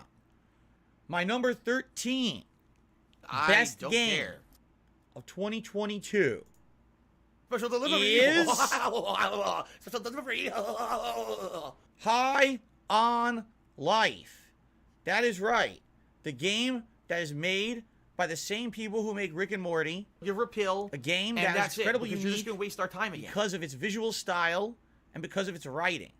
Its gunplay, surprisingly enough, actually plays like A mutated classic creature that would look like first-person it was sitting in shooter a wheelchair. from the 90s. Think Duke Nukem. Think Quake or Unreal. It actually plays like an old school game like that. And I actually really enjoyed it because they didn't try to go too crazy or too complex with the gameplay elements. Instead, they focused a lot on the world design, the exploration mechanics, and some of the writing. Now, admittedly, I did not absolutely love this game. There's moments in the game that I feel are tedious, and I actually feel like that humor that they go for, that Rick and Morty style humor, sometimes goes too far. There's one or two points in the game where they go over the top with the gross out humor or the sexual humor. I get it. It's you made a joke, but then they beat that joke to death into a pile of mush. You're like, okay, that's kind of what happens also in Rick and Morty sometimes. But I would say more times rather than not, I was really enjoying the game, having a great time with it. I enjoyed the playthrough. It has a good story. The only thing I can say, though, it's a great Game Pass game. It's not a good game to buy. If you have an Xbox console and you get Game Pass, play High on Life. Don't miss out on it. But I would not recommend it as a purchase. Why? It was a fully priced game when it came out, and the game is arguably only 10 to 12 hours long. Even if you're doing all the content, it's still only 10 or 12 hours long. So I would definitely not say, hey, buy this game for full retail price. But if you have Game Pass, it's kind of a don't miss. I feel like it's a really cool experience. Unique guns that each talk. Each one has its own personality. A plot line that's kind of funny, at the same time kind of serious. Again, that Rick and Morty style humor. You don't really see that often. Kind of reminds me of Serious Sam. You ever play that game? A game that has that really ridiculous over-the-top humor, doesn't take itself too seriously, but at the very same time, it's quite fun to play. That's how I would compare this game. And again, please don't skip it just because you heard things. I think it's actually worth checking out and playing. Okay? All right. High on Life's good stuff. 2 thumbs up, as long as you don't pay $60 for it. Okay. Continuing on. Now we're going to start to head into games that I feel like people will... Well, let me put it this way. There's some games coming up here that I felt I definitely wanted to say were some of the best of the year, but I think everyone feels a little different. Seriously, I do. I think everyone has like different rankings. So just going through these next few games, I'm curious how many of you will agree with me and how many are going to be like, nah, we'll see. All right? But up next, My number 12 most liked game of the year is Horizon Forbidden West. Now, I like a lot about this game, and there's some things about this game I dislike. What do I like about it? Let's be honest, the graphics are freaking amazing. The game looked absolutely gorgeous on the PlayStation 5. I've actually heard the PS4 version still looks really good. It's just a lower frame rate. The enemies, way more variety of enemies in this one than there was in the first game. The environments are gorgeous. They put a lot of time and effort into developing the different cultures and peoples of the world. They all have these different belief systems. They act differently. They dress differently. It's kind of interesting to kind of get more into the belief systems of the people of the world of Horizon rather than just worrying about combat and survival. The plot line is good for the most part. I'll be honest with you guys, I didn't really like the ending. I feel like the ending was kind of very disappointing. That the ending of the first game kind of left you with this feeling of, oh, hope and interesting. And this game, kind of the ending wasn't as good, in my opinion. In addition, there's definitely some shortcomings of the game that I have to call out that I feel is why this didn't make the top 10. All right? Number one, the open world is nice and gorgeous. But it seems to me like when they were designing this world, they had two dev teams working on this game. One dev team was working on the story. One dev team was working on the side content. And it's basically the job of the game director to try to put the two together in a cohesive way. And they did a very poor job at this. I'll give you a couple examples. There were a couple times in the game when I was exploring open world and I came across a village. People in this village have their own plot. They have a story. You do a series of missions for them to defend them from an invasion or whatever it may be. It takes 2 hours to complete this quest line. Oh, that's great. You complete the quest line, they give you an item. The item is crap. It's not good compared to what you already have. You're basically like, wow, this was my reward for 2 hours of gameplay. That's underwhelming. And then come to find out, literally it didn't matter if you ever did that quest line or not. It didn't factor into the main plot. You don't use the reward item. What did you waste your time for? Right? And that's how I felt several times during this game doing side content. That it was just superfluous. It was meant to pad the game. That if you turboed through the story, maybe it's like 15, 20 hours long. But they wanted to say they had a 40-hour game. So they literally added in a ton of different style, stories and gameplay. But it doesn't factor into the game at all. All right? Another example of this. In the original Horizon game, there were special dungeons called cauldrons. And what they were special challenge dungeons where you had to do a bunch of platforming, puzzles, and also combat. At the end, there was a boss at the end of each one that was kind of unique. And if you completed each cauldron, then you would get a big reward. Usually, it was like a weapon or a piece of armor, or in some cases, the ability to hack one of the unique enemies in the environment. So now that enemy essentially is not a threat to you anymore. That's really cool. In this game, the cauldrons still exist. But after going through this very challenging puzzle-filled dungeon and beating a super boss at the end, you get literally nothing. The game says, oh, you can hack that enemy. If now you go out in the environment and you do a repetitive amount of hunting, killing a bunch of enemies, hoping that those enemies drop RNG-generated items, and if they happen to drop those items, then you can come back and craft the device that will hack that certain enemy. Why is it that in the first game, all you had to do was complete the challenging dungeon and boss fight, but in this one, not only do you have to beat the challenging dungeon and boss fight, but now you have to grind for hours on end and hope for luck to get the items you need to get your reward. I hate to say it, it's incredibly badly designed. It seems to me like what they were trying to do was make the game more immersive and have more content that they felt was meaningful or mandatory, and it ended up being just the opposite.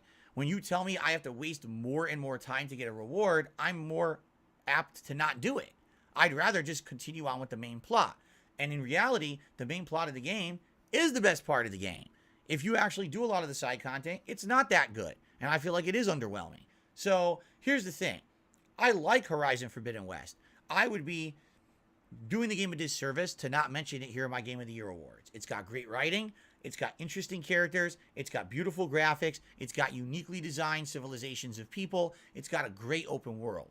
But when you veer from the path of the main story and you start doing the side content, you start to see how shallow that open world really is, and that most of it is basically just superfluous to anything meaningful in the game, and the ending is really bad in my opinion. So those two factors alone made it to me that basically it wasn't going to be as high up on the countdown as maybe I thought it might have been when I was playing through the game. Still a great game, but it doesn't make my top 10. It's only number 12. All right, already there's some people completely disagreeing with me in the chat, and they already said that they're coming to my house to beat me up. So just so you know, I've opened all the trapdoors. The moat around my home has now been deployed. The man-eating sharks are in there. And once I start hearing you guys chanting outside for you know, my demise, I'm going to unleash the hounds. I'm ready to do it. Okay? All right. It's none of anyone's business. Anyway, no, it was not Kat's favorite game this year, Cracker Jacks. Absolutely not. It was not. And she thought maybe it would be. But when she beat the game too, she agreed with me. She did not like that ending. So, take that as you will. Okay. Let's continue, everyone, as we get into the almost top 10. Our next game entry, again, might be one that kind of shocks people. I'm not sure. All right. My number 11 most favorite game of 2022 was A Plague Tale Requiem. Okay. So this game is the follow-up to a shockingly good indie game from several years ago.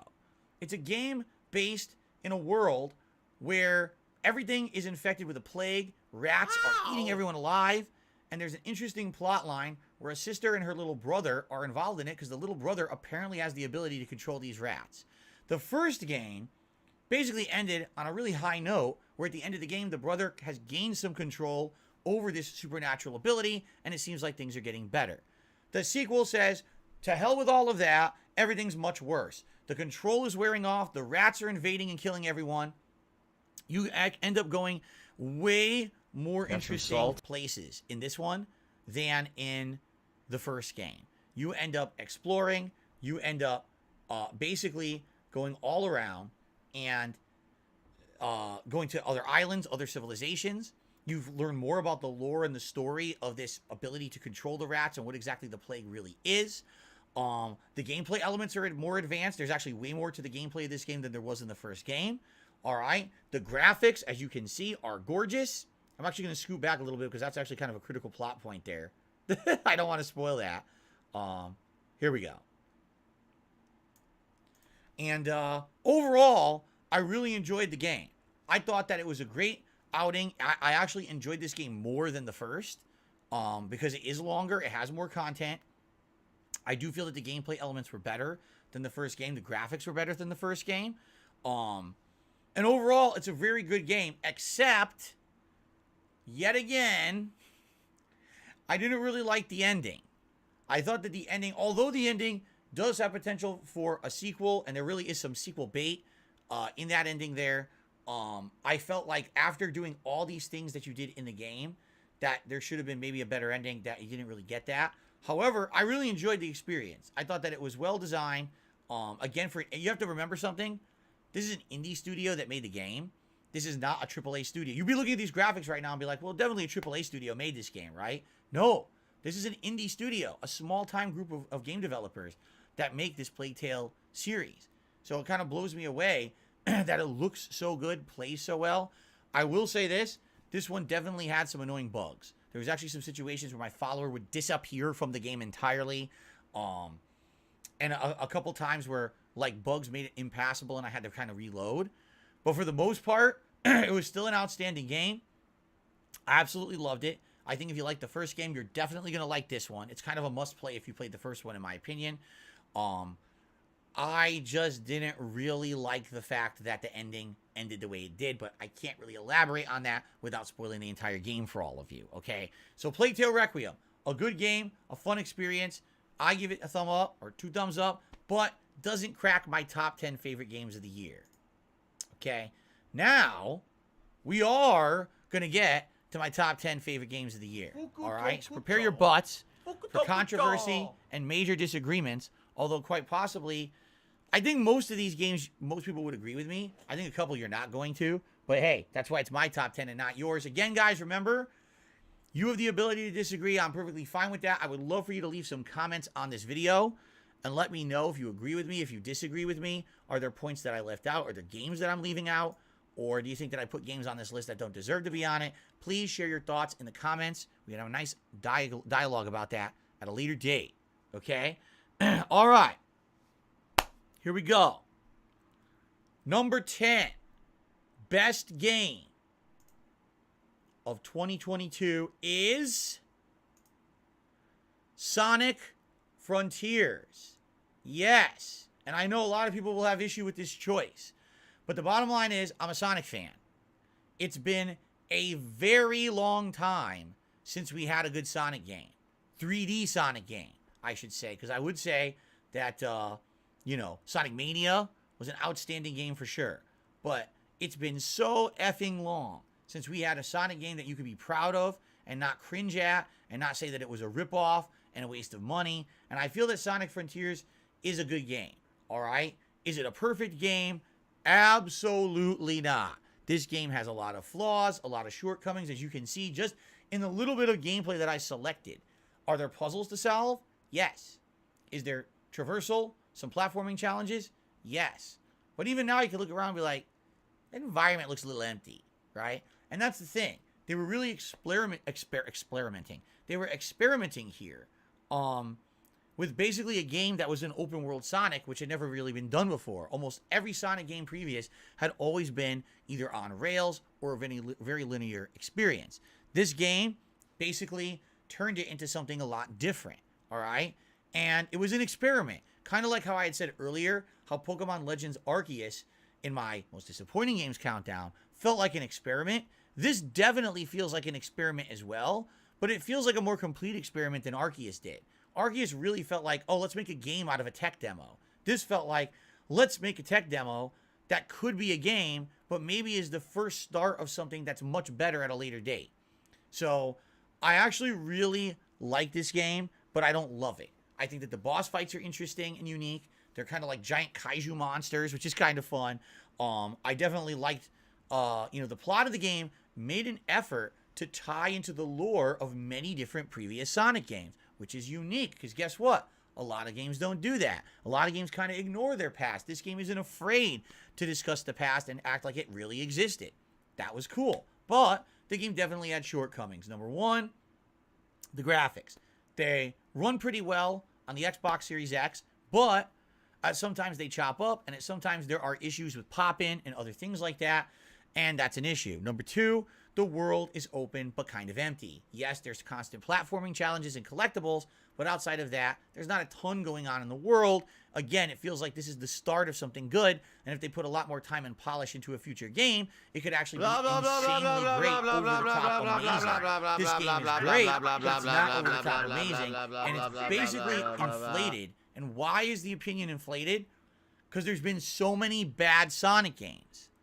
If there weren't so many bad Sonic games in the last decade, you might look at this game and be like, hey, it ain't so good. But this is the best we've gotten in about 10 years. Like, the last great 3D Sonic game I could think about was Sonic Generations.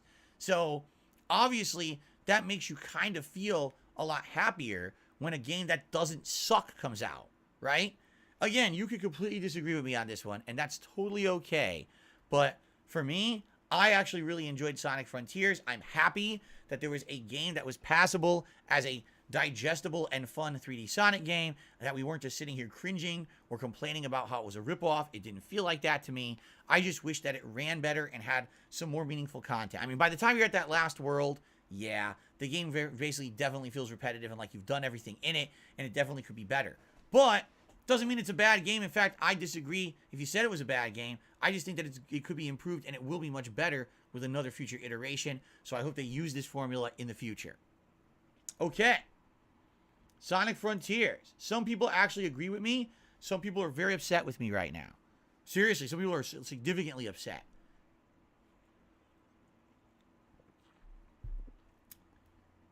Fens, put down the voodoo doll. I saw you committing a voodoo ritual. You were trying to poke me for my review. No. That's going too far. All right. Stop that right now, Fens. Okay. Let's continue on. Number 9. Best game of the year, in my opinion. Ready? Here comes another controversial one. Get ready, ladies and gentlemen. Number 9.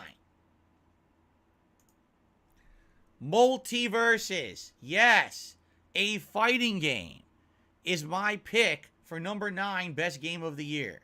Multiverses is a game that attempts to take the party almost arena style combat of Smash Brothers and turn it into something a little different. It combines all the properties of Warner Brothers into a unique gameplay experience. It's good. It's not a party game by any means. Last year, there was a Nickelodeon game that came out that people thought might be the spiritual successor to Smash Brothers. It sucked ass. This game is actually quite good in its competitive nature, in its balance, in its rebalancing. It's got a head game developer that literally listens to feedback daily on Twitter, and he has actively improved and changed this game since it released in the summer to make it better. The game has great graphics. The game has really unique and engaging gameplay, both if you're a more casual gamer or if you want to get into the seriousness of it being a competitive game. I feel that the game is really, really good. I actually also really like the cast, combining superheroes from the DC universe with characters from Scooby-Doo, with other tried and true television shows like Adventure Time or Steven Universe. It's a really unique concept. And overall, I will say this, for the most part, the online connections held up and were never really atrociously terrible. But sometimes when I played Smash Brothers, man, it was like almost impossible to get a match that wasn't laggy as hell. In this game, it's not that bad a lot of the time, and when there is lag, a lot of the times you can visibly see it, so you realize if you're in a laggy connection or not. The 2v2 aspect is kind of fun. I like the fact that the main focus of the game is 2v2 teams, but at the same time, the solos also has picked up some traction in the competitive community. Did you know that Multiverses was the most popular fighting game of 2022? It was. It got more attention. It had more people downloading and playing it. It had more people watching it at EVO than any other game. So it had the popularity, and it's continuing to be successful to this day. They're still regularly putting out new characters on basically like a monthly basis, like maybe 2 characters a month or something like that. Again, they're constantly rebalancing it. Now, some people crap on it, saying that it's a Smash Brothers clone. I beg to differ. I don't feel it's a Smash Brothers clone. It actually doesn't have a lot of the things that Smash Brothers has or evolved into. There's no super moves. There's no like major items and things that you're really dealing with on the screen. As you can see, basically what it is, it's like old school Smash almost. Before they added in all the bells and whistles that overcomplicated Smash Brothers, that's kind of what it feels like. Now the thing is, I absolutely loved this game to the point where I played it for almost 3 months, and I was learning it at a competitive level. Every time I played, I was getting big strings of wins. But sadly, I hate to say this, I don't feel like my audience is an audience that's so much into competitive fighting games if it's not something that's like Street Fighter, okay? I noticed that sadly, after like a month of playing it, people lost interest. And so that's why I don't play it anymore. It's not because I don't like it. It's not because it's not a competitive game. It's not because it's not fun to play or they don't put out enough content or it's not balanced. It just basically wasn't very entertaining for my audience to watch. And I am a full-time content creator. I've got to put out content that entertains my audience. So after playing this for several months and enjoying it a lot, my audience said that's enough for us. And I was like, well, it is what it is. I guess we got to move on. But I love this game. I still to this day follow some of the community and I see what they're talking about when it comes to new character releases and things like that. And I'm like, wow, it's pretty neat. They're still doing this actively. There's still new characters. They're still balancing. There's fun skins and everything. I think they did a really good job with it, and I think it could have some pretty good longevity. Again, Smash Brothers stopped the developing. There's no more patches for it, really. There's no new characters, nothing. They're done. So this game kind of took up the reins and filled in that gap of a game that people were looking for this style of game. What do they call it? The platform fighter. And I really enjoyed it. So thanks for anyone who watched me play Multiverses in 2022. Sad that, it didn't work out long term, but I really do enjoy the game. Okay. Let's continue on. More controversy, right?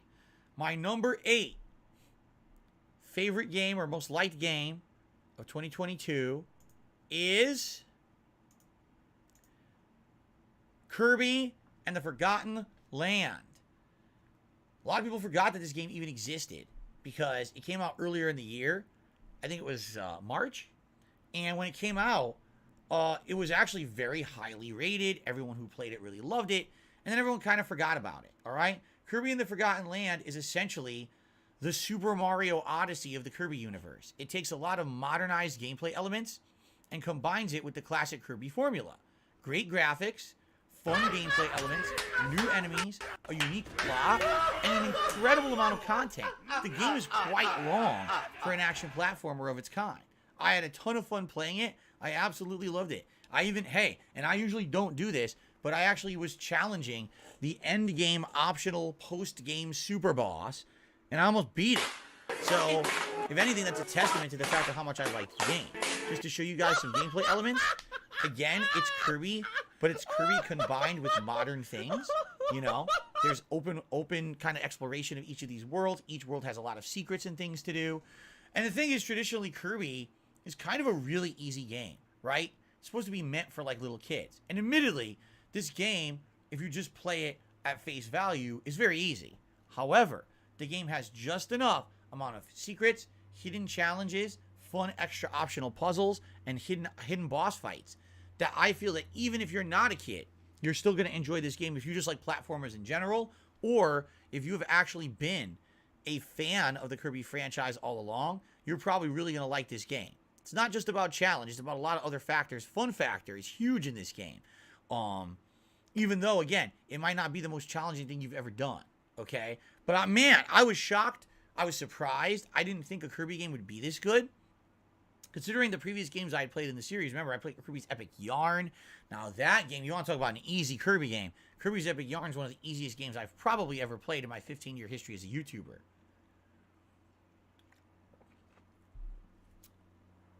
But, man, this game is well done, okay? Now, it's funny. People want me to address a rage quit. So, here's what happened. I beat the entire game. I unlocked all this optional content. I did all the optional content. This is challenge arena and all of that. And then finally, at the very, very, very end of the game, there's a secret super boss. I beat that. And then if you do all of that, there's a final secret challenge at the end of the game that comes after an insanely grinding style gauntlet. And basically, it's very tough, okay? It's almost Dark Souls level tough. It's not Dark Souls level, but it's kind of on that level of like gauntlet style. Oh my God. You know, got to really play hard to do it. The thing was, at that time, I basically wasn't interested in really doing that. Like, I feel like my viewing audience was pressuring me to do it, but I was kind of like, I'm already done. I've done everything in the game. No one's going to care if I beat the final super boss of Kirby or not. Like, literally, no one will give a crap if I complete this, including me. But my viewers were egging me on, so I said I would do it. And basically, I got really frustrated at this final, ultimate, hidden super boss that literally unlocks nothing. It's just there for a final, like, game challenge. And I tried for a while to beat it, and I ran out of time. I actually didn't have any more time to take on that boss. That stream had to end. And so I quit. And people, oh, he rage quit. It's like, fine. I don't care if you say I rage quit. The ultimate endgame super boss of Kirby. Who cares? That's on you to care. I don't. I played the game. I loved it. It's like I said, it's my number 8 favorite game of 2022, right? So there you go. It wasn't like I rage quit the game in the middle. I beat the entirety of the game, saw all the meaningful content. This is a boss you already fought, but it comes back in a better form for this like super boss endgame challenge, and that's what I didn't finish. Okay? Still love the game. Number 8 favorite game of the year. All right. Continuing on. Oh, wow. I guarantee you our next one, a lot of people will disagree with me. And I actually also feel that some people won't even remember this game. But for me, it's my number 7 favorite game of the year. Are you ready for this? All right, ladies and gentlemen. My number 7 favorite game of 2022 is called Midnight Fight Express. It's a little game where you're a guy who beats the crap out of everything. As you can see, it has this unique camera angle perspective. Kind of reminds me of like Hotline Miami. But it's really meant to be hand-to-hand combat rather than gunplay. Although, admittedly, as you get further into the game, there's a lot of gunplay. And you actually have to master gunplay in order to do well at it. But this game is very well designed. First of all, I have to call this out. You ready? This game was developed by one person. What? One person made this. Now, I'm sure they probably got gameplay assets and things from other companies or whatever. But can you believe that you have a game made by a single person right? It's an indie game. It's quite fun. It's got a lot of tongue-in-cheek humor. It's got a lot of references to pop culture. Like, for example, I remember distinctly in this stage, they make a reference to game devs who sadly force all of their dev teams to work paid overtime and crunch and everything. Like, they literally rip them a new one and make jokes about it. And they say, hey, you're stuck here. You have to wear your jammies and have a pillow fight. There it is. There's the joke. I actually just found the joke right there. See that? A 300-hour AAA game. You guys have to crunch and stay here, and you can't go home. You have to stay here, so wear your jammies and have a pillow fight so you can stay awake to develop the game, right? So the thing is, the game is quite fun. It has many different gameplay styles. It's got hand-to-hand combat. It's got gunplay. It's got a wide variety of enemies you fight over the game. As you play the game, your combat abilities develop, and you end up from just being like kung fu hand-to-hand, you turn it into you're using weapons, you're using grapples, you're using like spear, you're using all kinds of stuff in your environment to survive. And even though you can argue the graphical engine is kind of basic, I'll agree there. I think everything else about the game is great. The soundtrack is kicking and upbeat and exciting. The gameplay is varied. The plot is an interesting mystery story that you don't understand until the very end of the game. It keeps you guessing, right? There's a ton of awesome stuff in this game that I really like. Is it challenging? Absolutely it is. Some people actually said it was quite hard. I didn't find it quite hard, but maybe it's because I've played a lot of these games in the past, or maybe it's because of the other game that I played this year, which we'll talk about in just a moment.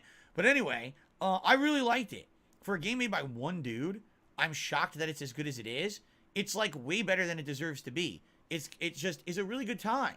And I have very few things to complain about it.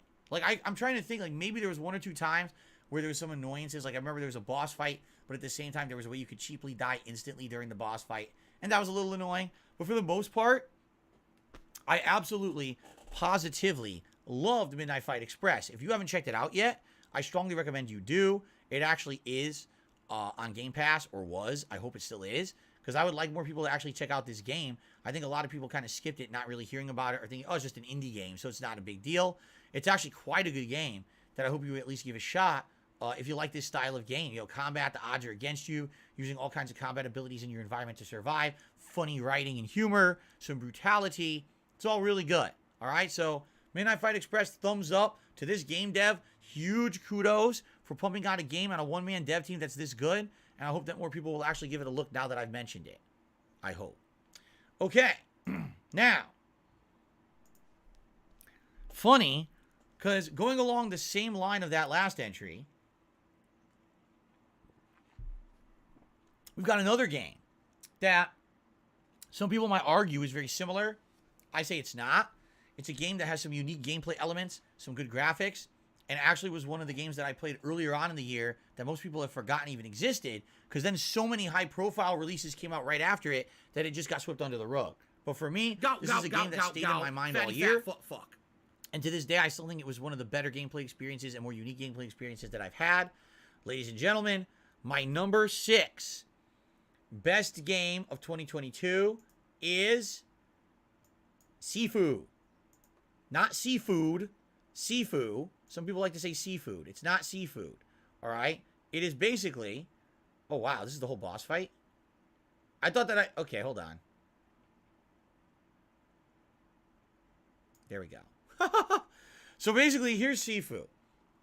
It's Kung Fu, all right? That's like the easiest way to describe it. But it's like a really unique game premise where you start off as a young Kung Fu guy trying to avenge, his family. And you're fighting gangs, you're fighting bosses, you're hunting down people who used to be part of this gang that basically was the reason why, your sensei was murdered. And it has that unique kind of Kung Fu plot line.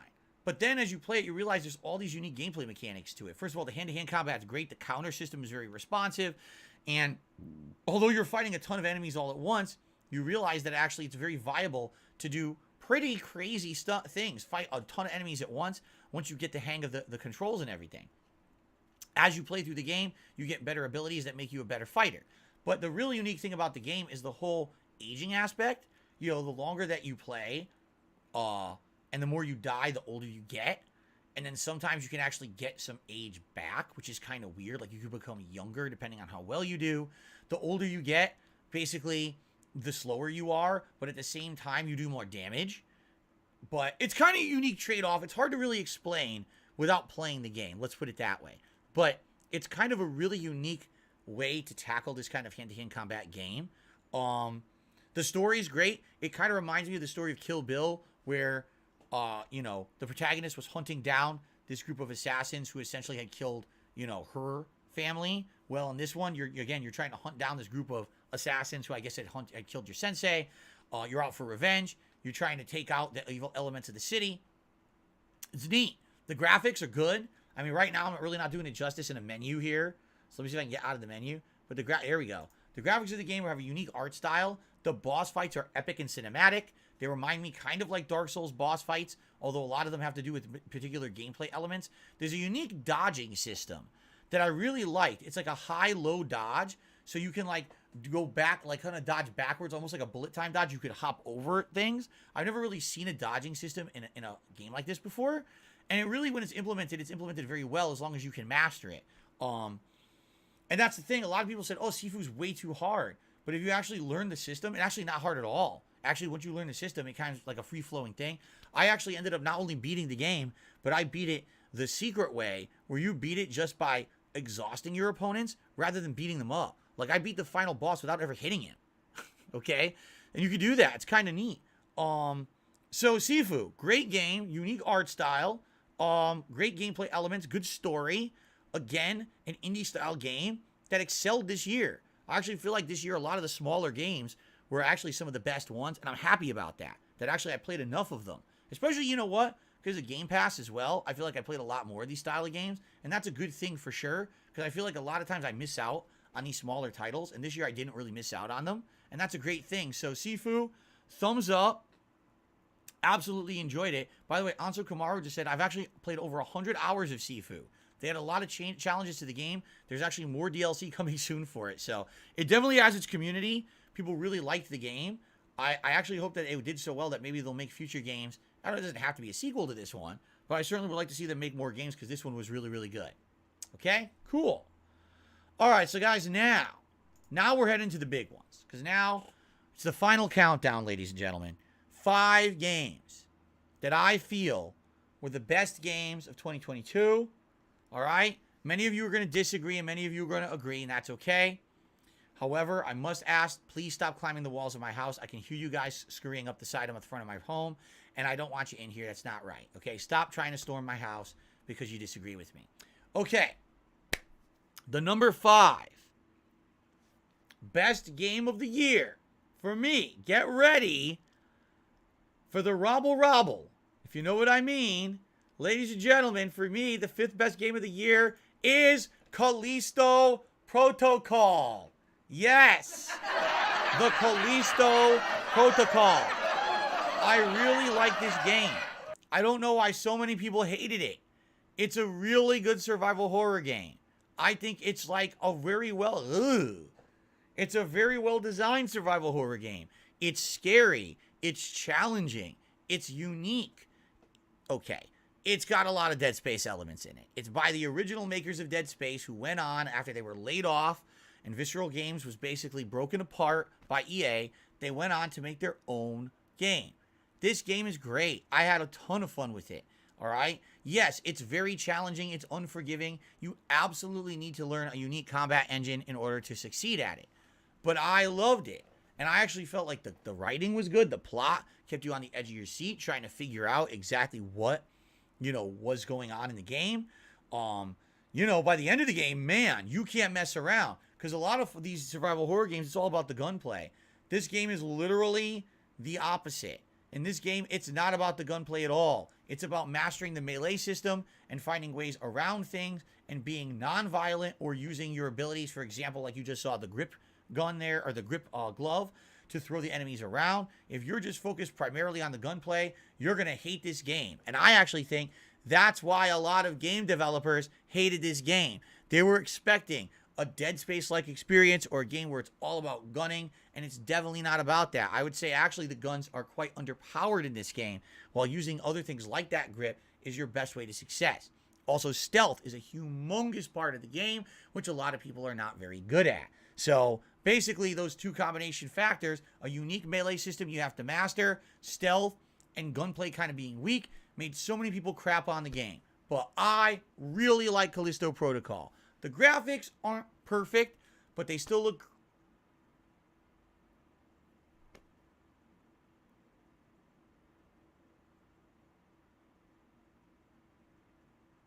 Okay. There... Oh!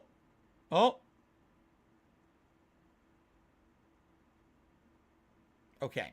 The graphics aren't perfect, but they still look pretty good. And the story was good. Like I said, actually the acting as well. Actually having some real life actors doing the mocap and play the characters in the game added to the game as well. What I would say is if you like survival horror and you appreciate games that try to do things differently and you're okay with challenge, what do I do? Then Callisto Protocol will be your kind of game. But I think a lot of people got casualized with horror games over the years, and when they played this, it was just too much for them. I heard, mainstream content creators were rage quitting 2 hours in. I have no idea why. There's literally nothing in this game that would make me rage quit. There's some frustrating parts for sure that I criticized, but man, I can't imagine why people were pussing out. I really think it was because they wanted a shock reaction from their audience and to join in this bandwagon mentality saying Callisto Protocol wasn't a great game. I completely disagree. I think that those people were just trying to get more out of the game than they thought they would by continuing to play it, and therefore they all ran on that same bandwagon of hate on the game. I don't think it deserved any hate at all. I actually think it was an outstanding survival horror game. It's my number 5 favorite game of the year. By the way, the game has more than 5 enemies in it. It has more than a dozen. People just make it up because they're full of crap. The funny part is the criticisms this game was hit with, if you combine them with any other game, they also apply. You can combine the same criticisms to this game as Elden Ring. But people don't want to do that. Instead, they just want to unfairly say this game is bad, but every other game is good because they were joining the bandwagon. Don't be a sheep. If you're interested in survival horror, I strongly recommend you check out the game. It was really well done, in my opinion. Okay. Ladies and gentlemen, we're now in the top 4. All right? Top 4.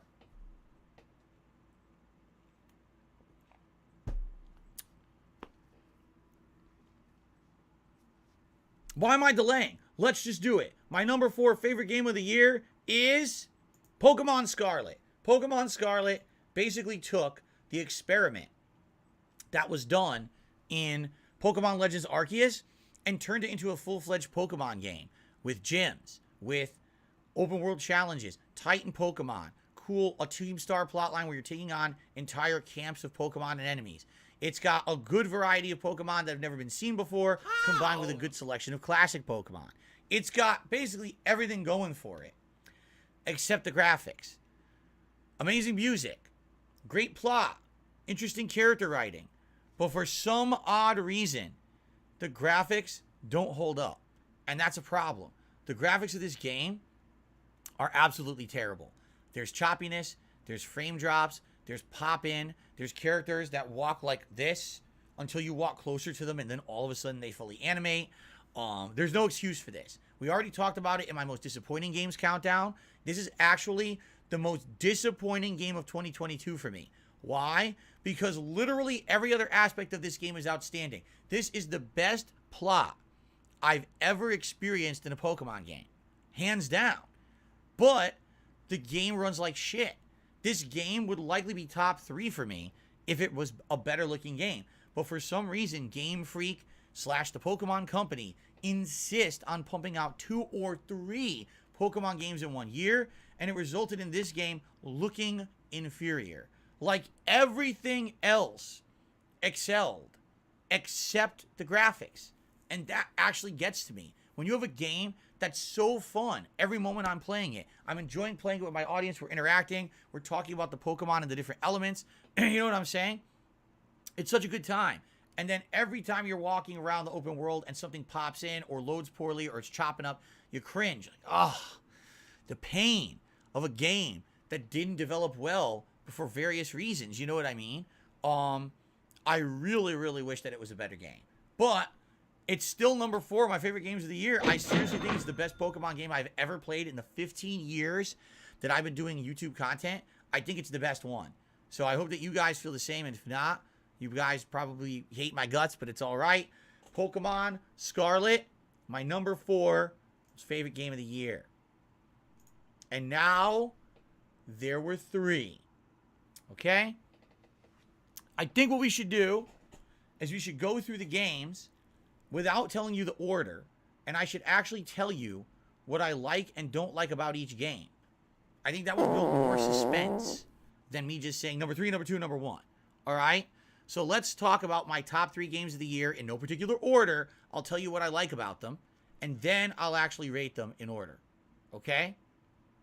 Okay. So, ding dong die.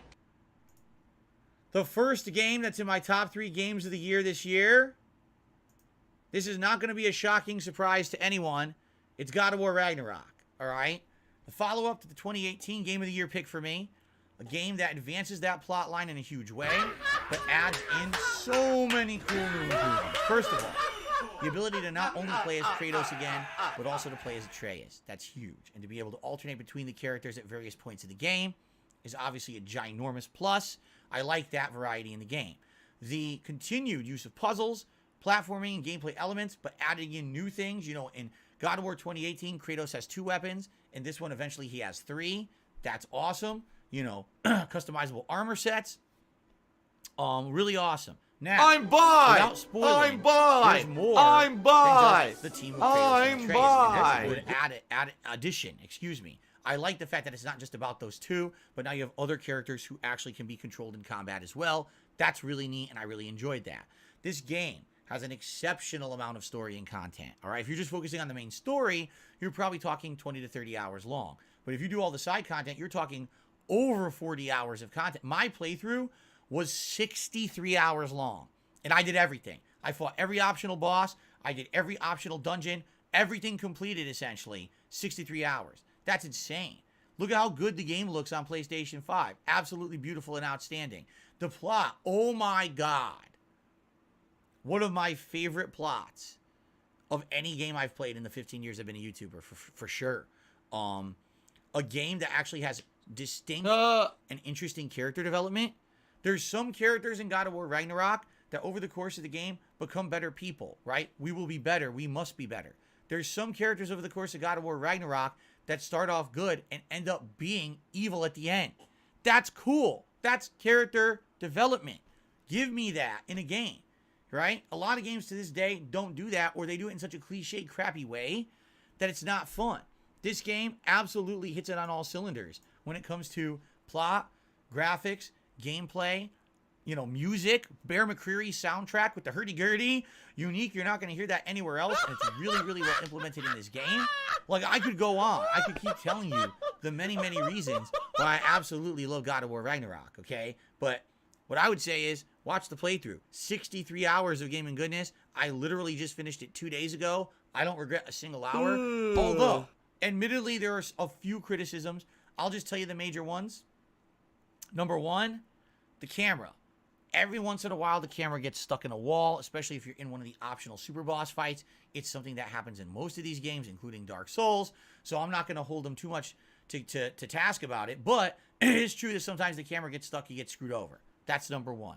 Number 2, I will definitely say this. The content is great, but the pacing's a little off.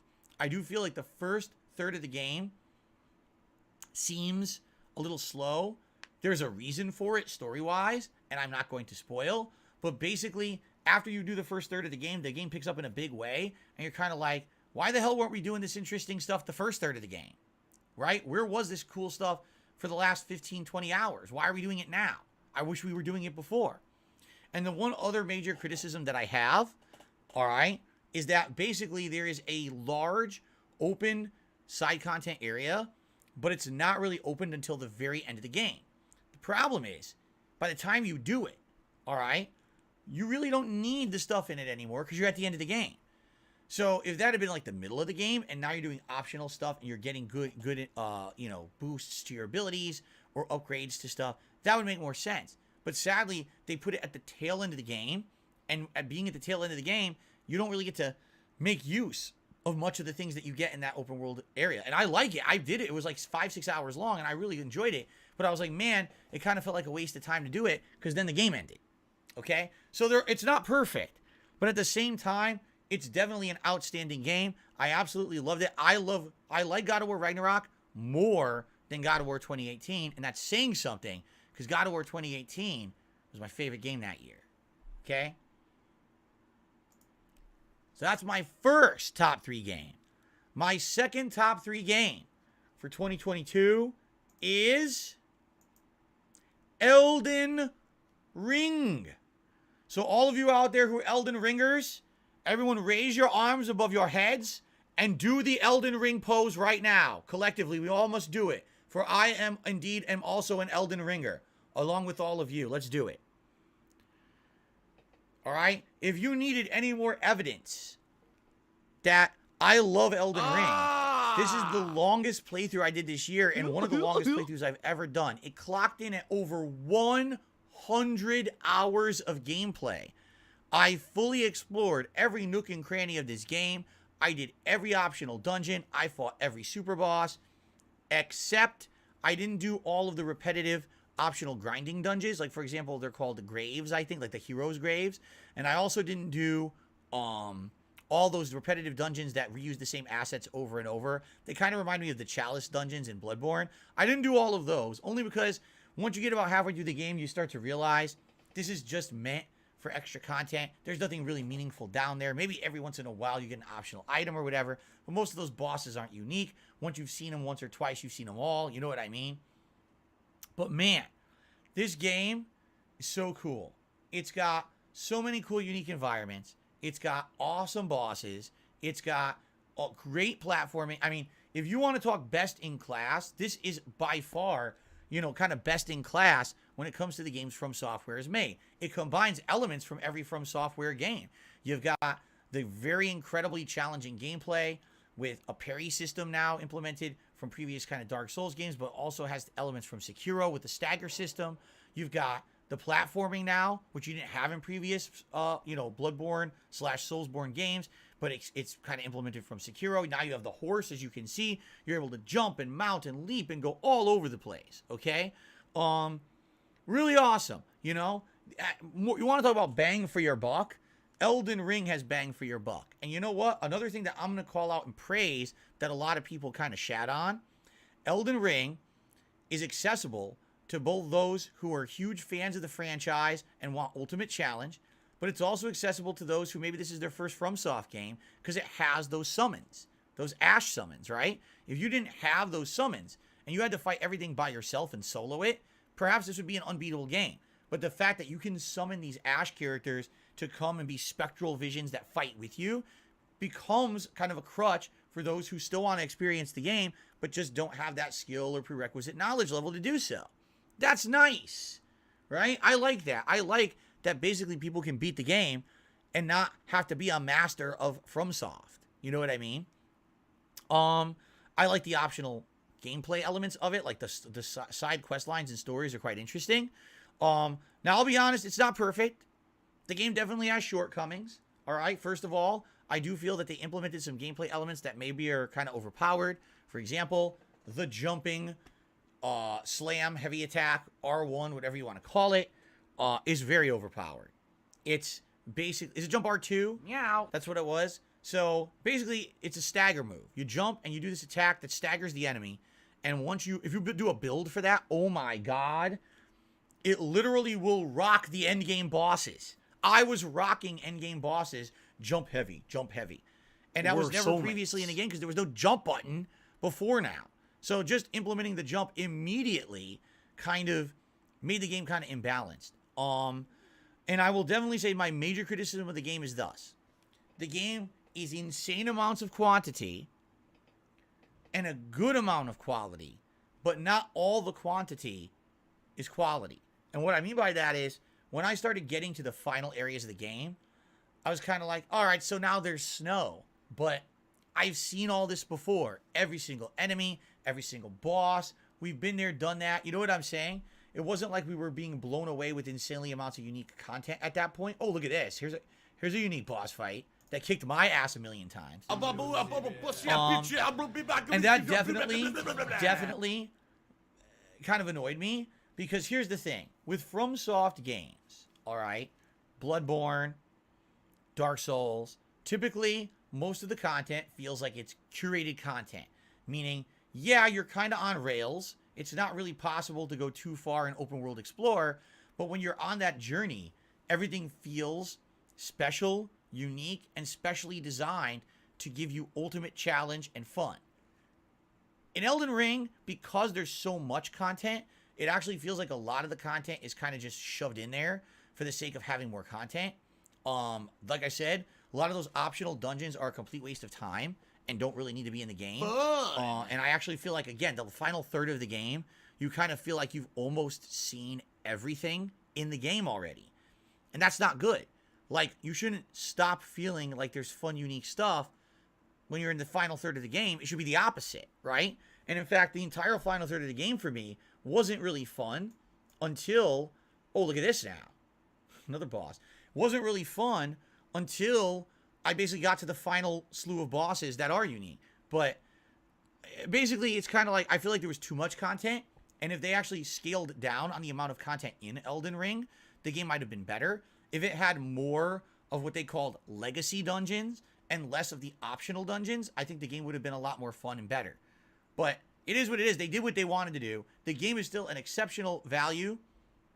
The game, you know, it's gonna please everyone who ever liked FromSoft. What it is, the epitome of what FromSoft has ever done. They've combined all the elements of all their games into one super game, and that's exactly what Elden Ring was.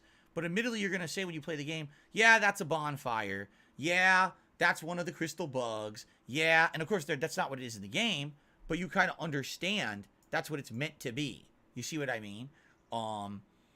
So great game. Longest playthrough I did all year. Loved almost every minute of it. And, you know, I think it's a game that's going to resonate with people. People are absolutely dying for DLC, obviously. I am too. I can't wait for a DLC. And I'm still waiting for you guys to tell me when you want my New Game Plus run. Because I've been waiting a long time, but you guys don't want it, apparently. I'll do New Game Plus if you want, okay? All right. Ladies and gentlemen, the final game in my top 3 games of 2022. Yes, you guys knew I was going to pick it. It is Stray. Stray is an incredibly unique gameplay experience like no other. All right? I absolutely love this game. It's made I need by an that indie money. studio. I really do. I need It's that money fun. to pay my It bills. has interesting gameplay elements that I really haven't experienced in other games before. You're a cat, and you're doing platforming, but you're also solving puzzles. You're exploring. You are doing cool things in a unique environment. You're trying to survive, okay? You are... Man, this game is... Look at this. Look, have you ever said you play a game that looks like this before? Now, the sad part is I'm dying here. And maybe I picked a bad clip. I am cat and I Absolutely, liking my positively, balls. I love this game. It's colorful. It says the that. world I design am cat is and I unique. liking my It has balls. a great post-apocalyptic plot where there's no humans anymore, and you're trying to figure out what happened. Why are there no humans? Where did they all go? Why are there only these robots and androids left behind, right? You're a cat separated from your family, and all you're trying to do is survive. But as the game continues on, you become a critical part of this universe because only a cat can seem to sneak into the places that you need to go to get these certain elements and solve puzzles and get these answers for the androids that are alive. This game, seriously, one of the best written games ever, in my opinion, and I actually felt incredibly emotional at the end. All right, I loved it. I loved every moment I was playing Stray. I thought it was cinematic. It was fun. It was well designed. It looked great. It played well. I don't care. Like, I have very few things to complain about in this game at all. I just enjoyed every moment of it. If anything, it was too short. I wanted more. And because it was an indie studio that made it, you know, you didn't get as much of it as you wanted. All right? But man, I absolutely, positively loved this game and every moment of it. All right? Well, ladies and gentlemen, I do have an admission to make. This is my number 3 favorite game of the year. I just wanted to get that out of the way. It didn't make top 2. Stray is great. It's unique. It's colorful. It's fun. It's great writing. It's great puzzles. It's a unique game. I've never experienced a game like it before, but it's my number 3 favorite. It didn't make the top 2, all right? I can't really say that this game is better than either Elden Ring or God of War Ragnarok. It's definitely not, in my opinion. It's just a game that really resonated with me. I mean, I own a cat. He's a friend of the family, or he's a part of the family, I should say. And to have a game based on cats and having those elements to it, being the first game I've ever played with like an animal like this in control, and having such uniqueness and fun in it. Man, it was such a great game. I absolutely love this game. I recommend it. If you haven't played it yet, you definitely should. But it's definitely not top 2, okay? All right, guys, it's time. No matter what I pick for my favorite game of the year, I want you to understand that I respect your decisions, okay? So, people are pressuring me right now. People are pressuring me in the chat. I'm not kidding. People right now in the chat are being incredibly rude. They're like, are you going to pick this game that I want to win game of the year? Or are you going to completely screw up and ruin everything? It's like, geez, it's like either I pick a certain game or like I beat up the Easter Bunny or something. I slapped Santa in the face. Come on, man. Special delivery. Okay, so, Special delivery. there's only 2. Elden Ring and God of War Ragnarok, all right? So allow me to give you my thought process on this. Here's my thought process. My thought process is that God of War Ragnarok is just the better game. That's my thought process. Ladies and gentlemen, my pick for Game of the Year 2022 is God of War Ragnarok. Piggy's Okay? back. Why? There's actually one factor. It's actually only one simple factor that made me determine this. Okay? Let me actually fast forward a little bit here. And here's the factor. Is it the gameplay? No. Is it the graphics? No. Soundtrack? No. Length of the game? No. Responsiveness of controls? No. Do you want to know what did it for me? The story. I love Elden Ring. I played it more than any other game in 2022. I love the gameplay of it. But gameplay is one aspect. And I feel that Elden Ring is a game that focuses on gameplay. And it tries to make the best FromSoft gameplay you've ever experienced. I actually think it succeeds. But gameplay is only one factor. For me, I like a game that's the complete package. I feel like God of War Ragnarok is the complete package. It's the game that has every great element that I'm looking for in a superior game. If Elden Ring had a better story, I probably would have liked it more. But let's face it, does it matter what ending you pick in Elden Ring? Of course it doesn't. You could have the Dookie man sitting on the poopy throne, or you could have the Golden Order, doing their golden onion rings above their head. It doesn't matter what you pick because the plot takes a backseat to the gameplay. And that's fine. If you're the kind of person that absolutely, positively focuses on gameplay, you probably like Elden Ring more than God of War Ragnarok, all right? But for me, I want the game that's the absolute positive complete package, and I feel that God of War Ragnarok did that for me. So, guys, that's a 2P. God of War 2018, God of War Ragnarok in 2022, that's 2 in a row that Sony Santa Monica has won my Game of the Year awards. Can they 3P? Can whatever game they come out with next, which I'm assuming will be the next God of War game, will that again be my next pick for Game of the Year? I don't know. I'm interested. I'm very interested to see. But man, I love God of War Ragnarok. I'm super happy. And by the way, the playthrough just ended. If anyone wanted to see basically kind of almost a completionist run of the game, the only thing I didn't do was one of the repetitive, like grindy Muspelheim trials. But I did every super boss, everything in it. Give it a look. Enjoy the game. Check it out if you didn't. God of War Ragnarok, Game of the Year for 2022. And if you disagree, it's only because you're wrong. Of course, I'm kidding. Everyone has a right to like what they like and dislike what they don't like. But thank you guys for watching. Every year, I love doing my year-end series. I hope that you enjoy. This year, things certainly looked a lot different, didn't they? Right? Wow, what a different setup. It looks way more professional now. I hope you enjoyed my Game of the Year countdown. Hey, check out the most disappointing games countdown, which is a separate video if you haven't seen it yet. Be sure to leave comments. Let me know what you think. Do you agree? Do you disagree? I'm all ears. I want to hear what you have to say. And once again, Happy New Year. It's 2023. We've now headed into a new year. New games are about to hit. I'm excited for them. I know that you guys are too.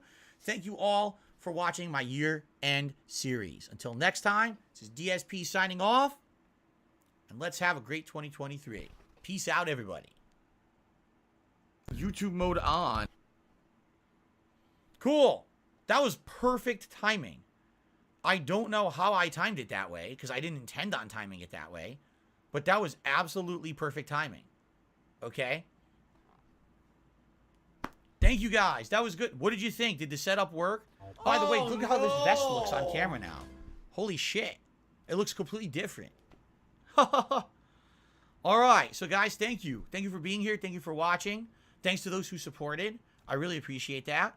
And we're taking a break so I can upload and rest my voice, because I just talked literally for 5 hours straight. I'm going to have dinner. I'm going to come back tonight, 6:45 p.m. Pacific time. Tonight is Resident Evil 1 Remake here on the late stream. It should be a good time. And, you know, thank you all very much for chilling and supporting the countdown, all right? I actually have to change the whole setup for the late stream. I'll do it later. I'm tired. I want to upload and eat. I'm hungry. All right, guys. Thank you so very much for watching. Thank you for the support. Hopefully, I'll see you tonight for Resident Evil. If not, remember, tomorrow we're trying a new game. Tomorrow we're doing Need for Speed Unbound on the first stream. And tomorrow night is the return of Warzone. All right? Thank you. See you guys tonight.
Bye.